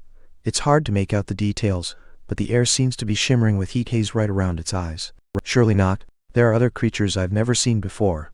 A gorilla-looking thing with massive, thick arms and a bat-like face, smaller monkey-like creatures swarming and screeching around its feet. Over there I can see a few of those gargoyle-like monsters I'd seen descend from the roof. Past them is what I believe is an evolved thorn lizard, not much larger than the original, but looked more densely muscled, and its spikes more menacing than before. Another creature had the appearance of an armored bison of some kind, built with its legs low to the ground and thick plates of a rock-looking substance protecting its face and back. More and more I spotted new types of monsters around the lake. The sheer variety of them was dizzying. Just how many different types of monsters were there down here? It was going to be a real pain trying to remember all of this. Unfortunately, most of them looked too strong for me to deal with. I'll have to continue to choose my targets very carefully. As the giant Titan Croca approaches the water's edge, the nearby monsters wisely create space for it. I can see the area the Croca has settled in is a large, flattened, muddy zone where the monster can stretch out its full length and lap up the mana-charged water at leisure. It sure looks good to be the king. Even with all of these monster types here around the lake, there isn't anything that looks like it could go one-on-one with this guy. What the heck was a Garalosh that could produce such fearsome offspring? Since the piece of the water seems to hold here as well, I move a little ways around from the croc and approach the water's edge to get a taste. Zzzzzzzzzzzz. Wow. Huh. That tingling, burning sensation is back in full force. The difference now is that after the feeling floods through my whole body, it then recedes back, like ocean water from a beach, drawing further and further in until it's settled completely inside my core. Checking my status, I can see that my MP has regained 2 points. Right on. I take another sip in order to refill myself to max, and then sit for a moment until the intense sensation fades. Since I'm here at this lake, and can essentially refill my MP for free, this is a perfect opportunity to train my mana manipulation skill. I can grind non-stop until hunger forces me to go out for a hunt. Excited, I start snooping around for a place soft enough for me to construct a basic hiding hole and get stuck into digging as soon as I can.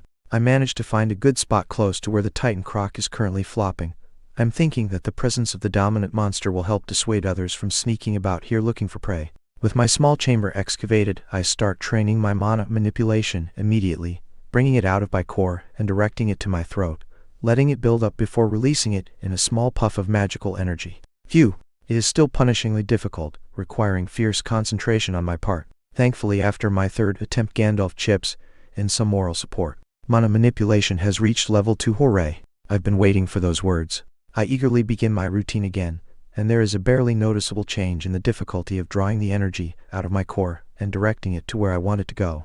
One level was never going to make much difference, I suppose. However, with the support of my improved skills, I'm able to completely exhaust my mana and my mind with 6 complete sets of practice. Completely drained, I drag myself back to the lake and start drinking to refill my MP.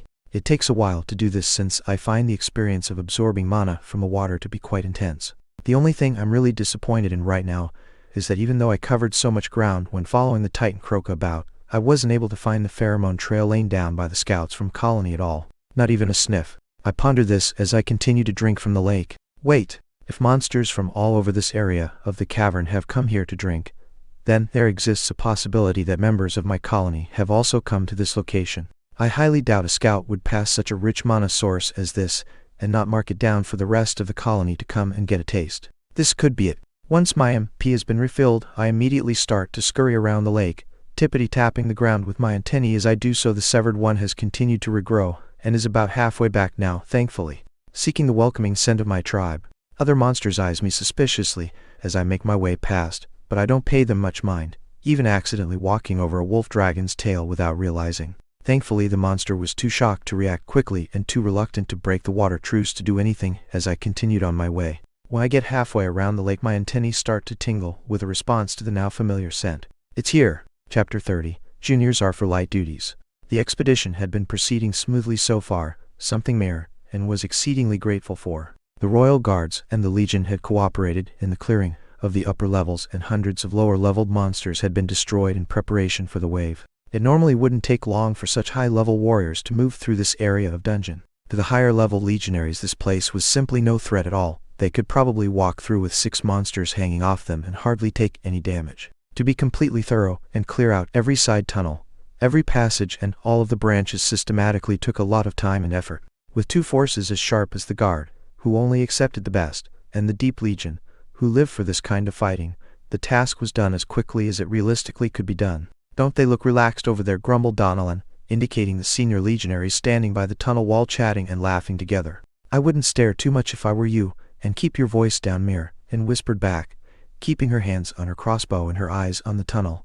"Aurelia is rumored to have incredibly advanced hearing skills. If they hear you whining, you'll be digging latrines into the rock. It just doesn't seem right that us lower-level trainees with weaker jobs have to do all the heavy lifting whilst the full legionaries stand about and watch. I've launched so many fireballs in the last 10 hours my fingers have almost burnt black," Donnellan moaned. Donnellan usually wasn't the type to whinge and complain when he was on the job, but fighting monsters and being on constant alert for the better part of half a day was enough to get anyone in a foul mood. To make matters worse, even the trainees were high enough of a level that they received very little experience for using their skills or killing monsters this high up in the dungeon. "Hold on a little longer, you Sook," Marin admonished. "We'll make it down to the first expanse soon and set up the advanced camp. We're scheduled to rest once the fortifications are in place." "Great, more digging." Marin could only roll her eyes at Donnellan's continual complaints. She couldn't blame him too much. Mages who specialized in fire magic like Donnellan were often called blast mages because they were effective in wiping out large amounts of lower-level creatures. Donnellan had been forced to work much harder than she had. "How are you two traveling? Managing to stay awake?" laughed one of their centurions, Alexei, as he approached to check on them. The two trainees immediately saluted. "Just fine, Centurion," Donnellan declared, his voice full of vigor. "I'm ready to serve another 10 hours easily." Alexei snorted. "No, you're not. In another hour, you'll be snoring on your feet." The well-built officer gave them both an encouraging slap on the back. "Remember, for you and the other trainees, this mission is a rite of passage. Expect that you'll be worked extra hard. By the time we're done, you'll feel dead and reborn at the same time." Murren winced and Donnell audibly groaned, causing Alexei to laugh again. "Don't worry too much, me and the old fogies will start to pick up the slack once we reach the first expanse." Alexei leaned closer to whisper conspiratorially. "You may not know this, but us higher-ranked legionaries are built to function a lot deeper in the dungeon than this. It's hard to show our stuff up here." Donnellan choked back a laugh. "What? Because the monsters are too weak?" he scoffed. "No," Alexei drawled, "because the mana up here is too thin. The ambient levels in the expanse is just barely enough. You'll see some good stuff then. Watch out for the commander especially. He's a living legend for a reason, you know." "Alexei!" came a shout from across the tunnel. The three of them immediately snapped to attention. "Yes, Tribune Aurelia." The older woman was glaring at Alexei with a heat he could almost feel. "If you're done running your mouth to the trainees, Centurion, then I suggest you take the trainees to the supply cart and locate 3 shovels. We'll need latrines dug once we reach the expanse." Donnellan almost wept. As the 2 trainees trudged away, cursing silently at their Centurion, Titus was chuckling quietly to himself. "You think I shouldn't be so hard on them?" Aurelia asked, one eyebrow raised. Titus shifted his grip on the massive axe resting on his shoulder. Instead of answering the question, he asked one. "Do you remember your promotion expedition?" he said. Aurelia grunted. "How could I forget? You ground us into paste, put us back together, and then ground us down again." Her answer drew a fearsome grin from the commander. "Now you're one of the finest officers I've ever seen. We don't coddle legionaries, Aurelia. We liquefy them so we can pour them into our mold. If those kids aren't crying themselves to sleep tonight, we haven't worked hard enough." "And Alexei?" Titus frowned. "I'll have a word with our chatty Centurion myself." Aurelia winced. After a chat with Commander Titus, Alexei wouldn't be speaking for some time. The healing alone might take weeks. "Is the Royal Guard clear on their duties until the wave, Tribune?" Titus asked. "Yes, Commander. We can leave protecting the dungeon entrance and the upper tunnels to them. I'll have to thank the Queen personally when we get back. Her guards really know their stuff." Titus grunted. It was true the guard were highly skilled, but he wasn't sure it was necessarily the best idea for the Queen to send her most competent defenders into the dungeon to manage the upper tunnels. With all of the upper tunnels swept, it was time to make the push into the expanse. This is where the true strength of the dungeon began to reveal itself, as well as its wealth. Monster cores were just one of the valuable materials that could be harvested from the depths. Minerals, powerful crystals, as well as the raw XP the monsters provided all commanded a price. The deeper the expedition progressed into the dungeon, the easier Titus began to move. After so many years of campaigning, it was difficult for him to spend such an extended amount of time on the surface. He wasn't built for up there, writing letters and managing the budget. With his axe in hand, and the mana burning in his veins, he felt much more comfortable. Within the hour, the expedition was prepared to advance further into the dungeon. Titus positioned himself at the head of the caravan, leading his legionaries towards the forest. After 10 minutes of marching with the occasional pause to crush a few monsters that came their way, the tunnel opened wide suddenly to reveal the vast underground space that had been named the Forest Expanse. The glowing forest spread before them in a wide arc, their faces illuminated by the blue light of the forest. In orderly fashion, the legionaries moved swiftly to set up camp. Earth mages moved quickly to raise walls, using their powerful spells to create temporary barriers made of the soft earth of the cavern floor. The trainees were charged with unloading the supplies from the carts, erecting the tents, and of course, digging the latrines. Titus watched his troops go about their tasks with a critical eye. 100 legionaries made up this expedition. 20 of those were trainees on their promotion delve.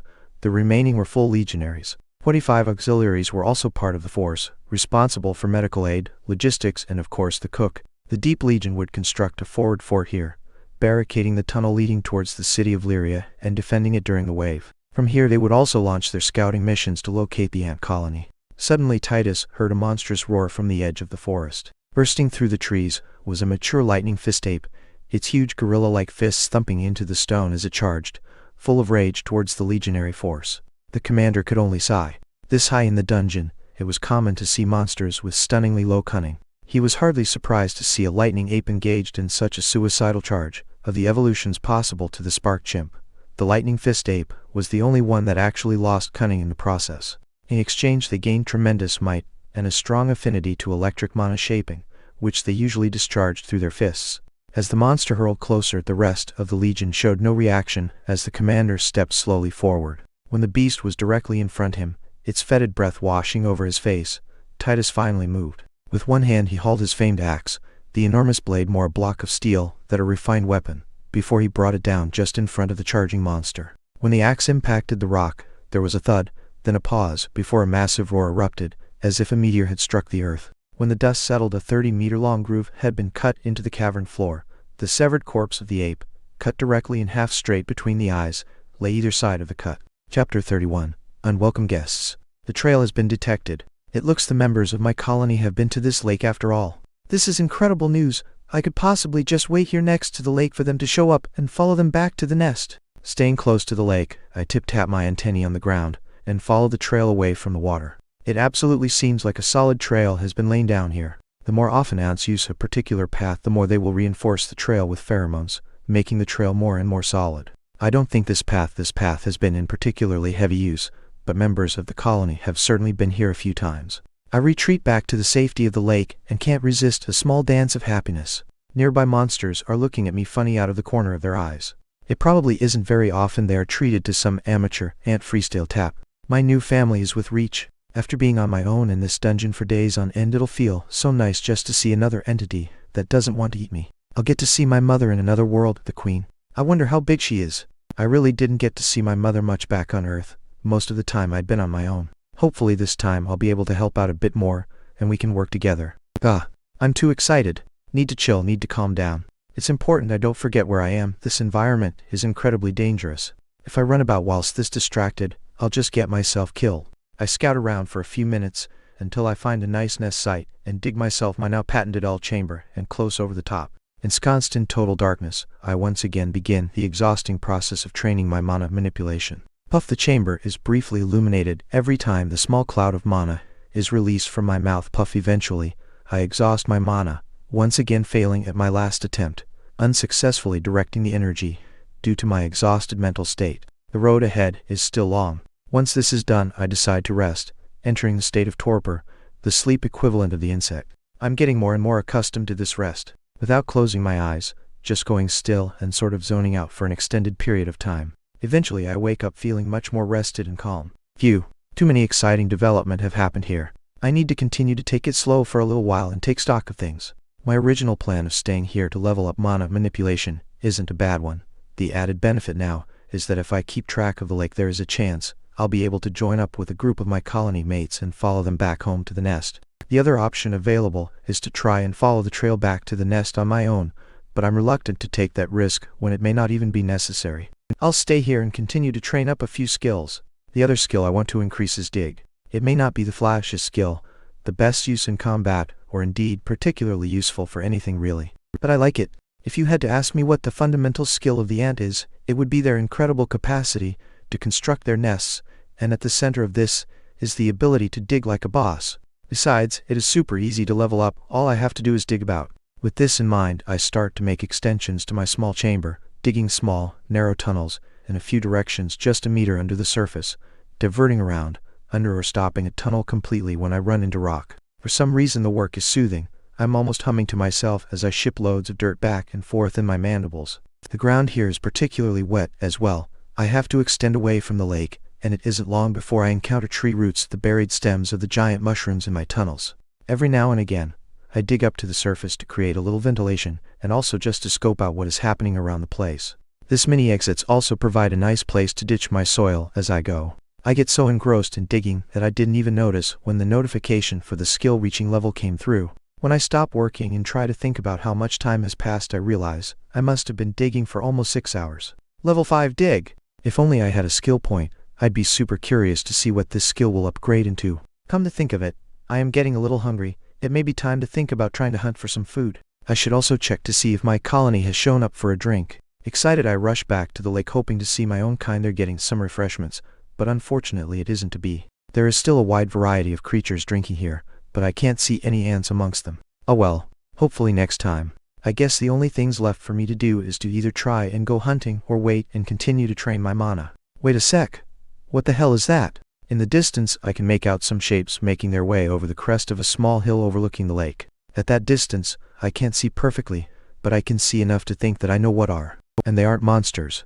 Without a second thought, I dive into my tunnel and start scurrying away from the lake, and I don't stop until I make it under the roots of a tree. What the heck are these humans doing here? Those were definitely some human shapes over that hill. Have they followed me here already? That's way too quick. I came directly down a shaft, the most direct possible route. Who knows how many winding tunnels they had to go through to make it to here. Also, although I didn't get a perfect look at them, something about these humans didn't seem quite the same as the ones I'd seen in the tunnels above. Perhaps their demeanor? Something about the way they'd looked? I'm not sure. I'm torn. Part of me wants to investigate, but another part just wants to get the heck out of here. Damn it. I can't just keep running every time I see a human. Even if they're super dangerous, I can rely on my stealth to protect me at least a little. There is only so much I can learn by following the monsters around. By shadowing these humans for a while, I might be able to learn a lot. It's decided then. Deep breath, Anthony. Making my way down my tunnel, I find an opening and carefully poke my head through. My antennae is almost fully regrown now.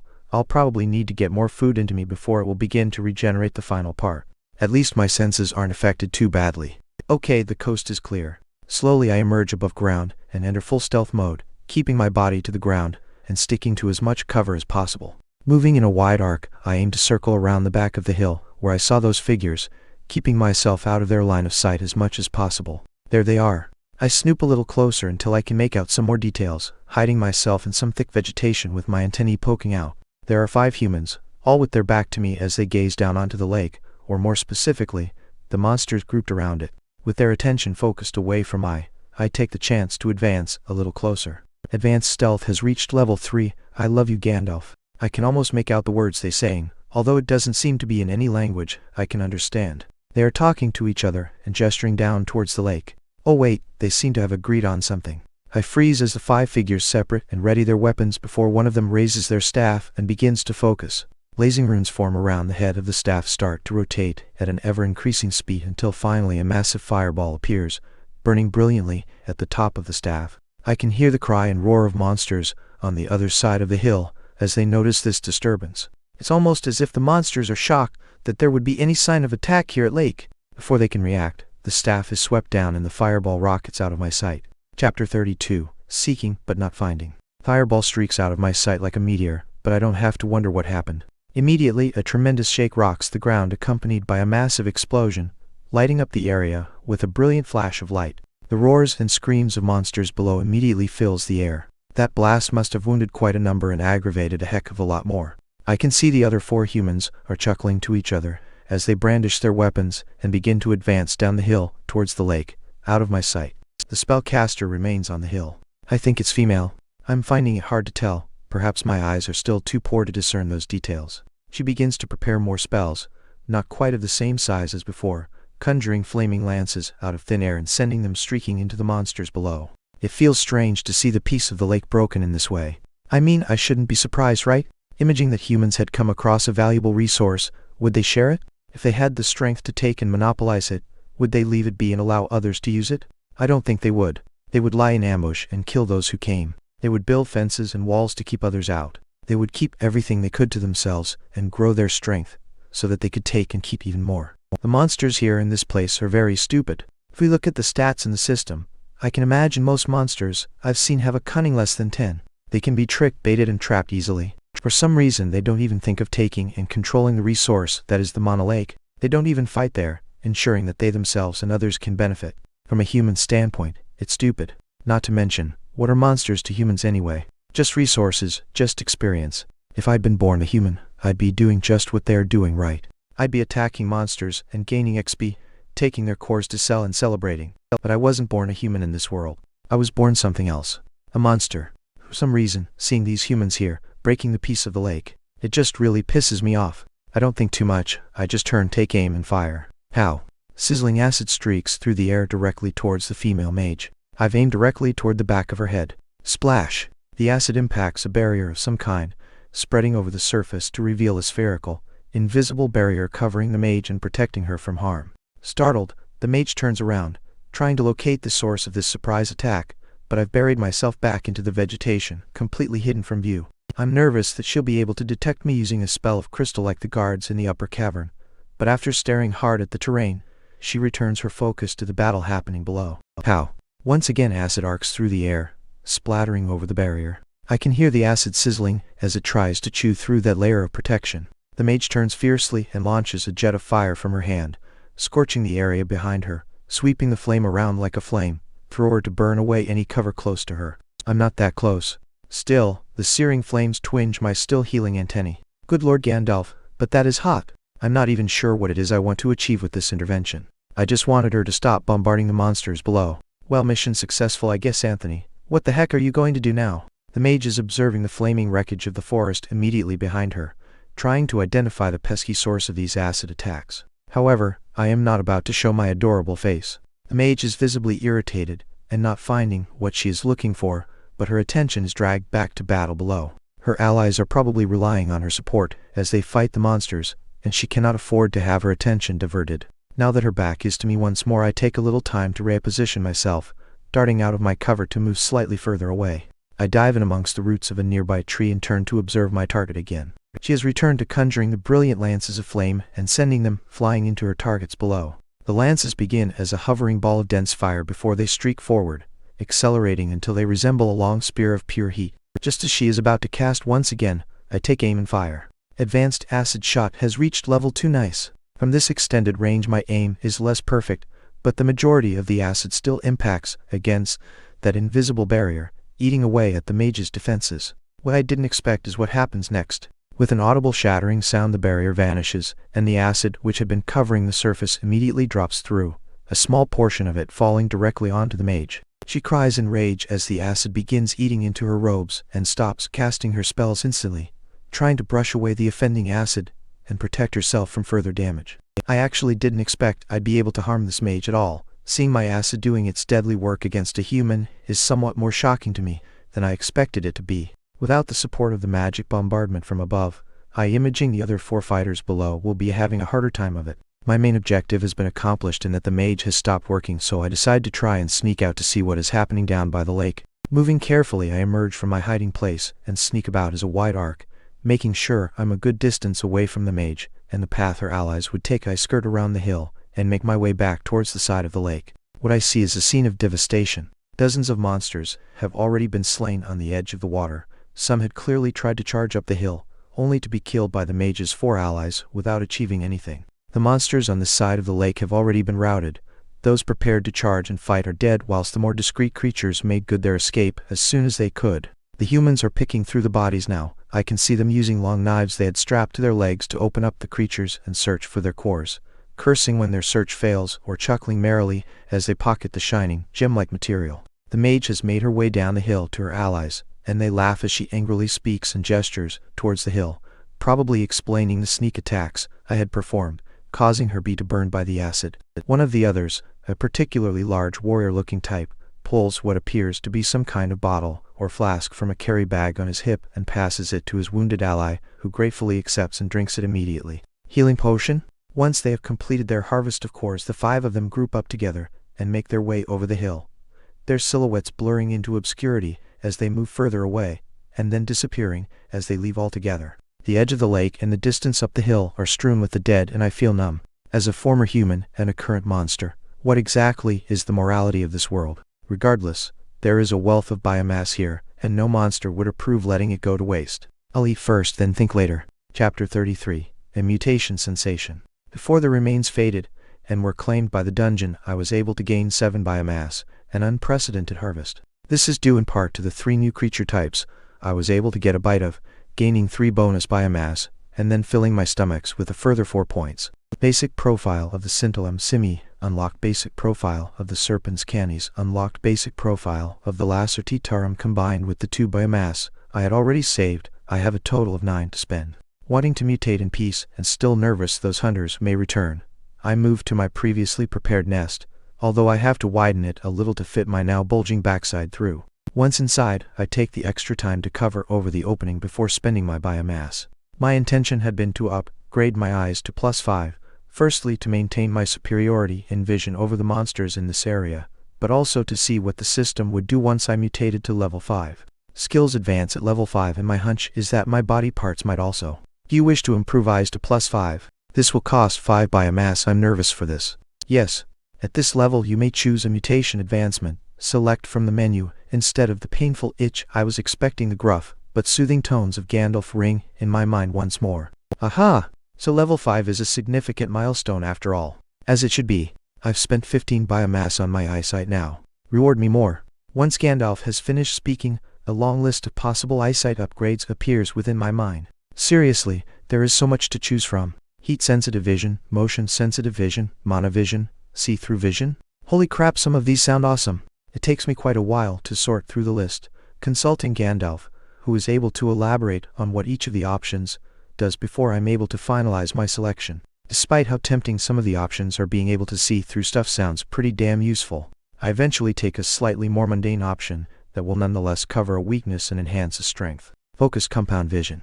I was very pleased when Gandalf explained what this particular mutation does, as it was something I'd wanted for a while now. If you think of the compound eyes that an insect has, rather than having one large and strong pair of eyes that you can move around, compound eyes are hundreds of individual eyes that are always watching the same area, but cannot move. As I've mentioned before, this gives me a fantastic advantage of being able to watch almost every angle at once, especially since upgrading my eyes has caused them to extend further from my head, almost allowing to see backwards without turning around. But my compound eyes are not as strong at focusing long distances as a human's. However, this mutation will help cover that weakness.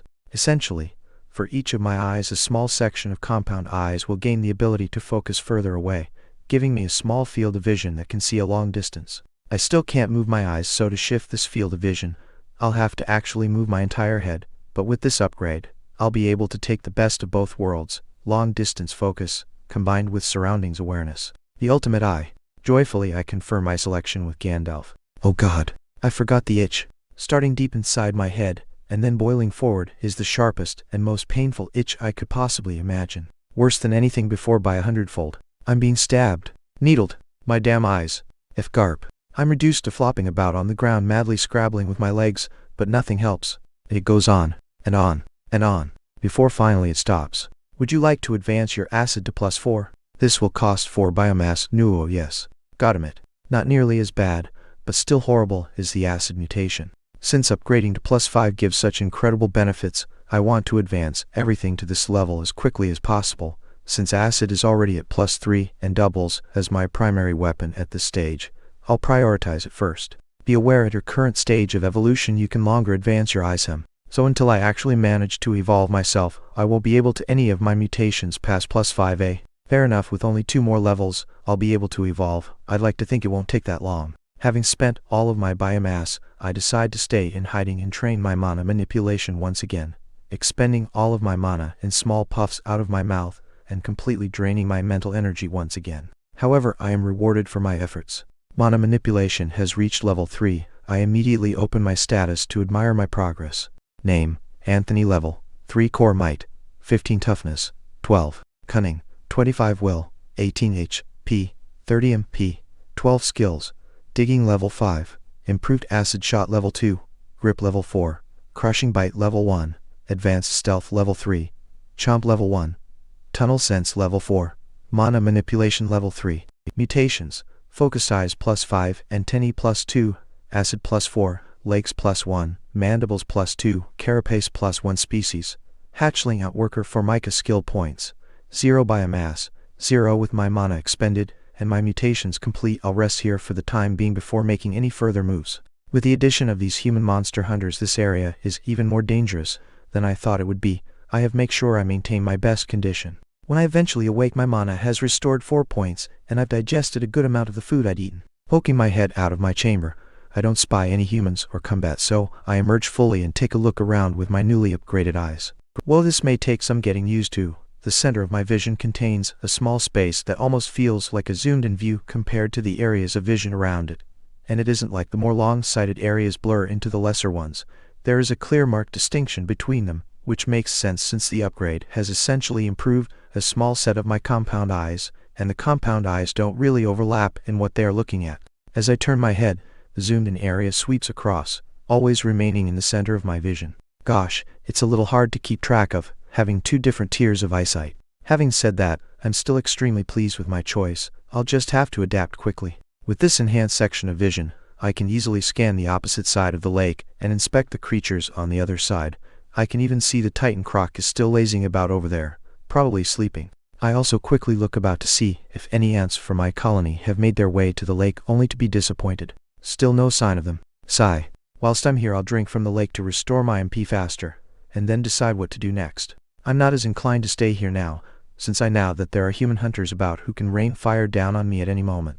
I'd also like to gain XP and evolve as quickly as possible. With the added stats and strength from my evolution, my chances of survival as well as my ability to gain biomass will go up, hopefully by a lot.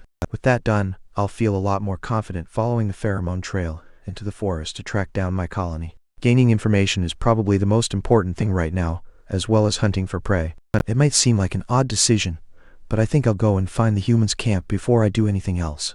Since they are the most dangerous thing around here, it may seem strange to want to rush towards them.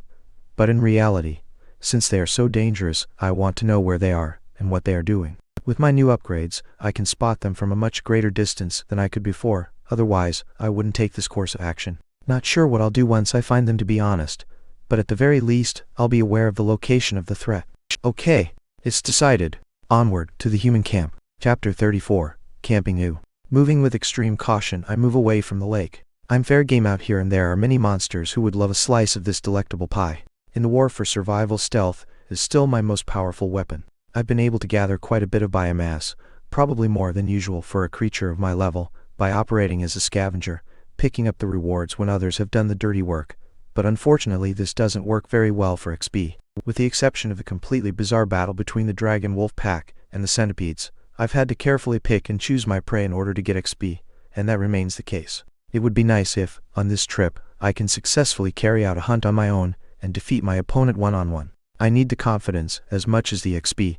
I won't be able to stumble across wounded opponents forever. Keeping myself as hidden as possible, I dart from cover to cover, keeping all of my senses sharp. After that last stomach full, I've returned to full.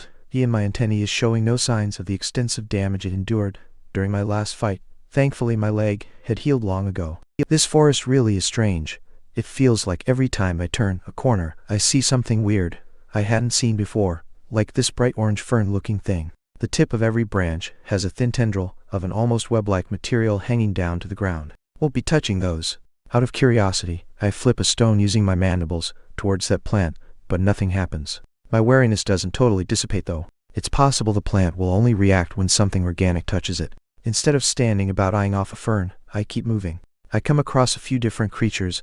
As I move in the general direction I saw the hunters leave in, a large pack of small, ape-like creatures were congregating around a particularly large tree. I give those guys a wide berth. If only I had the support of more of my kind. Seeing these large groups of smaller monsters really gets me down for some reason. I also saw a few dragon wolf cubs on the prowl. Yet another group I couldn't take on. Feeling a bit stifled by my inability to find something I can fight, I decide to do something I wasn't able to do before. Climb a tree to scout around. Finding a nice-looking tree, I use my claws and the potency of my grip skill to swiftly make my way up and have a look about. Oh, I can see so much further now. Behold the power of my improved eyes. I can see a hill in the distance, and there are a few shapes on it, possibly tents. This could be the camp of the 5 hunters. I shall investigate. With my destination in mind, I continue to snoop about while making my way towards that distant camp. I don't want to start any combat whilst those hunters are about. If they come over to investigate, I'm going to be really dead, really fast. Eventually, I make my way to the foot of the hill and start to take things very slowly, darting from cover to cover, and avoiding any sound or sign of monsters. About halfway up, I can make out the shape of the human hunters at the top of the hill. They appear to sitting in a circular shape on stones and bits of wood they put together as chairs. Possibly they are sitting around a fire pit or cookpot. I can see 3 separate tents arranged in a semicircle around their seating area. A few large backpacks are strewn about the place along with some monster remains they've been able to hold on to somehow. A line has been strung across 2 poles, and at first, I think they are hanging their clothes from it, but when I stare a little harder, I realize they are monster hides hung up to dry. Clearly this group is here to hunt monsters and take cores and materials back to the surface for profit. I settle into a good position and decide to watch them. Now that I've identified where camp is, I have a crazy idea forming in my mind. Patience is a virtue to the monster. This is almost the first instruction in my creed. After a few hours, the humans stand and begin to gather equipment, preparing to head out once more. As I watch, they strap on their armor, check the edge on their blades, and banter back and forth. Then something interesting happens. As a group they step out of the camp, and once they're about 10 meters away they all pause whilst the mage concentrates and prepares her staff. Once again she focuses for an extended period, runes appearing and rotating around the head of her staff before she taps the foot of the staff against the ground. Immediately a few stones I hadn't noticed before flare around the outskirts of the camp, glow brightly for just a moment before dimming again. Once this has been completed, the group moves away from the camp, heading towards the lake once more. They're just farming the lake, ambushing the unsuspecting monsters who have gathered, then returning here to wait until the lake has gathered together the monsters once again. Fairly efficient way to slay monsters, I suppose. Just to be sure, I shadow the group until I'm certain they are heading towards the lake. Then I double back and head towards their camp. You guys must have harvested a lot of monster cores, eh? Be a shame if something were to happen to them. Way. Hey. I'm very wary of the spell that was cast as they left, however. I'm sure that if I walked towards their camp an alarm would go off or I'd be melted on the spot or something equally horrible. There is no way I'm walking over that barrier. I'm willing to try going under it though. Behold, the power of level 5 dig. Working furiously, I start to dig with all of my might. I probably have a little over an hour if we account the time to travel to the lake and back, as well the time to fight and scavenge. Plenty of time to dig myself a small tunnel. My mandibles work at lightning speed. Empowered by my dig skill, I can shift a surprising amount of dirt with each chomp, and it isn't long until I'm dug under the magic boundary and into the camp. Muahahaha. Curious, but aware that I don't have that much time, I start to poke my nose into the tents to inspect the stuff. More bags and goods meet my eyes. It appears the mage and another member of the group are sharing one of these tents together. I can see some food supplies stored in a bag, but that isn't what I'm looking for. Using my mandibles, I grab the bags one by one and try to shake them open, like an angry dog. I don't have hands. How am I supposed to open them? After 10 minutes of shaking and tearing at their bags, I managed to find what I'm looking for. Buried in the bottom of one bag was a smaller leather sack sealed with a drawstring pulled tight. Not tight enough to stop these chompers. After I puncture a hole in the bag, the precious wealth spills out in front of my eyes. Compatible monster core detected. Would you like to reinforce your core or reconstitute a monster? Nice monster cores you have here, guys. As they say, finders keepers. They have over 20 monster cores here in this bag, and I start absorbing them one after another. After I take my 4th one, Gandalf throws water on my burning joy. Monster core has reached capacity for your current stage of evolution. Damn it, Gandalf. There are still 17 monster cores left here. How could you do this to me? Despite running out of time, I can't help but agonize over the incredible bounty before me. Eventually, I push the cores together using my claws and try to scoop up as many as possible in my mandibles. Due to how cumbersome my jaws are, and how small the cores are, I'm only able to grab 4. Although my heart is bleeding, it will have to do. Retreat. Like a thief in the night, I scamper away with my treasure, crawling through my tunnel and then running down the hill and back into the forest. I don't go too far until I find a particularly large tree and dig a deep hole in an area shielded by the exposed roots. Inside, I bury my pirate's gold and carefully conceal my handiwork. Hopefully, I'll be able to come back for these after I've evolved. Good thing I can't smile, otherwise my face would hurt. What a haul! Thanks, you stupid humans. Chapter 35. On the hunt for XP. Now I have even more reason to try and level up quickly so I can evolve. Once I've been able to do that, I can reclaim those monster cores and use them to reinforce my own. The longer they stay buried, the more nervous I'll be that they'll get discovered, either by the humans using some magical means I'm not aware of, or perhaps another monster will sniff them out somehow. I have to evolve. I have to do it now. First I have to find something I can hunt. Too many creatures are still beyond my means to fight. Even though I've come a long way in many areas, I still haven't gained too much combat strength. My heavy biomass investment in my eyes doesn't directly increase combat strength, nor does a lot of my skills, or even my reinforced monster core, that now stores 20 MP. I can feel the monster core within, burning away with more intensity than ever before. It's also definitely increased in size. It almost feels like having a burning stone in your gut, but in a nice way. It doesn't really matter though, since I can't use my MP to do anything useful at the moment. Hopefully once my mana manipulation skill has reached level 5, I might be able to purchase new skills to unleash my magic potential. For now, I'll have to make do with my acid and my mandibles. I do have a target in mind. At the very least, I know I can probably fight them, and I know they are somewhere nearby. It will be difficult though, they never fight fair. Centipedes. Back at the lake I saw a large tangle of the basic cloth centipedes. If I can find a small group of 2, possibly 3, I may be able to take them on my own. I'll have to be careful that none of the larger, evolved centipedes are anywhere around. I'm certain that those could crush me easily. Having decided on a course of action, I make my way back to the lake in a wide circle. I do not want to run into those hunters, even though I wish I could see their faces when they get back to Camp Hey. I managed to sneak back to the lake, and appear essentially on the opposite side to where the hunters had been fighting, close to where the Titan Croca is still chilling. What is with this guy? Doesn't he need to go out and hunt? It's possible he already has, I suppose, whilst I was away. This guy seems to spend a massive amount of time relaxing regardless. Luckily for me, there is another pile of centipedes at the lake right now. Seriously, I hate the way these creatures pile on top of each other, constantly twisting and turning, and they look like they're trying to tie themselves into a knot. Moving around the gigantic croc, I move to the water and get a few sips in, filling my mana back up to full whilst I wait for the centipedes to move. After perhaps an hour, the pile almost spontaneously disentangles itself, and the centipedes streak away from the lake at full speed, all headed in the same direction. Caught by surprise, I almost lose sight of the horrible things before I start running after them. These guys are seriously moving. Thankfully, I don't have to stay quite as close to keep a good eye on them as I did before. I'm a bit nervous though. Moving at this pace, it's basically impossible to stay hidden from anything nearby. Those damn centipedes may be moving in a big pack, but I'm not. Thankfully, we don't have to travel far before we come to raised mound in the forest.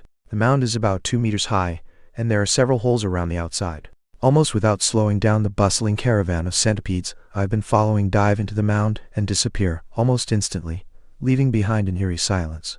Okay, I guess I found their nest. Keeping a safe distance, I circle around the nest, especially watching the holes. Thankfully, I don't see any that seem particularly large, so there may not be any of the massive, evolved centipedes here. I'll have to stay careful, just in case one shows up. I try to keep an eye on the nest and the forest at the same time. It's possible a hunting party could return to the nest from behind me at any time, so I have to be cautious.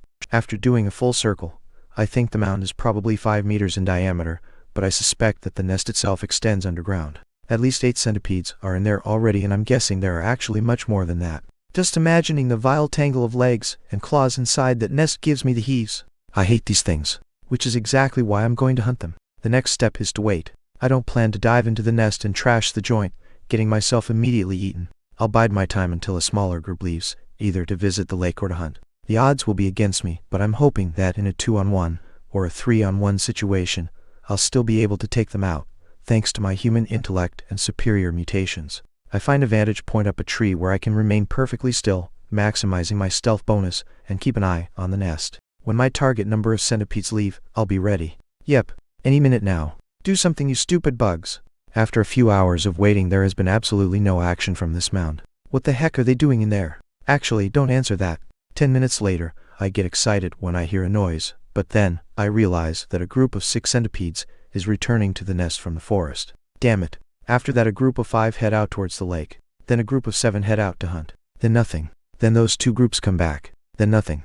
Are you teasing me, you idiot centipedes? How scared are you? Just when I'm about to burst with frustration, a group of 4 clamber out of the mound, claws clacking, before they group up and move into the forest in single file. Chance. I'm too impatient to sit in this tree for days, waiting for the perfect opportunity. It doesn't seem like these guys are going to move in anything smaller than a group of 4, so I'll have to take this fight, even if it's a worse situation than I'd anticipated. I carefully make my way down my tree and give chase. Thankfully, the targets are not moving at their full speed, as they move a little carefully, scanning for prey and trying not to attract too much attention. I'll have to wait until they get further from the nest before I make a move. The last thing I want is to get swarmed by reinforcements. The other thing I worry about as I tail along behind the convoy of disgusting legs is whether I should attack before they find their prey or wait and hope to battle a weakened enemy as they make their way back to their nest. Normally you'd think that waiting would be best, but my concern is that if I wait this group of centipedes will lose, and I'll be finished off by a stronger monster. One that I won't be able to tangle with. If that were to happen then, I would get completely nothing.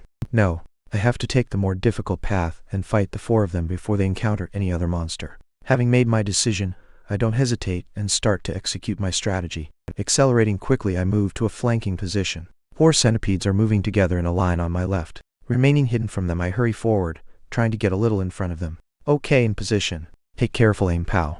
Acid flies through the air in a powerful burst, launched directly from my business sector. It isn't easy to hit a moving target at this range, but my skills have stood me in good stead, and the first shot connects nicely on the leading centipede. The creature screeches to a halt and begins writhing on the ground, whilst those following behind cluster around and fiercely clack their claws at the surrounding forest. Pow! Second shot is launched directly from my commercial district and connects with another centipede who joins his ally rolling about on the ground, trying to minimize the damage from the sizzling liquid. At this point I turn to face my opponents and start viciously clacking my mandibles, stepping into the clear to reveal my position. Come at me. Chapter 36, Battle. For Darwin. It doesn't take long for the 2 uninjured claw centipedes to notice my provocation.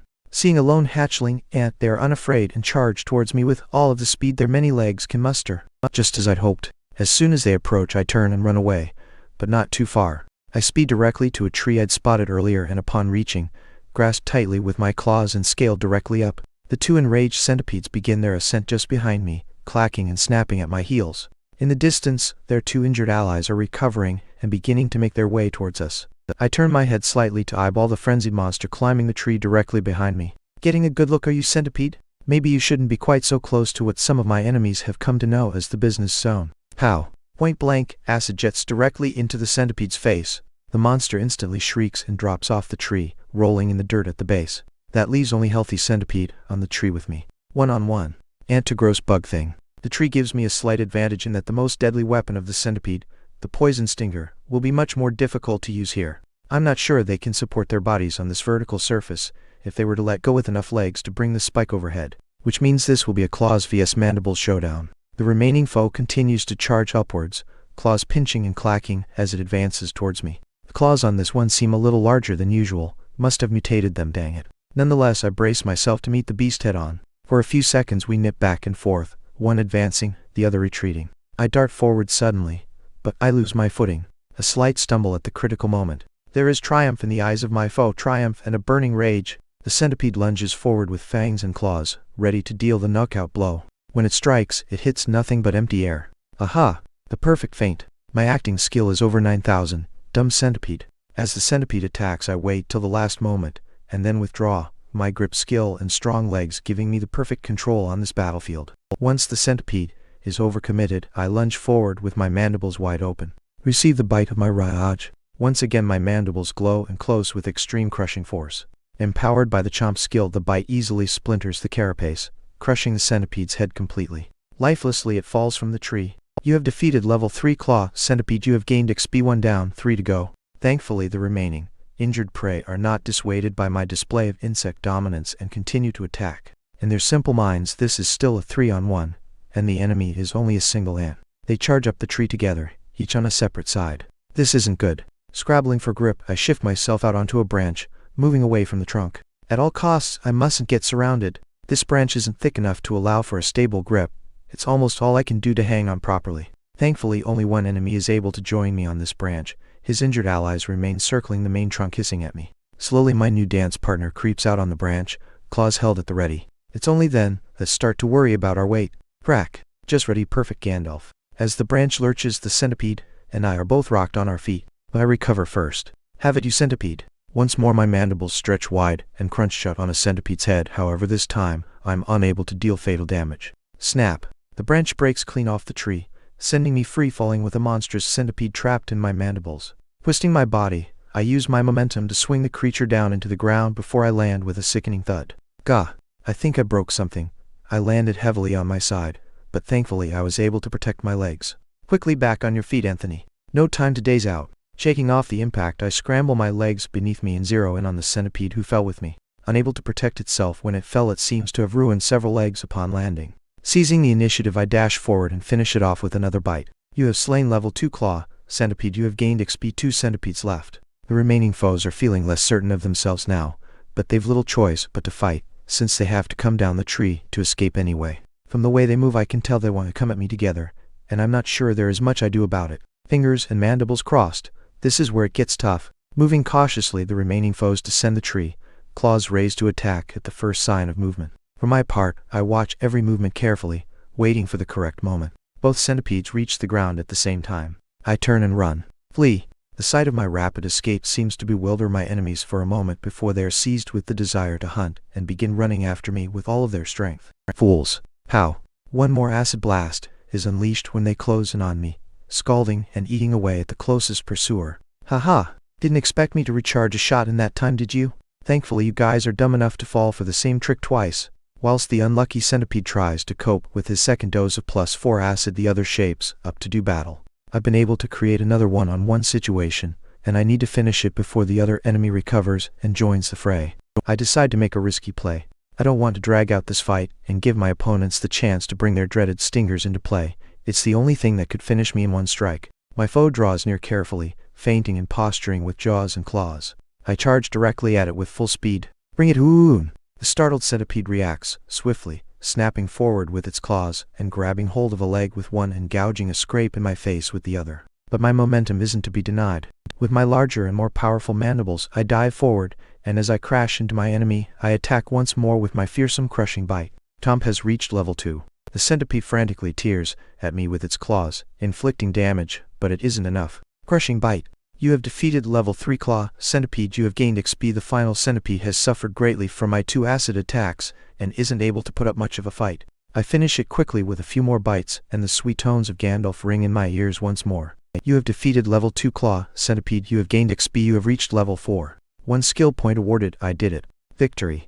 I have triumphed over the hated foe. 4 versus 1, and you still couldn't get it done, you worthless crawlers. Haha. I perform the best victory dance I can with my injured legs. Checking my HP, I've been reduced to 20, but I'm not too worried. After consuming this biomass, I'll be back up to full or close to it.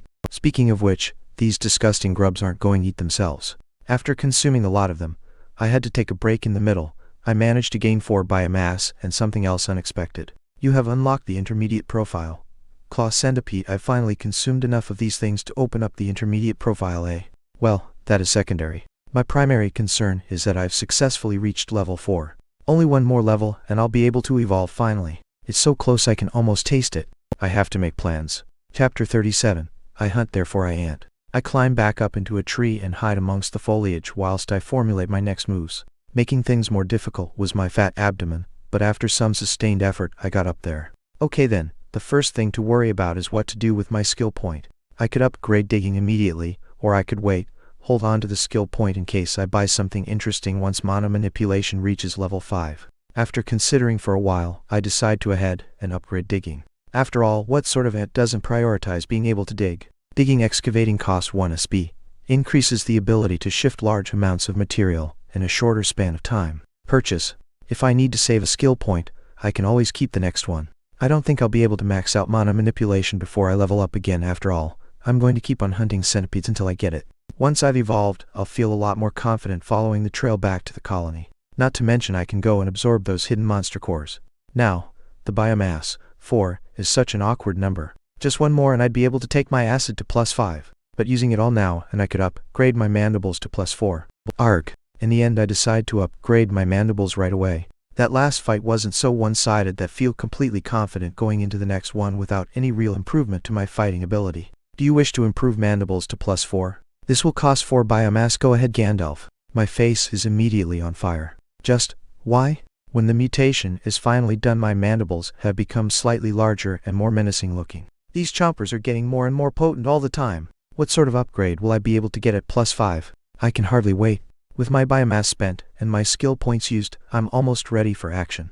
All I need to do is wait for my digestion to kick, and so I don't look like I'm dragging an expanded sack behind me as I move. Whilst I wait, I practice my mana manipulation a few more times, leaving myself gasping with something of a headache. I feel like it's getting a little easier to move my mana about, but not much. Since I'm already fairly well hidden up here, I may as well take a quick nap to get myself back to full fighting shape. I wake several hours later, ready for round 2. I carefully make my way back to the centipede mound and once again take up my scouting position high in my tree. If I spend any more time up trees, I'm going to into a weaver ant.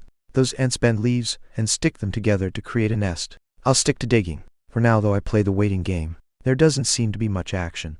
Certainly no response that would suggest the members of this colony are upset that 4 of their number have gone missing. I would guess that it isn't unusual that occasionally a hunting group would disappear, never to return. After waiting patiently for several hours and watching a few groups leave, and a few others return, another contingent of 4 departs the mound and makes their way towards the lake. Oh ho, going for a drink of that sweet, sweet Mana water, eh? I hope you enjoy that drink, for it shall be your last. After the 4 targets have moved a good distance away, I follow along behind them. I'm not too worried about keeping close to this group. Since they're only heading to the lake, I don't need to worry about them being killed hunting. I'll set up an ambush and take on this group when they leave the lake. Following along the trail, I choose a large tree with a good view of the path the centipedes have taken. I want to see them coming, and I prepare to lie in wait. Whilst I wait, I decide to take a look at the intermediate profile of the claw centipede. Perhaps it has some useful information. Unguibus scolopendra, claw centipede, has strong claws and a venomous spike in its tail. Might, 11 toughness, 14 cunning, 8 will, 7 ha. So those are the base stats of the centipede. The might and the toughness are quite similar to mine, but the cunning and the will are completely in the tank. I shouldn't be too surprised, I suppose. I doubt every hatchling ant has a cunning as high as 25. My guess is that my high cunning stat is the system assigning a value to my human intellect. This is my real trump card. Without my ability to reason and make planned decisions, I would have been dead long ago. Not to mention, I can easily exploit other monsters with extremely poor smarts. About an hour later, my patience is rewarded. The 4 centipedes are returning, once again moving in single file. Ah, another visitor? Stay a while. Stay forever. How? With my steady position and aim bonus, there is no way I would miss a long centipede moving in a straight line. The arcing stream of acid lands accurately along the target's back. A perfect hit. The centipedes are immediately enraged, posturing fiercely around their thrashing comrade. How? Another direct hit. 1 more centipede is sent thrashing on the ground as they experience the terrible burning of my potent acid. With 2 shots discharged, I make my position known to the remaining healthy centipedes, fiercely clacking my mandibles and waving my antennae at them provocatively. Just like before, the horrible crawlers are completely provoked, rushing forward to consume this pesky ant. As they reach the trunk of the tree, they grasp hold with their many legs and start climbing directly into my 3rd shot. How? Yet another centipede has received my acidic blessing. The unfortunate victim tumbles out of the tree. So far the plan is working just as well as it did last time. Only 1 target remains on the tree with me. Just like before, use my incredible acting skill to feint a slip, and the centipede completely falls for it, allowing me to deal a decisive chomp. Although I don't quite manage to deal fatal damage with this bite, the cracked carapace and distorted shape of the monster's head are telling of just powerful that attack was. Hissing in pain, the centipede lashes out, catching a glancing blow on my head with its claws before I close in and deliver the finishing crushing bite. You have defeated level 1 claw centipede. You have gained XP 1 down, 3 wounded to go. Checking my status quickly as the remaining centipedes approach the tree, I see I've only taken 1 damage so far. Good to go. The 3 centipedes charge up the trunk together, but this time I don't head out to a branch. I still don't want to be surrounded, however, so I undertake another risky maneuver. When a centipede is directly before me, I directly let go of the tree. Unable to react fast enough, the centipedes can only watch as I directly crash into one of their number, biting wildly with crushing bite as I fall. My victim and I both fall directly out of the tree, grappling and biting at each other before we hit the ground with a thump. Desperately scrabbling to avoid the poisonous stinger, I use my momentum to roll away and back onto my feet. My opponent is still scrabbling back to its feet, so I charge as fast as I can and attack with my mandibles. Crushing bite. The mysterious white energy empowers my jaws as I crunch down with all of my strength. Crushing bite has reached level 2. You have defeated level 4 claw centipede. You have gained XP. And then there were 2. Now for the tricky bit. The remaining 2 centipedes stick together as they descend the tree. I don't quite feel like I have another acid shot in the tank yet. This is going to have to be done up close and personal. As soon as they reach the ground, the 2 monsters split apart and threaten me from 2 sides.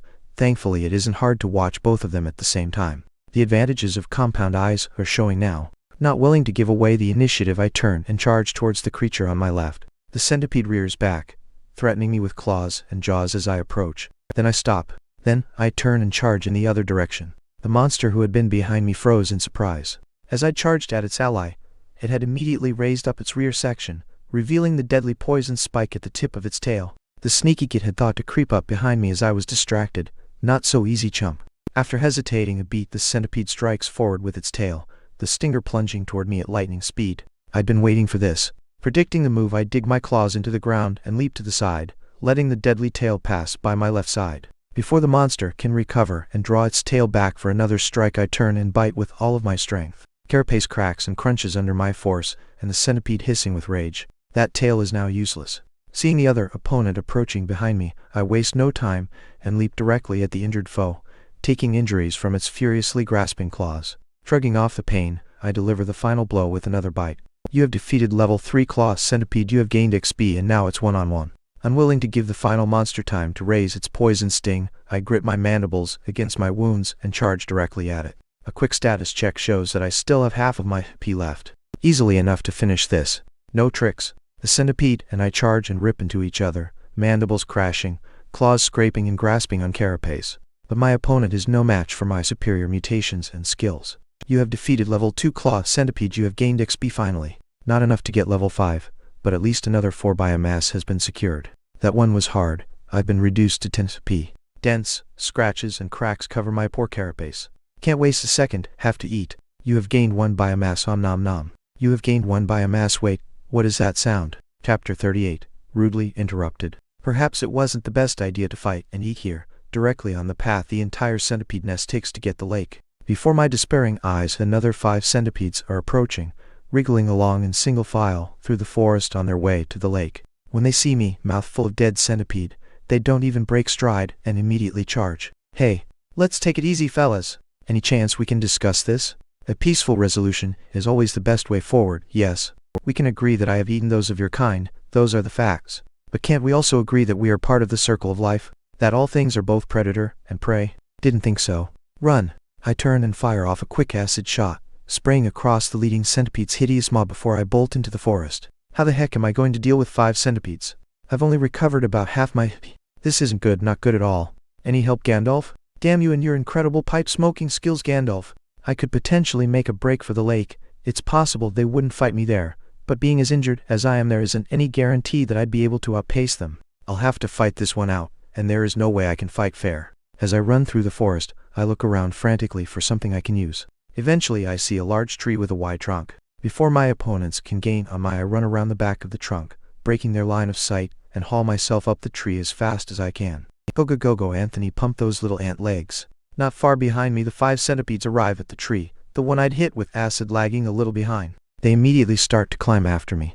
I climb as fast as I can, and then out onto the thickest branch I can find, still low to the ground, before I turn and wait to see what the enemy will do. When the centipedes see where I am, they continue to charge out onto the branch, one of them crawling along the bottom of the bough and the other on the top. Just before they reach me, I let go, throwing myself down to the ground. Landing with a thud, I push myself back up and quickly check on the centipede response. Unwilling to jump after me, they start to backtrack and climb back down. The centipede closest to the ground, far behind his allies, is the one I've hit with acid. As soon as his head is in reach, I dash forward and bite. You have defeated a level 3 Claw Centipede. You have gained XP 1 down. Now run. As the rest of the centipedes make their down the tree, I flee, trying to obscure my fleeing form by running through foliage and behind trees. When I find a particularly dense area of vegetation, I dive into and then remain perfectly still.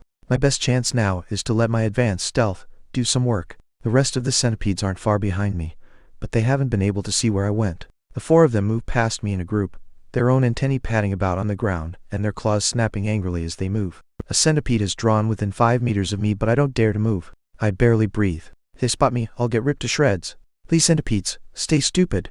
Without any sign of me, they split up, scouting around to try and find me. One scurries off to my left, another to my right, and one heads back towards the tree. One centipede remains here, scratching around trying to get my scent or some sign of my passage. In a one-on-one battle, I don't fear these monsters at all. The clueless creature continues to search the area, turning this way and that as it attempts to locate me. Once it turns its back to me, I start to creep out of my hiding place, moving closer and closer, and then I strike. Suddenly leaping forward, I deliver a ferocious bite to the tail. I have to remove the chance of getting stung with this damn thing. The centipede reacts slowly, and I deliver a second bite to the tail, shattering the carapace and rendering it useless. Chomp has reached level 3. Holding on to the tail, I drag the centipede toward me, keeping away from its claws to deliver another bite behind the head, finishing it off. You have slain level 1 Claw Centipede. You have gained XP. Still not level 5? Arg. Still, from 5 centipedes down to 3. Desperate to regenerate my health, I start eating as quickly as I can. Rather than being weighed down with biomass, my precipitously low P is of far more concern. Thankfully, I'm not interrupted before finishing off the meal. You have gained biomass. Quickly checking, I see my health has recovered to 16. Better than nothing. With the centipedes split up and their numbers diminishing, I feel a lot more confident. Possible I want to finish them all off. I might gain enough XP to reach level 5 and finally evolve. I've managed to regenerate possibly 2 acid shots whilst eating, increasing my options. You want to try and hunt me? You foolish centipedes. You will all be my prey. Chuckling to myself, I head towards the left of my previous hiding place, and it isn't long before I encounter the monster who had headed that way, returning after a fruitless search. Looking for me, pal? I was here all along. As soon as the beast gains sight of me, it hisses, clacking its claws in rage before it charges directly into my B-zone. Damn. Acid directly into the face. The creature releases a horrible shriek of pain, but I won't let it off, pouncing directly into its claws to deliver the finishing bites. You have defeated level 4 Claw Centipede. You have gained XP. The voice of Gandalf is still ringing in my head when I pause for a moment. Did I see something? Oh heck. In a very ant-like move, I hurl myself to the side and roll as a vicious tail spike plunges through the air where I'd just been. Another of the centipedes returned whilst I tangled with my foe. With its surprise attack having failed, though there is no hope for this monster. Regaining my feet, I charge directly forward, not giving it a chance to position its tail for another strike. Leveraging my larger mandibles, I go directly for the head, chomping down twice to finish it off. You have defeated level 2 Claw Centipede. You have gained XP. You have reached level 5. You have reached the level cap. Evolution menu available. Oh yeez. Finally here. Once again, I do the best happy dance an ant can manage. Mind you, with 6 legs, I can really get some moves going. Calm down, Anthony. Not in the clear yet. I have to get my head back in the game. Celebrate once I make it into a safe nest and not before. Looking around, I see no sign of the final centipede. Not wanting to waste the resource, I chow down on the centipede. You have gained biomass. Thankfully, all this fighting has really greased my digestive process. Now that I have 4 biomass, I really want that one more so I can improve my acid to +5. I'll have to go back to the tree that I jumped out of. Hopefully the centipede I defeated there is still available. I sneak through the forest back to the large tree. There still isn't any sign of the last surviving centipede, but the remains of the one I defeated are still here. Thank goodness. You have gained biomass. Okay. Let me just say this. If I never have to eat one of these disgusting bugs again, I'll be a happy ant. After stuffing myself with the horrible things, I am completely sick of them. I don't even bother going back to look for last 2 bodies. I'm completely stuffed anyway. It looks like that last centipede has successfully made an escape. Lucky thing. I move back to the lake, making sure to stay on the Titan Crocus side of the water, and scout around to locate my old hiding chamber. I'm so excited to evolve, I'm practically shaking. I'm pumped for this. It really feels amazing to have finally achieved this goal. When I find my old hidey hole, I widen up the opening and expand the chamber a little bit. It's possible that I may be larger after I've evolved, and I don't want to squish myself to death underground during the process. Renovations complete, I hop down into the chamber and seal the entrance. Time for some serious changes. Chapter 39. Finally. Evolution. Finally I can evolve. I'm emotional. It hasn't been easy. I've had to struggle and use my wits, but I finally made it. Thanks for your support, Gandalf. Thanks for persevering me. Okokokok. The first thing I need to do is spend my 5 biomass to upgrade my acid. Do you wish to improve acid to +5? This will cost 5 biomass. Yes. At this level you may choose a mutation advancement. Select from the menu. Nice. Once again, a large list of potential options appears in my mind. So many choices. Searing acid, concentrated acid, freezing acid. All of these sound amazing. I have to be careful with my selection. I only get one shot at this choice and I don't want to make a mistake. Some of the upgrades seem to have an elemental flavor, such as shock acid, for example. I'm not sure if I want to take that path. For sure they all sound powerful, but I don't want my acid to become ineffective against creatures who are resistant. I know that the wolf dragon cubs are resistant to heat damage.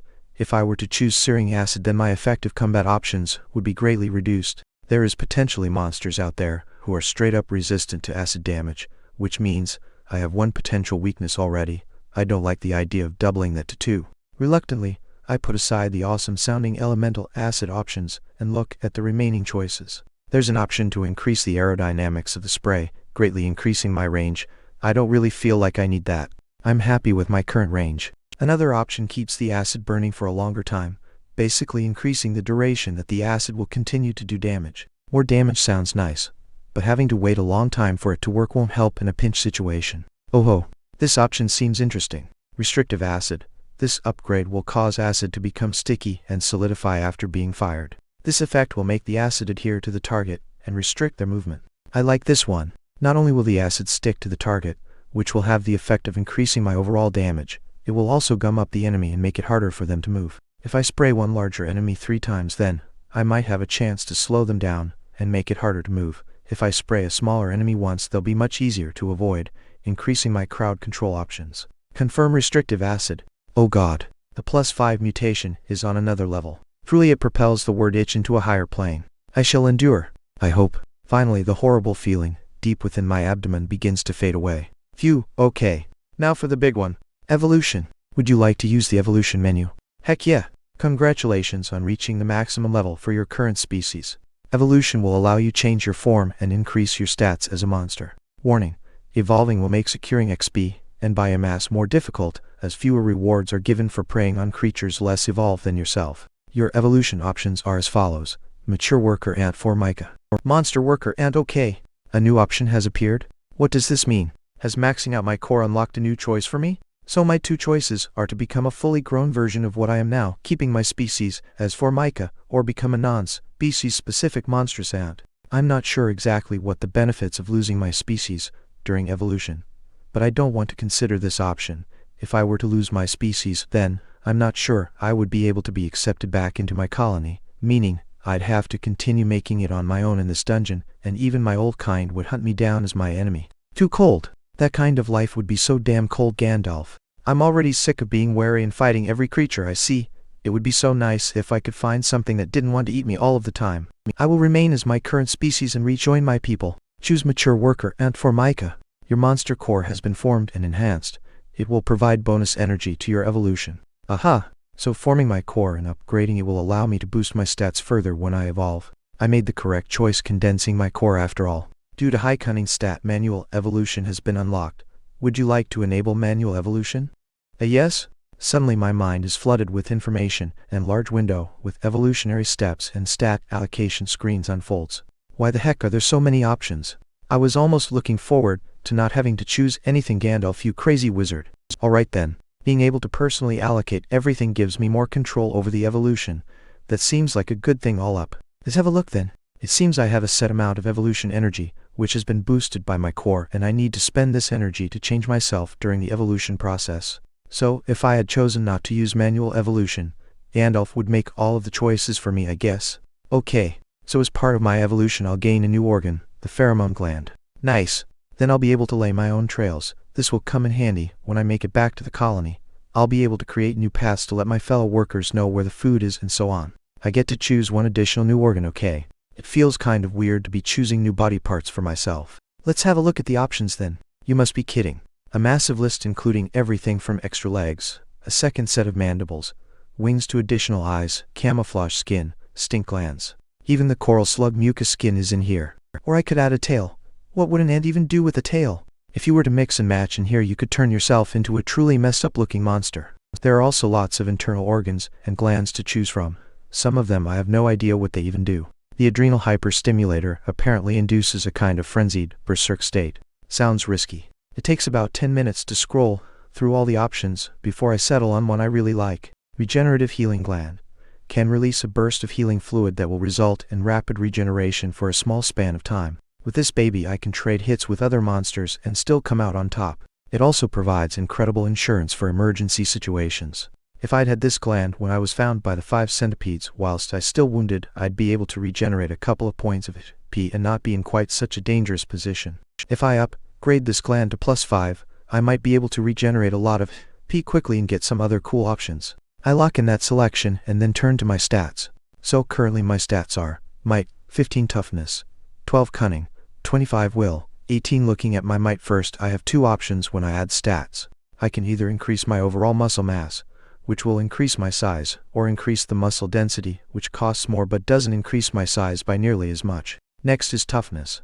It seems like I can either increase the solidity of my external defense, or improve the robustness of my internal resistance. For cunning, whoa, thanks to my already high cunning stat, it is super expensive to increase it. Checking my options, I can improve my processing speed, or increase my brain matter. That's freaky. I can even add another brain? Right, it looks like I can add smaller, self-contained brain sections to look after certain processes on their own. I can think of a few animals like this, such as an octopus has a separate brain to manage each of its legs. I could attach one to my acid release zone back in my business district that would handle aiming for me, effectively giving me automatic aim. But doing anything here costs way too much. I'll leave it alone for now. Improving will can improve either mana manipulation or mana regeneration. Since my will is already pretty high, this isn't worth it for now. I decide to pour all of my evolutionary stats into might and toughness. For both of these, I go for a 50-50 balance of both options.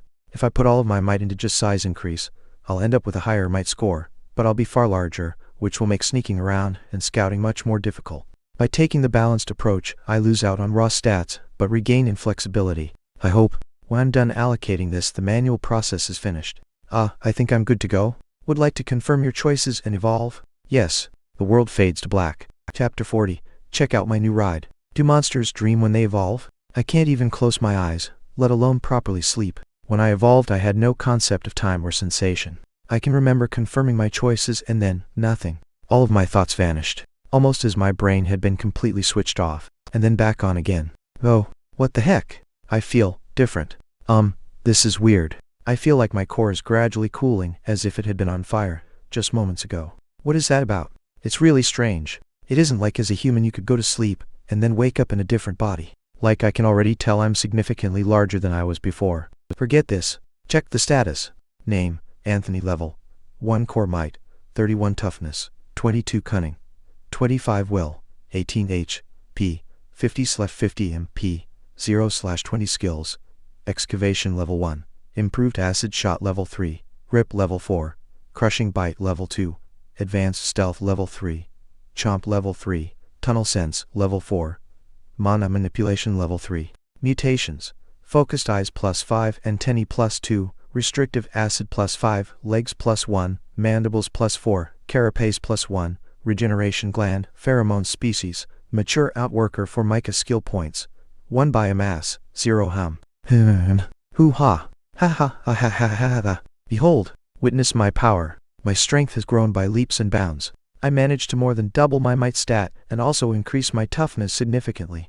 Evolution is clearly incredibly important to a monster's growth in this place. After just a single evolution, I've been able to make such a huge difference to my stats. This is also due to my extremely wise decision to condense my core, as well as the good luck I had to reinforce it to the maximum before evolving. The bonus provided by the core was no joke, and my evolution would not have been nearly so powerful without. I have to make sure I max my core out before I evolve the next time as well. I haven't even had a look at my new self yet, and I'm already thinking about the next evolution. Out of the chamber, turtling with glee, I did myself out of my seemingly much smaller chamber and out into the forest again. Oh, the evolution has done a lot. I'm significantly larger now, probably twice as tall, maybe the same for length, which would make me roughly 60 centimeters tall and a bit less than 2 meters long. Holy mackerel. If you'd seen an ant that size on Earth, you would absolutely lose your mind. The size change has impacted in other ways as well. My mandibles are significantly larger than before, with a little more edge in them, which should assist me in getting through enemy defenses. I can also feel that my acid gland has increased in size along with the rest of me, possibly enough to store 5 or 6 shots at once. I can also assume my stomach capacity has increased, allowing me to take in more biomass at one time. Oh boy, so exciting. I jump about a little bit and turn on the spot, trying to get used to the feeling of my new body. I really feel much stronger than before. I can't wait to test it out. Being excited is good, but I need to chill out a moment. Checking my status again, I notice that my mana is empty, so I join the monsters around the lake for a quick drink. The Titan Croc appears to have gone out whilst I was evolving. I'll have to be extra careful since I don't want to run into him away from this neutral territory. I take about half an hour to drink 5 times, taking it slowly and feeling out my new body. What should I do first? Considering how important it is to improve my monster core during an evolution, it's even more important that secure more monster cores. So the first mission is to go collect my buried stash. It doesn't take long to move around the lake and head towards the camp again. I try to stay hidden and not move on the path they took directly from their camp to the lake. Eventually I arrive at the tree where I buried the cores without incident. Thankfully Gandalf doesn't have an issue with me absorbing all 4 of them, and my max MP goes up to 28. Last time it took 5 cores to max me out. For this stage of evolution, can I expect it to take 10, or perhaps 20? No matter what, I have to get all of them before I evolve. The bonus is just too juicy. With my first job done, the next logical step for me is to test my new body in combat. Although I hate to do it, I think targeting the centipede nest makes a lot of sense. I was able to defeat them before without evolving, and the risk is low. Let's see what I can do now. It take me about an hour to make my way back to the centipede mound, and up into my scout tree once more. I'm significantly heavier now, so climbing trees is a bit more difficult, but not much more since my weight increase is balanced with an increase in strength. I'm not even sure how many centipedes I should take on at once now. I was able to do 3, 4 with a bit of trouble. 5 was a nightmare from which I'd had to turn tail and hide. Let's try 4 despite me picking on these centipedes quite a bit. Their numbers don't seem much diminished. If anything, there is more activity here than there was before. Large groups of up to 10 are leaving and returning with a higher frequency than I'd seen not that long ago. What is going on with these guys? Population explosion? I have to wait a fair while before a group of 4 heads out into the forest for hunting. Once I spot them, I don't miss the opportunity and immediately climb down to follow them.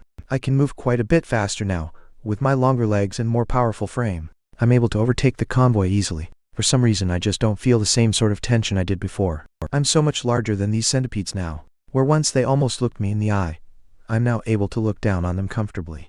Almost like I'm bullying the tiny little things. Bah. No sympathy for centipedes. Once I get in front, I don't waste any time and place myself directly in front of them. Welcome to your doom. Pow. The first blast of restrictive acid is launched with superb accuracy, covering the lead centipede across its back and down one side. Without watching the result too carefully, I quickly line up and fire again. Pow. Take that. The second centipede is directly struck as it moves forward to assess the threat to its ally. Come at me, you little grubs.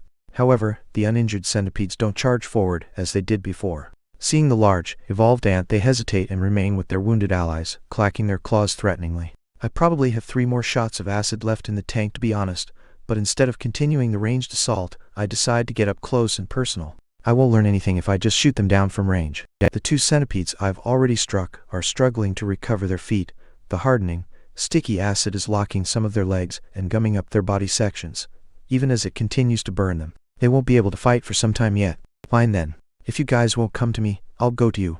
I charge and quickly build up furious momentum. I can almost see fear in their beady, red eyes as I rush at them like an insect tank. I don't try anything fancy. I just barrel directly into the closest centipede, not giving it time to defend itself. The claws reach up and try to rip at my carapace, but are simply not strong enough to do much to me. I dart forward, my larger and deadlier mandibles glowing brightly. Crushing bite. You have defeated level 2 claw. Centipede, you have gained XP 1 hit KO. I didn't even target the head. My mandibles simply shattered the defensive carapace and tore the centipede clean in half. Holy moly! The remaining unharmed centipede has approached with its tail high in the air, ready to strike. Instead of backing away, I launch myself forward, catching the tail out of the air as it begins to descend, and severing it with one more ferocious chomp. Then another to finish the monster off. You have defeated level 1 claw centipede. You have gained XP. The 2-shot centipedes are still writhing on the ground, unable to even stand properly. I think my restrictive acid may be super effective against these centipedes. Considering how many legs and segments they have, it must be a nightmare for them if they get gummed up and can't move half of their body. I finish off the other 2 with 1 bite each. That was a demolition. They couldn't threaten me at all. I could probably take on a group of 5, even 6. This is the difference a single evolution can make. I might even be able to take on a massive adult centipede. Even though I said I'd never eat, I won't let good biomass go to waste. After eating all 4 of them, I managed to gain 2 biomass. Looks like my ability to gain biomass from these guys has at least halved. This is the penalty for being an evolved creature attacking those weaker than them. I'll save these points for now until I can build up to 5 and upgrade my mandibles. Now that I've become this strong, I feel a bit more confident now. At least, confident enough to follow the pheromone trail. Time to find my family. Chapter 41. Follow the yellow brick pheromones. Full of glee, I head back towards the lake. My combat test run was a massive success. My newly upgraded acid worked better than I'd imagined, and the power of my bite attacks has skyrocketed. If I manage to get my mandibles to +5, I wonder what I'll be able to do then. I'm at risk of getting a little carried away with myself again. Head in the game, Anthony. Your new family isn't going to find itself. Once I arrive at the lake, I make my way around to the pheromone trail, my antennae tippy-tapping along the edge of the water. The usual collection of monsters has gathered again, eyeing each other off and getting a good drink of sweet mana juice. If I look at the water, it appears more agitated than it did before. The strange formations within the lake are moving more rapidly and intensely than before. I swear the lake is also brighter. Ever since I arrived in this world, things have been getting brighter. Is this a seasonal thing? Are we coming out of underground winter and moving into underground summer? Well, there's nothing I can think of to answer that mystery other than wait and see what happens.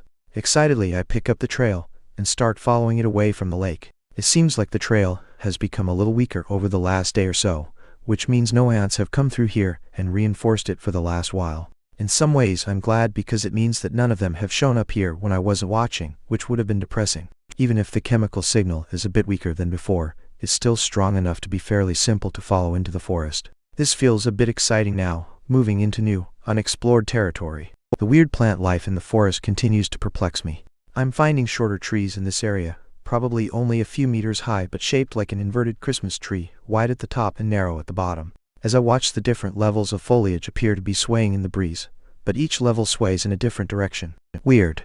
I then realize there is no breeze.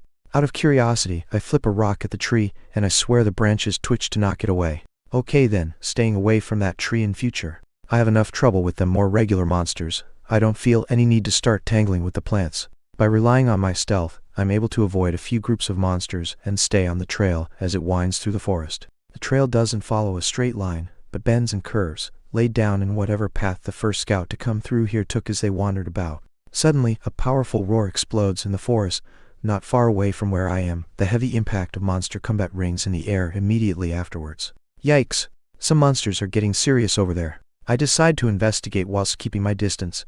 I don't want to be dragged into what sounds like a battle of the big boys. Sure enough, when I creep close enough to see the action, two monsters I'm still unwilling to tangle with are laying right into each other. First is the Titan croc, possibly the same one from the lake, and second monster is the massive bat-faced gorilla-looking creature I'd seen before at the lake. Although this particular gorilla is significantly larger than that one was.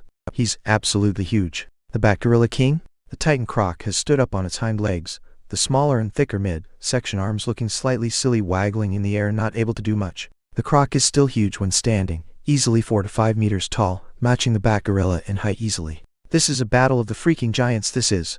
I refuse to believe this massive things have evolved once, as I have. Surely this size is the result of at least 2, maybe 3 evolutions. How could it fare otherwise? A Gandalf? Croc is much slower on its hind legs, but is able to swing its massive claws in devastating, wide swings, raking the sword-like edges with tremendous force. The Bat Gorilla is far more nimble, ducking forward and back to avoid the swings, but it doesn't look nearly as solid defensively, the croc's thick hide nullifying its blows. Boom! In a fit of rage, the ape smashes both fists into the ground and roars with all of its colossal might, veins bulging under its skin. Electrical energy starts flashing, first around the shoulders and then streaming down the dark arms, faster and faster. Those massive fists start to glow with the accumulated energy until loud crackling sounds are emanating from both of the clenched hands. That looks awesome. The dreaded lightning fist. The incredible light show is dazzling. What on earth am I going to see next? The ape bellows once again and runs forward, massive fists crashing into the earth, before leaping high, bringing both hands above its head for a massive 2-fist sledgehammer attack. The Titan croc stands its ground, coldly watching the ape approach before crouching, titanic energy amassing in its chest to be released from between those dreadful jaws in the form of a searing ball of fire. With a shattering explosion, the ape tanks the fireball with its leathery bat face before the sheer momentum carries it forward, bringing both fists down with the strength of a lightning bolt, discharging the rippling lightning through the body of the croc. Both combatants stagger back after this incredible exchange, and I remember to start breathing again. Holy moly, that was hella impressive. At what point am I going to be able to do totally sweet moves like that Gandalf? Launching fireballs out of the mouth? Channeling lightning into the fists? Maybe after my next evolution? The two monsters eye each other with baleful glares. These two seem to seriously hate each other's guts. Something tells me these two may have fought before. After the last exchange, the damage to both monsters seems to be equal, and they continue their standoff, chests heaving. Some might think I would take advantage of this moment to pounce on the injured monsters, peppering them with acid to take advantage of their weakened state and reap a fortune in experience and biomass. To those I would say, you must be out of your mind. I am not going anywhere near these guys. Are you even seeing this? Wait a second, what is that? My eyes detect a flicker of movement on the other side of the titanic clash, and I desperately turn my head to try and confirm what it was I saw. I swear I just saw antennae. There it is again. What I see next causes my heart to leap with joy. First one, then another, then 10 more ants emerge from the trees, antennae furiously waving this way and that as they move around each other. My people, my tribe, my clan. I can tell from their coloring that these are definitely Formica ants. Just like me, I have found the colony at last. Each of the ants is roughly my size, though most are slightly smaller. I can also see a few hatchlings, just like I used to be mixed in with them. Must be a group out of the colony to visit the lake, absorbing the mana to try and condense their mana cores. Good you guys. Give it all for the colony. What I see next causes my heart to sink into a pit of despair. The ants skitter back and forth for a moment. Before as one, they raise their abdomens high and begin to blast the two massive combatants with acid. You did what? Chapter 42. My family needs more education. I can't believe my hundreds of tiny eyes. What the heck are you guys doing? Sure, there are more than 10 of you, but those guys are freaking massive. That croc by itself could snap all of you up at 2 minutes. Before I can even think, my feet are moving. I don't understand exactly why, but I cannot let these ants get killed. Not now, not after I've been searching for so long. I will not them die today. Before the two massive monsters can react properly to the new threat, I have charged forward, out of my cover, and into the open. Digging in my feet, I spin quickly to point my back at the two creatures. Let me introduce you monsters to what is affectionately known as my business district. How? I fire off 3 quick shots without aiming too much. All I want is the beasts to turn their attention to me. Hopefully that way my colony mates won't be instantly crushed to pieces. The 3 sizzling jets of acid streak through the air, impacting on the 2 massive beasts and immediately adhering to them, burning into their flesh. Thankfully these guys are so large, I don't have to aim too much in order to hit them. But it would have better if I had been able to target my restrictive acid more carefully. Hitting their joints would have reduced their ability to fight even if only a little. My gambit pays off enough though. The 2 huge beasts turn their back on the approaching outforce and face this new threat with primeval fury burning in their eyes. Hey guys, any chance you 2 are pacifists? These 2 monsters look like the absolute alphas of this place. I still remember how the Titan croc smashed an adult centipede into bits with a single swipe of its claws. Why on Pangera did my ant brethren decide to take on these things? I seriously hope my ant brothers and sisters are not also suffering from an immensely low cunning stat, because I deeply question the wisdom of this current course of action. How? Improved acid shot has reached level 4 before they can charge at me. I fire off 2 more quick shots, both aimed at the ape. Hopefully the extra acid will restrict its movement somewhat since it is by far the faster of the 2. Practically all of my ranged ammunition has been expended now. I have only 1 shot remaining. Acid is a damage over time sort of effect, however. Hopefully we can all survive long enough to see the effect start to kick in. My fellow ant kind are still bombarding with their acid, firing spray after spray. I seriously don't want them to draw the aggro, so I'm going to have to do something I'll quickly regret. I charge. Witness me. With the 2 brooding monstrosities looming over me, I dash forward directly toward them. These 2 giants are seriously ticked off, drenched in stinging acid, some of it hardening and sticking to them. They are ready to pound these offending insects into a paste. When they see me running at them, they both react aggressively. The ape responds first, its superior reflexes and speed on full display as it dashes forward to meet my charge. The ground thunders in response to the sheer bulk of the creature as its fists pound into the rock. With its leathery bat face growing larger and larger in my vision, I can really see with far more detail than I'd like the massive curved fangs protruding from the monster's maw. Suddenly the ape gathers its strength and leaps high into the air. I've seen this before. With every ounce of strength in my body, I hurl myself to the side just as those massive fists impact, shattering the ground with the sheer kinetic force of the strike. Every ounce of my being is shivering after witnessing that force up close. Even the spray of rock and dirt from the impact is almost enough to damage me. Just how strong are you, damn ape? Just as I am congratulating myself for my narrow escape, I can see something flaring up in my peripheral vision. Is that? Jump. Springing out with all of the energy I can pump into my legs, I feel a searing heat begin burn into me before a catastrophic explosion rocks the ground just beneath my feet. That damned croc launched a fireball at me when I dodged the ape. Since when is your teamwork so good? Are you the new Colossal Brothers duo? That one nearly cooked me. If I'd been 1 second slower, I'd be roast ant at this point. Even though I was able to dodge, I've still taken some damage and one of my legs is fairly wrecked. It was closest to the ground when the explosion went off. I curse my bad luck. I can't afford to lose mobility. I don't have much choice. I activate my regenerative healing gland. Immediately an icy sensation explodes deep with my body before creeping down my veins and spreading throughout my entire frame. Yeah, ouch. That feels so weird. Almost as if my guts had been put in a deep freeze. This must be the healing fluid I'd read about. In the span of a few seconds the freezing, numb sensation has swept through me entirely, and as it recedes, I can tell I feel better than I did before. Dings in my carapace have started closing over, and my leg is almost back to full function after being roasted in trade just a minute ago. Checking my status, I can see that I've regained 5p from what I had before. It was a shame to have to blow it so early in the fight, but the regenerative properties of this new organ are impressive. I'm very satisfied with this purchase. All said and done, I've only managed to buy about 30 seconds so far. I hope that acid is doing some work, otherwise we're all dead. The two gigantic monsters almost seemed surprised to see their much smaller opponents still alive after their combined assault. I suppose these guys don't usually have much trouble hunting in this place. I haven't seen anything else that remotely approaches their strength. My fellow ants are still firing acid from above, but some of them are starting to descend to enter into melee combat. Are you guys frickin' serious? You'll be torn to shreds! Seeing several of the ants approach, the two monsters turned to face them. I can't let that happen. My leg is as good as it's going to get. Go go go go go! With my two enemies distracted and facing away, I charged with all of my speed. Damn it, I should have taken that dash skill ages ago. I need to be faster. Running up behind the ape, I spring high with all of my legs, mandibles glowing brilliantly white. Crushing bite. My mandibles close on the wrist of the ape with audible crunch. If I can disable his hand, it will be a huge reduction to its ability to fight. The beast reacts with incredible swiftness, rapidly swinging its arm and flinging me off into the air. Fortunately, I've had some practice with this lately. Tuck the legs and roll. As I hit the ground, I land onto my back, the hard carapace absorbing the impact, and then I roll over and over, dispersing the impact and protecting my vulnerable legs. When I slow down, I get back onto my feet and charge straight back into the fight. I can't afford to let up for a second. Few of my allies have reached the fight now, rushing forward suicidally to bite and latch onto the gigantic creatures, heedless of their own lives. You idiots! The Titan croc draws back one of its enormous hands, preparing to swipe down with its fierce claws. Damn it! Chapter 43. Blood is thicker than ichor. No! Desperate to save my allies, I turn on the spot and pray I have something still left in the tank. How?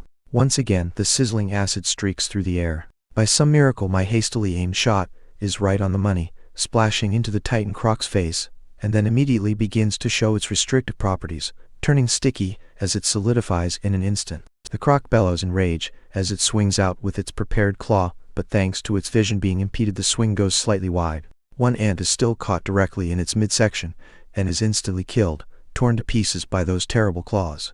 The survivors close in and start chomping at the croc's legs, some of them even climbing up the monster's body to attack other places. Why did I never think of that? The two massive monsters are still fighting fit, however, and I can't be everywhere at once.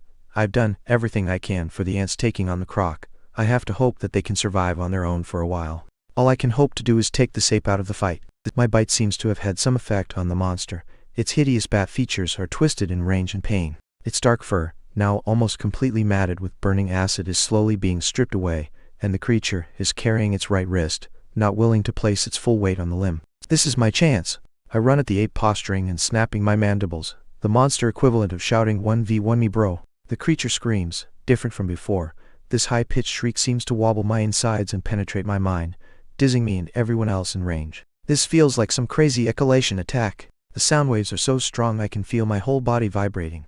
After releasing this insane stunning effect, the monster once again leaps high, looking to squash me flat whilst I suffer from the effect of the scream. But it's not enough. Before he can land, I leap once more, this time in a direction he couldn't expect, directly onto his body. Grip skill can also be used like this monkey brain. As the ape comes down with shattering force, I leap straight at him, clutching onto his upper leg with all of the strength my tiny claws can muster. With my newly improved might stat, it's just enough to hold when the monster crashes to the ground. Thankfully, I didn't neglect to toughen up my inner resistance when I raised my toughness, otherwise, I might not have been able to resist the effect as well as I did. If I hadn't shaken off that stun, I'd be at paste right now. Hopefully the other ants were able to manage okay. I don't have time to check on them. Don't waste any time, bite. I can feel the energy mounting in my mandibles as they glow brighter and brighter before I bring them closed with tremendous force. Crushing bite. Crushing bite has reached level 3. The ape shrieks in pain and immediately starts slapping at itself to try and squash me or knock me off, much like a human dealing with a mosquito. But I'm already gone, crawling around on the creature's other leg, preparing to deal another bite. Tom, how do you like that? Not very much apparently, as the monster has intensified its efforts to shake me off. But I won't go. I'm holding on with everything I can muster. Grip has reached level 5, upgrade available, perfect. Grip enhanced grip. Your feet become more resistant to effects that will limit their ability to grip, such as water momentum. I'll take it. My claws into the ape's furry skin, even tighter, as I skitter around on his body trying to avoid the deadly slaps of his meaty hands. Eventually I clamber up to his neck, and before he can react, I dig in for a massive bite. Chomp has reached level 4, so many levels. This is probably the effect of battling such a large monster. The massive monster shrieks once again in pain and hunches its shoulders against my mandibles. Then I feel something strange building up on the ape. My feet are almost tingling. Wait a sec, jump. Zzz, app. The tremendous electrical discharge flashes all over the ape's body, crackling loudly and blinding my eyes briefly. Holy hell, he turned himself into an electric bug zapper. Ag. He fried 2 of my legs. That seriously hurts. I won't stop though, this bat gorilla is going to get it. Thanks to my amazing peripheral vision, I can sort of make out what is happening with the croc. I think he's been pulled to the ground for the moment. Reinforcements might have come judging by the number of moving shapes I can see. I can't let myself be distracted though. If the 2 massive creatures were to join forces, we'd all be toasted insects. By this point, the bat-faced monster is seriously suffering. Drenched in burning acid, he has very visible burns and wounds that must be excruciating. It should also be mentioned that the ape isn't a bug-type monster, shielded by a hard carapace, or even like the lizards or crocs, protected by a layer of scales. This ape has dense fur for protection, but under that is skin and muscle. My crushing bites have been able to inflict significant damage. He must be teetering on the edge by now. He must be. The ants here are my relatives, born from the same queen as me, my brothers and sisters. I never had much of a family on Earth, rarely saw my parents, and I had no siblings to speak of. Perhaps that is the reason why I want to protect these monsters. Maybe I'm just silly, but I don't want my idiot aunt siblings to die. Which means it's you and me, ape. Only one of us is walking out of here alive. Red foam is dripping from the gaping maw of the wounded beast, mad fury burning in its eyes. You've got no chill, ape, that's your problem. My legs are still a bit shaky. That electricity zapped me fairly well. I don't think my regeneration gland has anything left in the tank. If I survive this fight, I'm going to upgrade the heck out of that thing. Still no acid either. Going to have to finish it with the mandibles. Steadying my feet beneath me, I begin to move towards the ape, circling around the side of its injured hand. The next move will decide the battle. I watch the monster like a hawk as it glares back, almost mad with pain and rage. Come on, you big dumb bat-faced piece of biomass. You've got a face not even your mother could love. Come over here and let me tear it off. Suddenly my injured legs give way beneath me, and I stumble, my poor face crashing in the dirt. The ape howls in glee and dashes forward maniacally. You really are stupid. Just as it reaches me, looming over with its massive frame, both arms raised for the final strike, I propel myself with my legs and roll directly under it, dodging the deadly blow by inches. Now, I spring up next to the creature's legs and charge up my mandibles for a massive strike. Chomp. Just beneath the creature's knee I rip into his leg, the crushing bite audibly crunching the muscle and bone as the chomp passive helps my jaws puncture through the defenses. The ape howls in pain and swats at me awkwardly, landing a glancing blow on my abdomen. But I'm not letting go. Bite, bite, bite. Slowly at first, my jaws begin to close further and further before they finally snap shut with a massive snap. I've bitten clean through the leg. My foe totters before completely losing its balance and falling to the ground with a crash. As it does so, it lashing out with its injured hand, crashing a fist down directly on top of my midsection. My vision instantly blurs as the impact rattles through my entire body. Even off balance, and with an injured hand, this monster is still so damn strong. I can feel my carapace crack in places as it absorbs the impact. I hold onto consciousness desperately. I won't die now. I still can't see clearly, but I throw myself forward, hopefully at the monster's head. All you have to do is bite, Anthony. Don't think of anything else, just bite. Just chomp, chomp. I can feel my body being rocked by blows, and my eyes get darker and darker, but still I hold on. Chomp, chomp. I'm not even sure where I am anymore, not even sure what I'm doing. For some reason though, I know I just have to keep biting. Chomp. You have slain level 13, Black. Chapter 44. Something new. The origins of the Deep Legion are though lost to history. What is known is thought to have more basis in myth than in reality. Partially this is due to the lack of records that survived the Great Cataclysm, particularly here, in the Tiberial Confederation. What is agreed is that at some point during that world-shattering event, where monsters from the deepest reaches of the dungeon roamed free on the surface, causing destruction everywhere they went, a group of individuals gathered to found the Deep Legion. The organization grew rapidly, recruiting from the populace, and was able to strike effectively and well against the monsters on the surface, as well as counter-attack into the dungeon. Nobody can explain why they were so successful where other human forces were not. To this day, some 3,000 years later, the Legion persists as independent military organization that regularly monitor and explore the dungeon. In some places, they are still trusted with a regulatory role, overseeing access to the dungeon in their customary strict fashion. Tribune Aurelius stared hard at the captive mercenaries, bound hand and foot sitting on the ground before her. 2 legionaries stood guard on either side of the ragtag group, hands resting on blades, ready to execute their duty at any moment. So, you are trying to tell me that a small acid-spraying monster ambushed you, destroying your shield as you raided the lake, and then followed you back to your camp. stealing a number of monster cores by digging under your wards. Nistina, the mage, nodded vigorously. That's right, I never even managed to see the little bastard. Aurelia massaged her temples. For some reason, I'm not even that surprised to hear about mercs getting outsmarted by a monster. Hey, screw you! One of the larger men in the group shouted. Who ever heard of a monster that's smart here in the first expanse? He did have a point. Usually monsters in this area had exceptionally low cunning. There were a few evolutions that made for large and relatively dangerous foes, but almost all of those sacrificed other stats to enable that size and strength. Putting that aside, you should have received the notification to vacate the dungeon we sent days ago.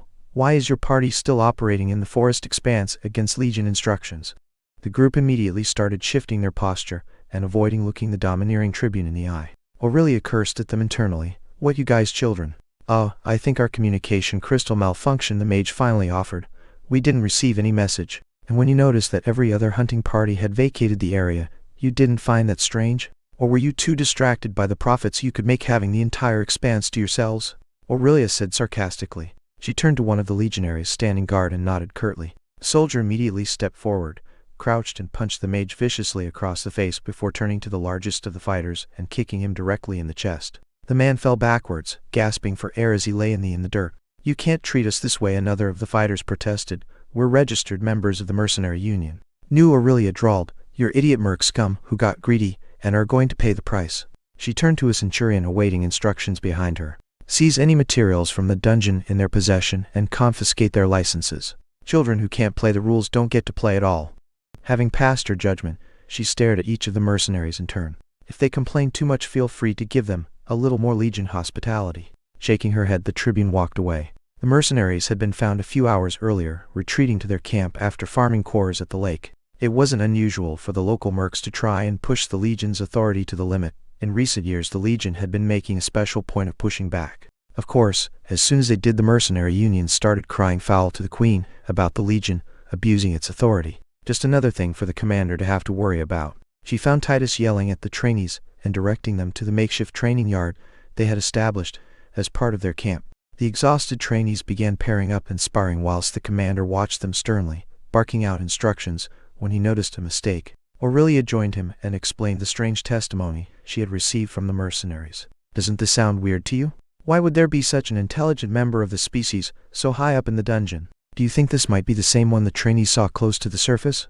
Titus stood silent for a moment, chewing over the facts in his own slow and methodical way. I think it is, he said finally. It seems like too much of a coincidence that there would be two of them. If we agree it's the same one, then how in the hells did this one ant survive our sweep of the tunnels to make its way here, and then survive the monsters once it arrived? This monster has shown almost human levels of intelligence. The tribune nodded in agreement. For a creature as unevolved as this to show such a high level of cunning is unheard of. Should we consult Albertin on this? Commander grunted. He'd love to study a specimen like this, but we don't have the time to waste. We need to clear out as much of the expanse as we can, and then locate the nest of these creatures. If our little smart ant has made it this far, then there is a chance we'll find him there, and we can exterminate him at the same time as the rest. He paused to bellow further criticism at his trainees before continuing. We've seen monsters with close to human intelligence before. Judging by the number of offspring in the area, we should surmise that old prick Garalosh has been around here at some point recently. Make sure the hunting parties are on alert.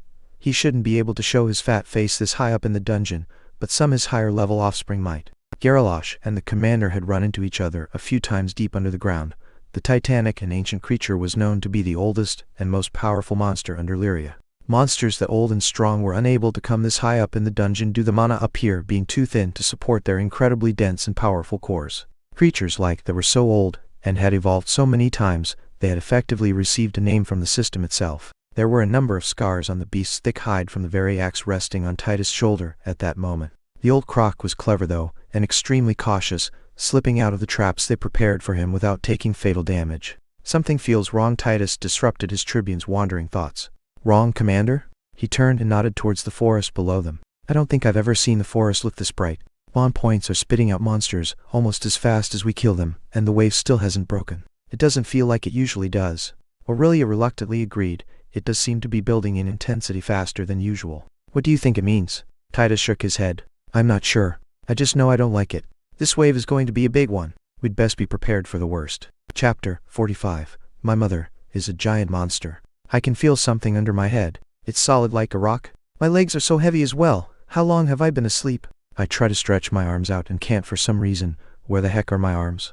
Wait, I don't have arms anymore. Then it all comes flooding back. The fight against the ape. What the heck happened? Am I alive? I try to spring up to my feet, but a solid force is holding me down. What the heck? Am I still under attack? My vision swings wildly before finally settling, and I can see an enormous monster above me, pressing me down with one large leg. Wah! What is this thing? Don't eat me. I'm not delicious. It takes a moment for my head to settle down. I haven't been harmed, I don't think. The force on my back is pressing me down but not harming me in any way. I quickly check my status.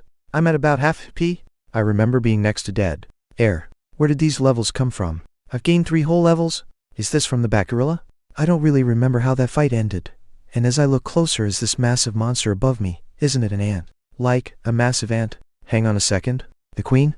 A truly enormous monstrous ant, easily 4 times my size, is standing over me, pressing me down to the ground, and watching me as I wake up. Slowly she leans forward and her antennae begin to glow brightly. When those antennae touch mine, I can feel a surge of icy energy sweep through my body. I'm shocked at first, but then it reminds of something, my regeneration gland. Is she healing me? Checking my status, I can see that I've gained another 10.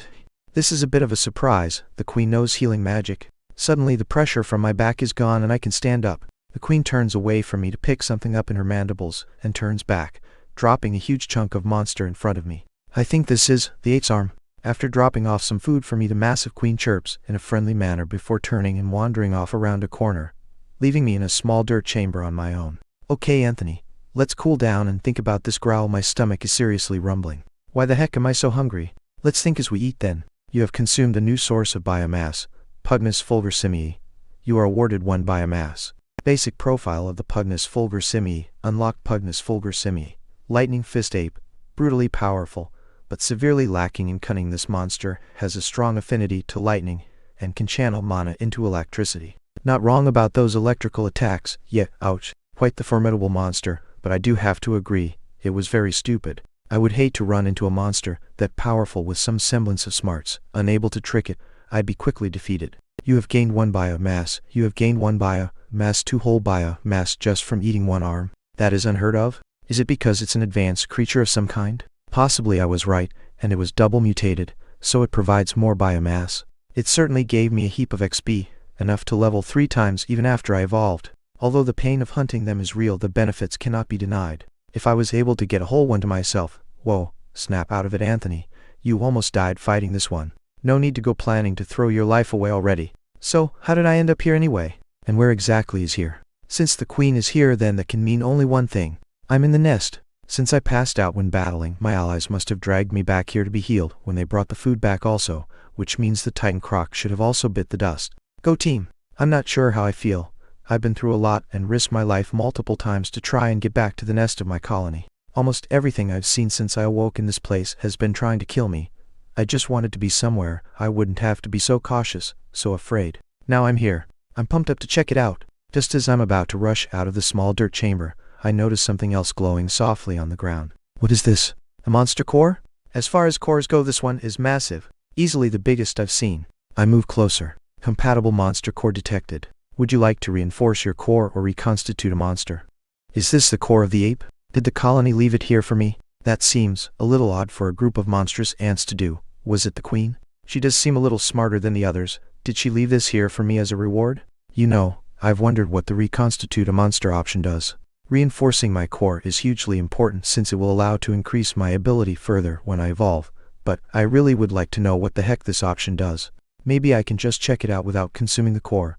Would you like to reconstitute the monster? Sure. Manual reconstitution is locked since requisite skills have not been acquired. Reconstituting monster. Wait, no. Before my eyes the precious core begins to glow brighter and brighter before it melts into a bright liquid that gradually reshapes itself. When the process is finished and the light recedes, a small monkey-looking creature is sitting on the ground looking up at me with its large eyes. What the heck is this? The little simian has dark gray skin and tiny bat-like features as well as soft black fur growing all over its body. As I stare, the small chimp starts to look curiously around the room, eventually standing up and slowly waddling around with an awkward gait, as if it hadn't quite worked out how to walk. So my precious ape core is gone, and reconstituting the monster literally brings it back to life as an infant. What is the point of that? I could have used that core to reinforce my own, possibly getting some sort of bonus since it was such a large one. I'm lamenting, seriously lamenting here, Gandalf. Ignorant to my pain, the chimp is still waddling about, scratching at the walls, before it eventually walks over to me. What do you want, chimp? Why, hey! After hesitating for the moment, the tiny monster smiles and clumsily starts to clamber up my abdomen, eventually succeeding and happily sitting on my back, hooting to itself in delight.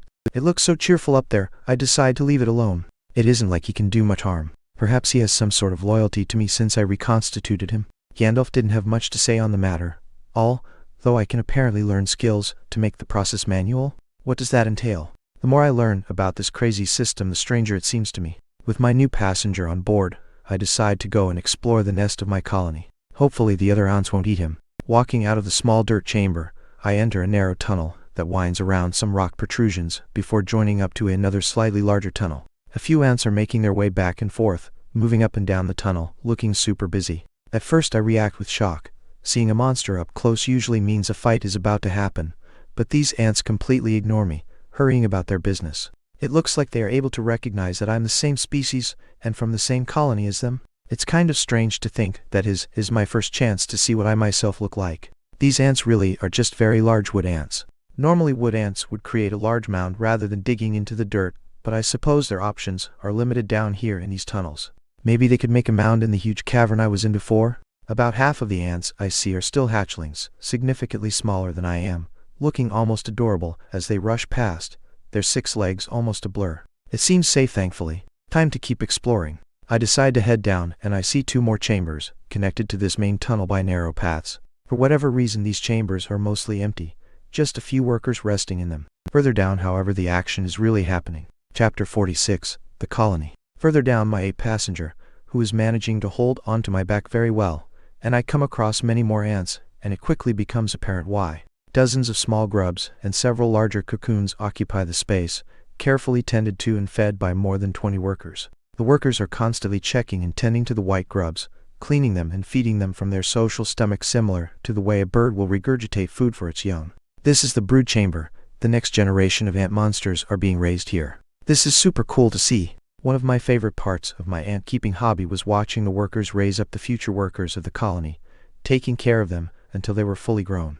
It seems that these monstrous ants follow a similar life cycle to regular ants on Earth. First, the queen lays the eggs, which hatch into a larva, a small grub that needs to be fed and cared for until it becomes large enough to spin itself a cocoon and become a pupa. Inside the cocoon, the ant slowly takes shape until eventually it emerges, fully formed. After a brief period to allow for the exoskeleton to harden, the new ant is ready to roll. The ape on my back is making low noises of amazement as it watched the hustle and bustle in the chamber in front of us. There really is a lot of movement. These monstrous workers don't take their feet off the pedal for a moment. If I look closely, I can see a few unhatched eggs in the corner of the chamber. I guess that means that further down from here, I'll find the queen. Sure enough, in the chamber down below, Her Highness is back to her usual work. Working all of the workers in the chamber, the queen is being tended to constantly by her entourage, bringing her food and cleaning her so that she can concentrate on laying and growing the colony. Honestly, I'm surprised to see so few ants so far. I don't think this colony is very old. A wood ant nest can have up to 500,000 workers in it. I don't think this one has more than a few hundred. My antennae are constantly pinging in here, flooded with the scent of pheromone trails. Instinctively, I am able to understand what some of them mean. Food over this way, brood are to go this way, and so on. The trails are laid out so that workers know where they need to be going at any time. The more workers agree on a particular path, the stronger that trail will become. The queen has seen me looking around and walks towards me. Several ants crawling on her are forced to come along as well. I'm still slightly intimidated by the queen. She is seriously massive. Hi Mom? The massive monster in front of me is technically my mother here in this world. The fact that I'm here in the colony and not getting ripped to pieces is all the proof I could need. The queen, that is to say mother, inspects me carefully, checking if I'm still wounded before giving me friendly pat on the antennae and moving back into the nesting chamber. Well, she seems nice. Speaking of which, I should check my... Looks like I'm up to about 41 since eating that biomass. Nearly back to full feels good. Now that I'm finally here, I'm not exactly sure what to do next. I don't have anything urgent that needs doing, and thankfully, I'm not threatened by anything right now. No humans chasing me down, no enemy monsters. Such a relaxing existence. I move out of the nesting chambers and out of the workers' way, heading up the tunnel and into one of the empty side rooms. On the way, I pass 2 workers carrying a weakly struggling live centipede down towards the area we just left. Why would they leave it alive? I think for a moment before I eventually realize why. In order to level up, you have to deal the final blow. They are literally delivering XP to Mother. She doesn't have to lift a finger in order to get experience and biomass. The workers are just bringing it on their own. What an enviable existence. It makes a lot of sense when I think about it. The queen in an ant colony is literally the heart, the past, and the future of the colony. Without the queen, the colony would never have existed, and if she were to die, the colony would cease to be. So it makes sense that to keep everything growing and prosperous, the queen should be as high a level as possible, as well as gaining biomass in order to mutate and become stronger. She probably has an egg production organ she can upgrade as well, increasing the rate she can lay and growing the workforce faster and faster. Since I have the time, I decide to train my mana manipulation, forcing the energy out of my core and directing it out of my mouth. Every time the small puff of energy is released from my mouth, the ape on my back goes crazy, giggling in delight and slapping at the cloud with his hands, dispersing the mana with his hands. Cute. Eventually I discharge almost all of my mana, and by that time I'm getting hungry. How about you, little guy? Getting hungry? I can't actually communicate with my little passenger, but I assume he needs to eat in order to grow. Since I've reconstituted him, I feel at least somewhat responsible for making sure he can grow properly. I'd better head out and get some food. It's time for Anthony to contribute to the colony. Making sure my passenger is secure, I head back into the main tunnel and start sniffing around for the trails. I head further and further up, following both the trail I'm pretty sure indicates food and moving along with the other workers heading in this direction. Tunnel branches a few times, but I keep choosing the path that heads most directly up. I want to get back to the massive area I was in before. Since I'm somewhat familiar with that place, I'll be able to hunt much easier there. After almost 30 minutes of travel through the narrow tunnel, I eventually emerge back into the open space I had become familiar with. Looking about, I can see that I'm standing on top of what is essentially an anthill, a large pile of loose dirt that the workers had built up when they excavated the tunnel. After all this time, it feels quite strange to be emerging from a proper anthill. A few workers are crawling up from the tunnel, each with their own varying level of mutation and evolution. I haven't seen any ants more evolved than I myself, and honestly I haven't seen a worker quite my own size either. It's probably a bit unusual for a single worker to amass as much biomass and experience as I have. Considering that the ants hunt in large groups, the experience would be spread pretty thin, since only the ant who delivers the final blow gets any experience at all. Add in on top of that the fact that they are probably taking everything they can capture alive back to the queen, and it must be very hard for an individual to get enough experience to evolve, let alone condense their core. Not that I would really expect anything different from the workers, unselfish, giving their all for the colony. I also plan to contribute my share, but I certainly don't intend to be quite as giving as my fellow workers. With my human intellect, I believe I can contribute my bit to the colony, whilst also getting some experience and biomass for myself. Turning this way, and that I can detect a few trails leading in a couple of directions. Just when I'm thinking about which direction I should go and I see a worker scurrying back to the nest. As he approaches, I can suddenly detect a new scent. My senses are telling me that this new scent is call for reinforcements. There is food this way and they need help. And picking up the message, I decide to concentrate for a second and try to use my own pheromone gland. Obviously it isn't easy trying to use something you didn't even have in your previous life, but just like with the acid spray, there are instincts packaged with my new body and I quickly work out how to use it. I drop the same scent in order to relay the message further down the tunnel, and it isn't long before more workers begin to climb up the tunnel, rallying to the call for aid. This is the organization that makes ants such a successful species on Earth, dominating the world of smaller creatures with their fearsome teamwork and relentless appetite.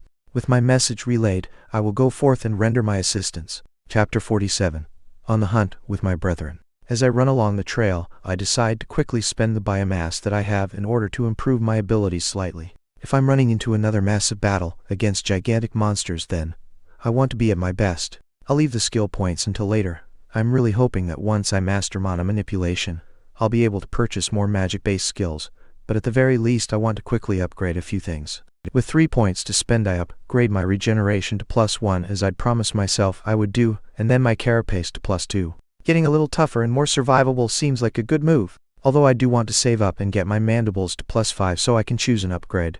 I'll have to do that next. And during the painful itching feeling of mutation, I race off down the trail with other ants boiling out of the hill behind me and my cheerfully yelping mini bat gorilla on my back. Exactly how I'll be able to fight with this fellow around, I'm not sure, but I guess I'll figure it out as I go. Hopefully he'll be smart enough not to get himself killed. If he were to die in a stupid way, it would double the pain of losing that monster core. I intend to get some work out of you, mini ape. You need to pay me back on my investment.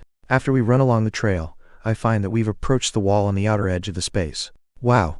This feels like it's a long way from the lake. Exactly how far from the nest are these guys wandering to get all the way to the center of this place from close to the wall? I can see a small tunnel opening or cave in the wall, and ants are bustling at the entrance, battling against something inside. It looks like we are raiding a monster nest. Judging by the size of the opening, it shouldn't be anything too massive, so I readily charge towards the opening, ready to assist my brethren. As I approach, the noise and din of monster battle fills my ears, growling, roaring and thudding impacts from our opponents, but an almost eerie silence from the ants as they advance endlessly. You guys seriously don't care about your own lives, do you? I can minimize casualties if I can get myself to the front line quickly. Brushing aside my smaller brethren, I bull my way forward until I come face to face with our foe, a pack of dragon wolf cubs that have made their home here in this cave. There must be 8 or 9 of them in here. Several ants have already suffered severe damage from the fearsome impact generated by those scaled tails. I'm no longer scared of these unevolved monsters, particularly with an army of 30 ants behind me. Charge! Sensing the battle atmosphere, the little chap on my back is no longer giggling, but snarling and glaring at our foes, gripping my back with all his strength and keeping his down as he tries to intimidate the enemy with his squeaky, high-pitched voice. Maybe when you're a bit bigger, they'll be frightened of you, but not yet, little guy. With my improved toughness and regenerative gland ready to go, I don't care about taking a bit of damage, and I immediately push into the enemy back, snapping and biting to draw aggro onto me. A nearby cub tries to bring its tail around for a devastating smash, but crushing bite. Reacting quickly, I catch the offending tail as my mandibles. Take this. Tump. My powerful mandibles tear through the thick muscle and sever the tail completely. Ha!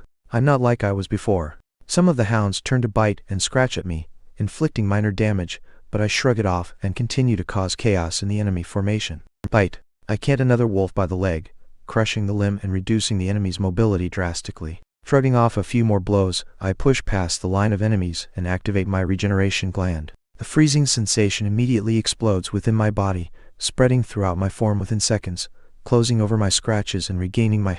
Now that I've pushed past the enemy, they are perfect targets for my acid. Pow! Pow! Pow!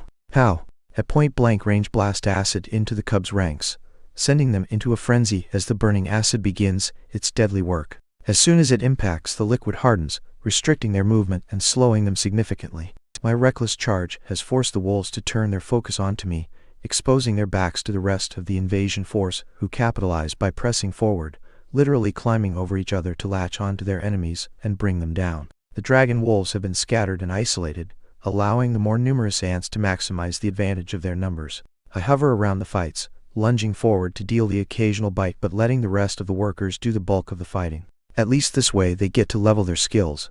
However, I need to be sure that I manage to secure my own reward. Crushing bite. Dashing toward a heavily wounded wolf, I deliver the final blow. You have slain a level 4 dragon wolf cub. You have gained experience in another. You have slain a level 2 dragon wolf cub. You have gained experience. If the workers are annoyed at me stealing the experience, they don't show it, relentlessly going about their tasks without pause. I quickly drag away first one, and then the other bodies of my own kills, ensuring that I secure biomass for myself. I don't expect I'll be able to get much from these guys, seeing as they haven't evolved yet, but something is better than nothing. Seeing the food before him, the little guy cannot resist his hunger and immediately leaps forward, tearing into the food with his tiny fangs. I'm not too fussed. He can't eat that much, and this food won't help me much anyway. After eating, I managed to gain 2 biomass in total, which is consistent with my expectations. My assumption is that I'll gain only half the biomass from a source that has evolved less than I have. That fraction may even shrink further if I were to consume a dragon wolf cub after evolving again,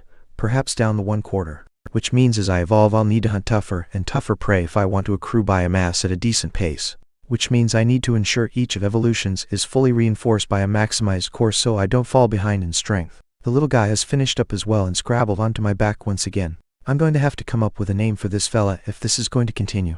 I'm not sure I can call him anything that would sweet a small and cute creature like he is now, if he's going to grow up and be massive like the ape the core came from. I don't know, tiny? Sure, why not? It'll be appropriate when he's small and ironic if he ever grows up to massive. It isn't like I can actually call him by his name anyway. This is purely for my own internal use. With Tiny on board, and the work here in the cave done, I decide to venture out in search of more prey. The rest of the workers have cleaned up the area, dragging the biomass and any wounded ants back to the nest for healing. Looks like they are smart enough to recognize the queen can heal their allies up until they are strong enough to regenerate their own health. Quite the successful raid for the colony. The first of many. With Tiny firmly on board, I move away from the trail and start to take a roundabout path back to the nest, hoping I can encounter something on the way. I briefly consider putting my 2 biomass immediately into upgrading my regeneration gland, but I decide to hold on. Upgrading my mandibles could give me a huge boost to my offensive abilities. It will be worth saving and finding out. I can hear a lot of activity around me actually. There seems to be more than the usual amount of monsters moving around in the open, at least from my limited experience. I don't want to tangle with a large group of unevolved monsters. I'd rather find something that has evolved once so I get a decent reward in terms of biomass. And I have found just the thing. Chapter 48. Anthony and the Giant Centipede. Slithering through the underbrush is a monster I've not seen for some time, the giant centipede. It's quite clear from the sheer size of it that this monster doesn't compress its muscle at all during evolution, ramping up in size to get the highest might gain possible. However, I still think I can take it one-on-one, particularly if I can get the jump on it. Thanks to me not being quite so large and my advanced stealth skill, I'm going to spot these guys first 9 times out of 10. The monster is snaking through the undergrowth in the forest, clearly on the prowl for some prey. Little does it realize that there is an ant trail not far away. As soon as it came across one of those workers, it would be done for, since reinforcements would quickly overwhelm it if it chose to fight. Perhaps even more unfortunate, this particular centipede happened to come across me. Pow! Directly from the commercial zone my acid blasts against the adult claw centipede, catching it across the midsection and a few of its legs. Pow! Before it can react I hit it again, this time landing more on the tail section and catching a few more legs down the left side. I'm not too worried about inflicting significant damage with my acid, although every bit of hurt I can put on my target helps. The real aim is to let the restrictive acid do its work, hampering the big centipede's movement. Aggravated by this sudden attack, the beast snaps its jaws in rage and charges towards the source of the offending acid. I can already see its gait is a little awkward as a result of my sneak attack. The perfect start.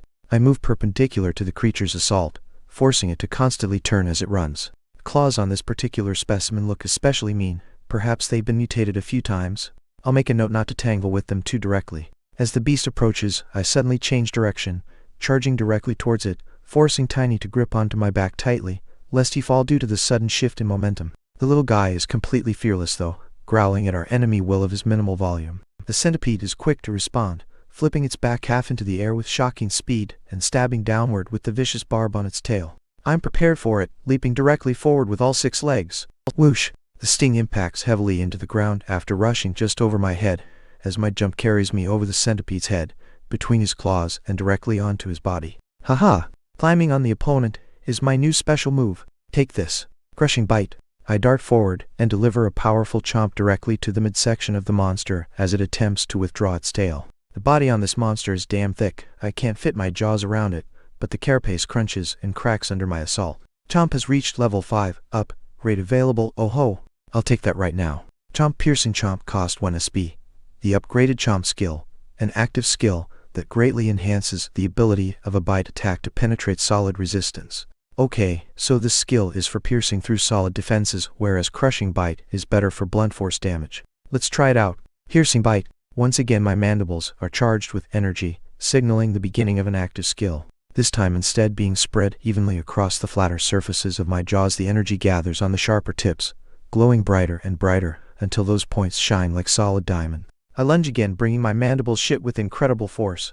This time the pointed areas of my jaws punch straight through the carapace, as if it isn't there, ripping into the inside of the monster, causing it to shriek with pain. The centipede writhes as a result of my bite, contorting its body into knots as it attempts to fling me off. I'm not letting go, buddy. All of your weapons are useless against me as long as I stay here. No jaws, no claws, and no tail sting. Bite, bite, bite. After 3 more piercing bites, I've done some real damage, and the centipede is reeling, working even harder to throw me off. Eventually, and can't hold on anymore, Tiny and I are sent flying through the air, eventually thudding into the ground several meters away. Ouch! With the little guy on my back, I didn't want to execute my patented rolling landing in case he was crushed, so I angles my body to take all of the force of the impact directly on my gut. Turning my head slightly, I can see the little dude is a bit dazed but otherwise unharmed. This is going to be a lot easier when you can fight for yourself. After costing me a premium core, you're now causing me all this pain. I hope he's worth it. Whilst I grumble to myself, the centipede is trying to get its feet working again in order to mount some sort of offensive. The restrictive acid has really gummed up quite a few of its legs, and the internal damage I've caused it only hampering its movement further. While you're trying to get your feet under you, pow! One more blast of acid smacks the centipede directly in the face, effectively blinding it and dealing even more damage. Nobody said I had to fight fair. In fact, it would be stupid to do so. With its ability to see almost totally destroyed, it becomes child's play to move stealthily around the monster, biting at vulnerable areas, and then retreating until it eventually succumbs to its wounds. You have slain level 6 adult claw centipede. You have gained experience few. Didn't take much damage at all in that encounter. Goes to show that the largest and most threatening monsters in this area are actually fairly stupid and can be defeated with the correct strategy. They gain their power by evolving in an uneven way, abandoning the more expensive brain development in favor of brute strength. In this sense, I really have cheated the system, having a proper human mind from the very beginning. I have to wonder why that is the case. I guess my soul was brought here to this world after I died on Earth, but why? For what reason? And if my soul was put into an ant monster, then why wasn't that ant monster just the usual, stupid one? Why does this body have an advanced brain capable of properly housing my human mind? It doesn't seem to make sense. Whilst I stand still ruminating, Tiny has already leaped off my back and started chomping into his next meal. Hey, how can you be so hungry already? You haven't even done anything. That's my food. I rush forward to join him at his meal. Nom nom. I'm determined to consume as much of this massive centipede as I can fit. Between the two of us, we managed to finish off just over half of the centipede, and I gained 4 more biomass. Evolved creatures really do provide more biomass per pound. Not wanting to waste the food, I start to lay a trail as I make my way back to nest. When I get back to the anthill, I stand around waiting until a worker comes up and starts to sniff around, detecting my trail. Come on guy, head over this way. I lead the way a little, laying down the trail again to strengthen it until he starts to head off on his own.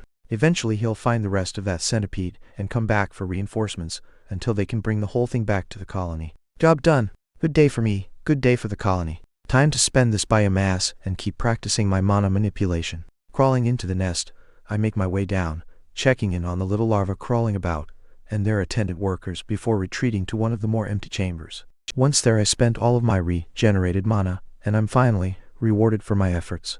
Mana manipulation has reached level 4 at last. Now I just need to keep pushing through until I get to level 5. The dream of being able to use magic is getting closer and closer. Now for the mandibles. Do you wish to improve mandibles to +5? This will cost 5 biomass. I'll still have 1 left over. I guess I'll save that for now. At this level you may choose a mutation advancement. Select from the menu. The menu unfolds in my mind, and once again, I'm staggered by the sheer variety on offer. All sorts of elemental upgrades are here. Thunder mandibles? Dealing electrical damage sounds rad as hell. Savage mandibles?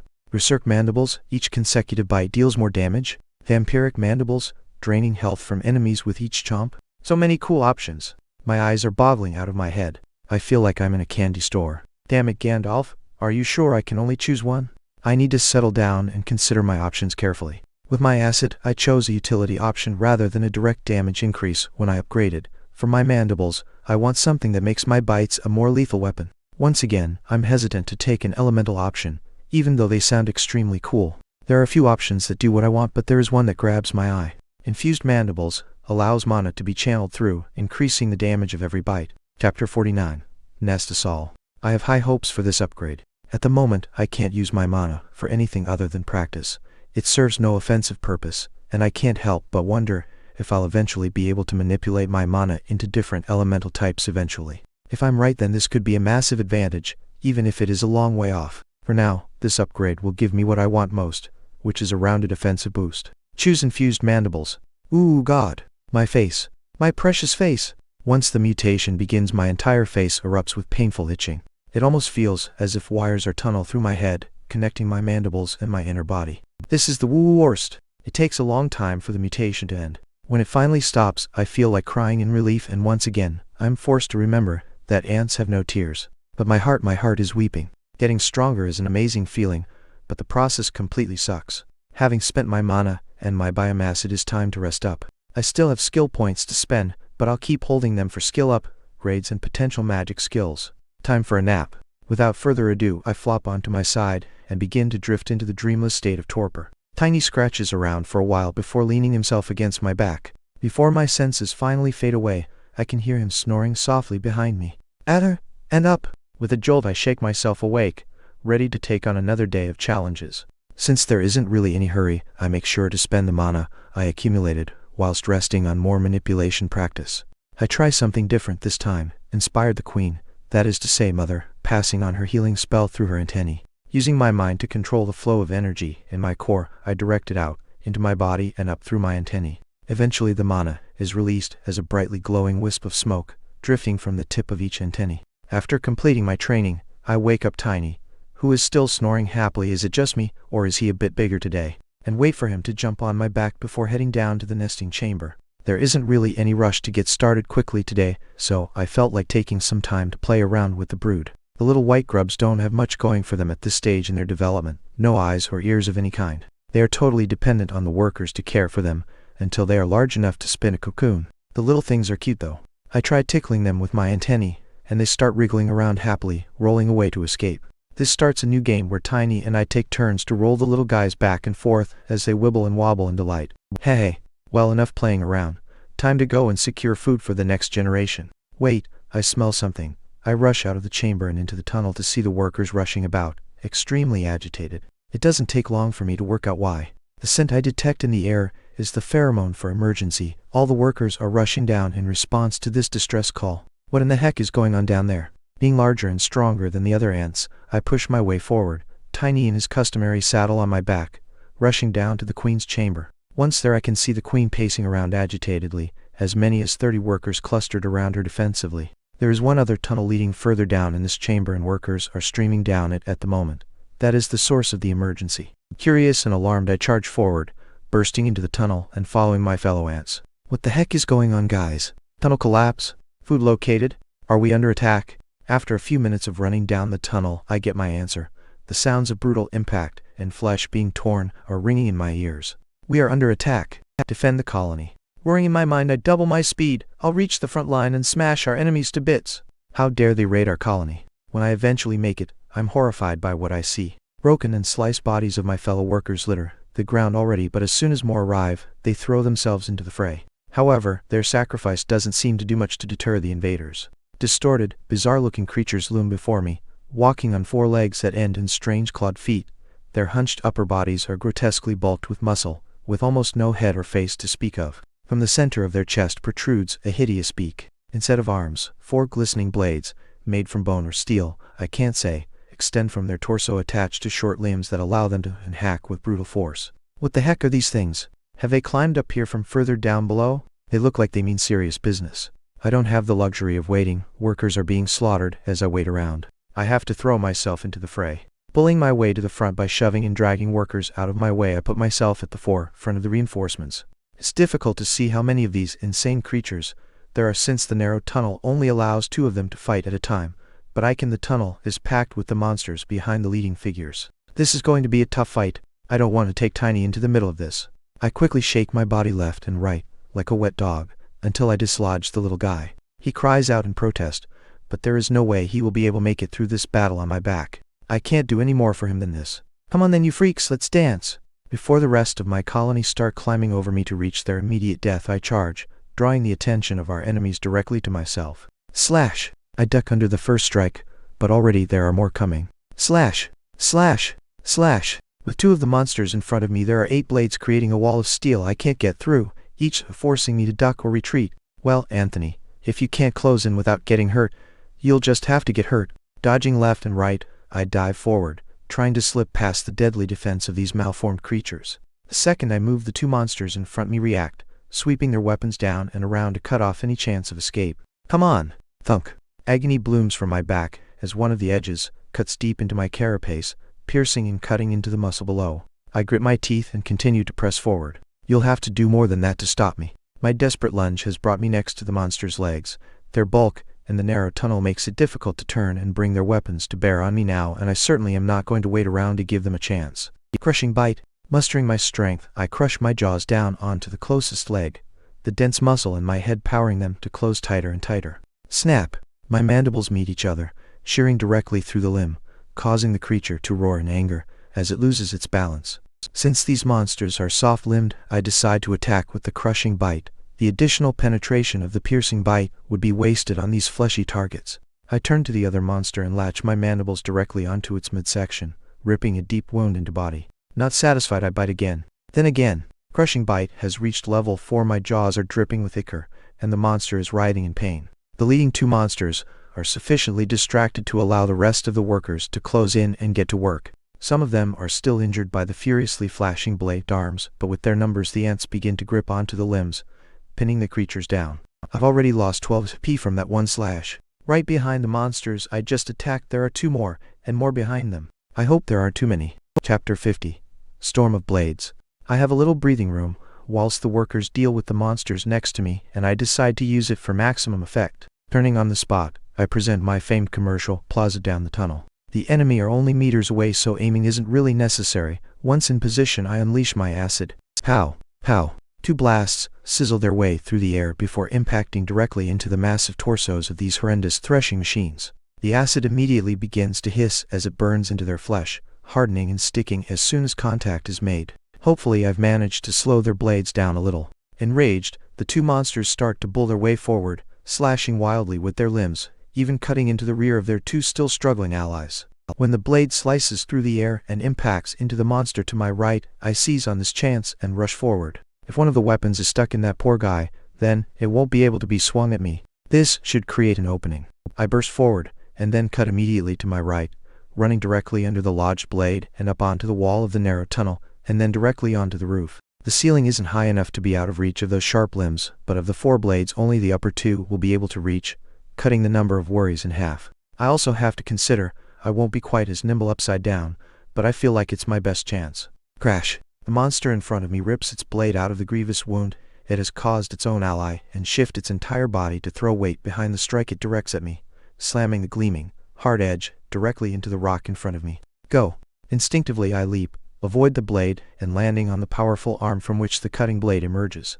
My feet scrabble to grip on the shifting flesh of the creature before my claws manage to arrest my momentum and dig in, allowing me to run over the shoulder and onto the creature's back. Pow! I take the chance to fire another shot, and the blade monster next to this one, splattering the beast across its flank with stinging acid. The creature turns as much as it can in the narrow space, and I finally manage to spot the eyes above that savage beak, tiny red orbs that seem to burn with hate. Shrieking loudly, the insane creature brings its upper 2 blades down on me with terrible force, the sharp edges whistling as they cut through the air. Desperately I roll to the side, almost succeeding in dodging the strike. Crunch! The 2 blades smash down into the body of the creature I'm standing on, mortally wounding it. I lose 2 legs on my left side as collateral damage, the limbs sheared clean off close to my body. The pain is intense. I didn't think they'd be so crazy as to smash down on their own ally like that. They caught me unprepared. Instantly I activate my regeneration, welcoming the explosion of freezing cold within. I won't be able to get my legs back properly, but it will surely help a little. Moving is excruciating, but I scramble forward desperately, climbing onto the blade arms before the monster can retract them for another strike. The limbs from which the blades extend are powerful, thick with ropes of dense muscle. If I want to cut through this, it's going to be difficult. Time to find out how my infused mandibles will go. As I open my mandibles wide, I activate my upgraded mandibles with a thought. Instantly, I feel mana gushing out of my core, flooding through channels and directly into my mandibles. I engage Crushing Bite at the same time, and my mandibles begin to glow brighter and brighter. As the mana builds in them, they start to release blue steam. Take this. Snap! Infused with the mana I've managed to regenerate since my last practice, my mandibles shear directly through the monster's limb, cutting it directly off. Holy cow! That was effective, but it used half of my remaining mana. I'll only get 1 more of those. My foe roars in pain as one of its deadly blades has been removed, and I desperately scrabble with my remaining legs to claw my way onto the monster's back, a place of relative safety. By this time my regeneration has done all it can for me, restoring 8 HP, but it's not enough to bring my missing limbs back. 2 small stumps have emerged from the remaining sections of the missing legs. I can wiggle them a bit, but they are a long way from a complete leg. More of these vicious monsters are crowding in the tunnel behind, trying to shove forward, their razor beaks shrieking as they hit wildly into the air. How many of these stupid things are there? I need to finish this one off and then retreat to get my bearings back. Crushing Bite. I bite into the creature's back over and over again, tearing into the muscle until my enemy collapses, but I don't stop there. I keep biting until the voice of Gandalf echoes in my mind. You have slain level 14 Quaterferum Sivacimus. You have gained experience. You have reached level 5, nerds. I was hoping I'd be able to evolve, which might have really helped me in this situation. For now I just have to retreat back to safety. Climbing over the body of my defeated enemy, I make my way back towards the front line, where my fellow workers have finished off the first 2 monsters, and are swarming over them, consuming them and pressing forward into the tunnel to continue the fight. My eyes light up when I see the biomass available in front of me. My regeneration gland is empty, but if I can snack up for a few minutes I might be able to gain some more HP back. I won't be able to regrow my limbs in such a short time, but every little bit helps.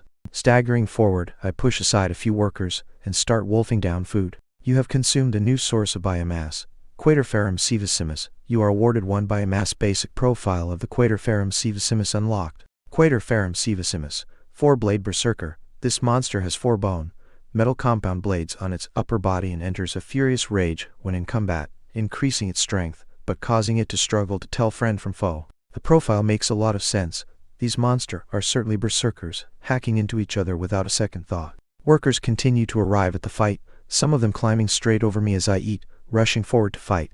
I have to eat quickly and try to get back in there. These ants won't be able to handle such dreadful monsters, no matter how much they outnumber them. Fortunately, the enemy is having a tough time climbing over the bulky bodies of their fallen comrades, the narrow confines of the tunnel hampering their movements. The reinforcements make use of the distance to begin an acid bombardment, launching salvo after salvo of the burning substance at the foe. You have gained 1 biomass with 3 biomass collected. I immediately upgrade my carapace to +3. Any little boost to tank up against those savage blades is welcome. I don't think it will make much difference, but any assistance is welcome at this point. This upgrade could be the difference between death and living on 1 HP. Due to the current situation, the mutation itch that explodes all over my body barely registers in my mind. I have more important things to worry about than a stupid itch. The colony is under attack. More and more workers are flooding down the tunnel at this point. There must be almost 100 of them now, fully half of the workforce. The rest of them are probably protecting the brood and the queen, which is a good idea. With these numbers we may have a chance. Painfully, I drag myself towards the wall and manage to crawl about halfway up. I still have some acid in the tank, and I want to use it to support the rest of the worker in the front lines. I can see a swirling maelstrom of combat down the tunnel.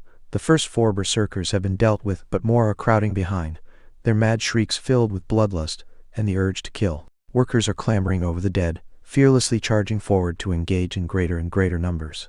I take a moment to aim carefully before firing. Pow! The berserkers are fairly large targets, and thankfully for me, the area I want to hit is directly in the middle of their chest. Pow! Pow!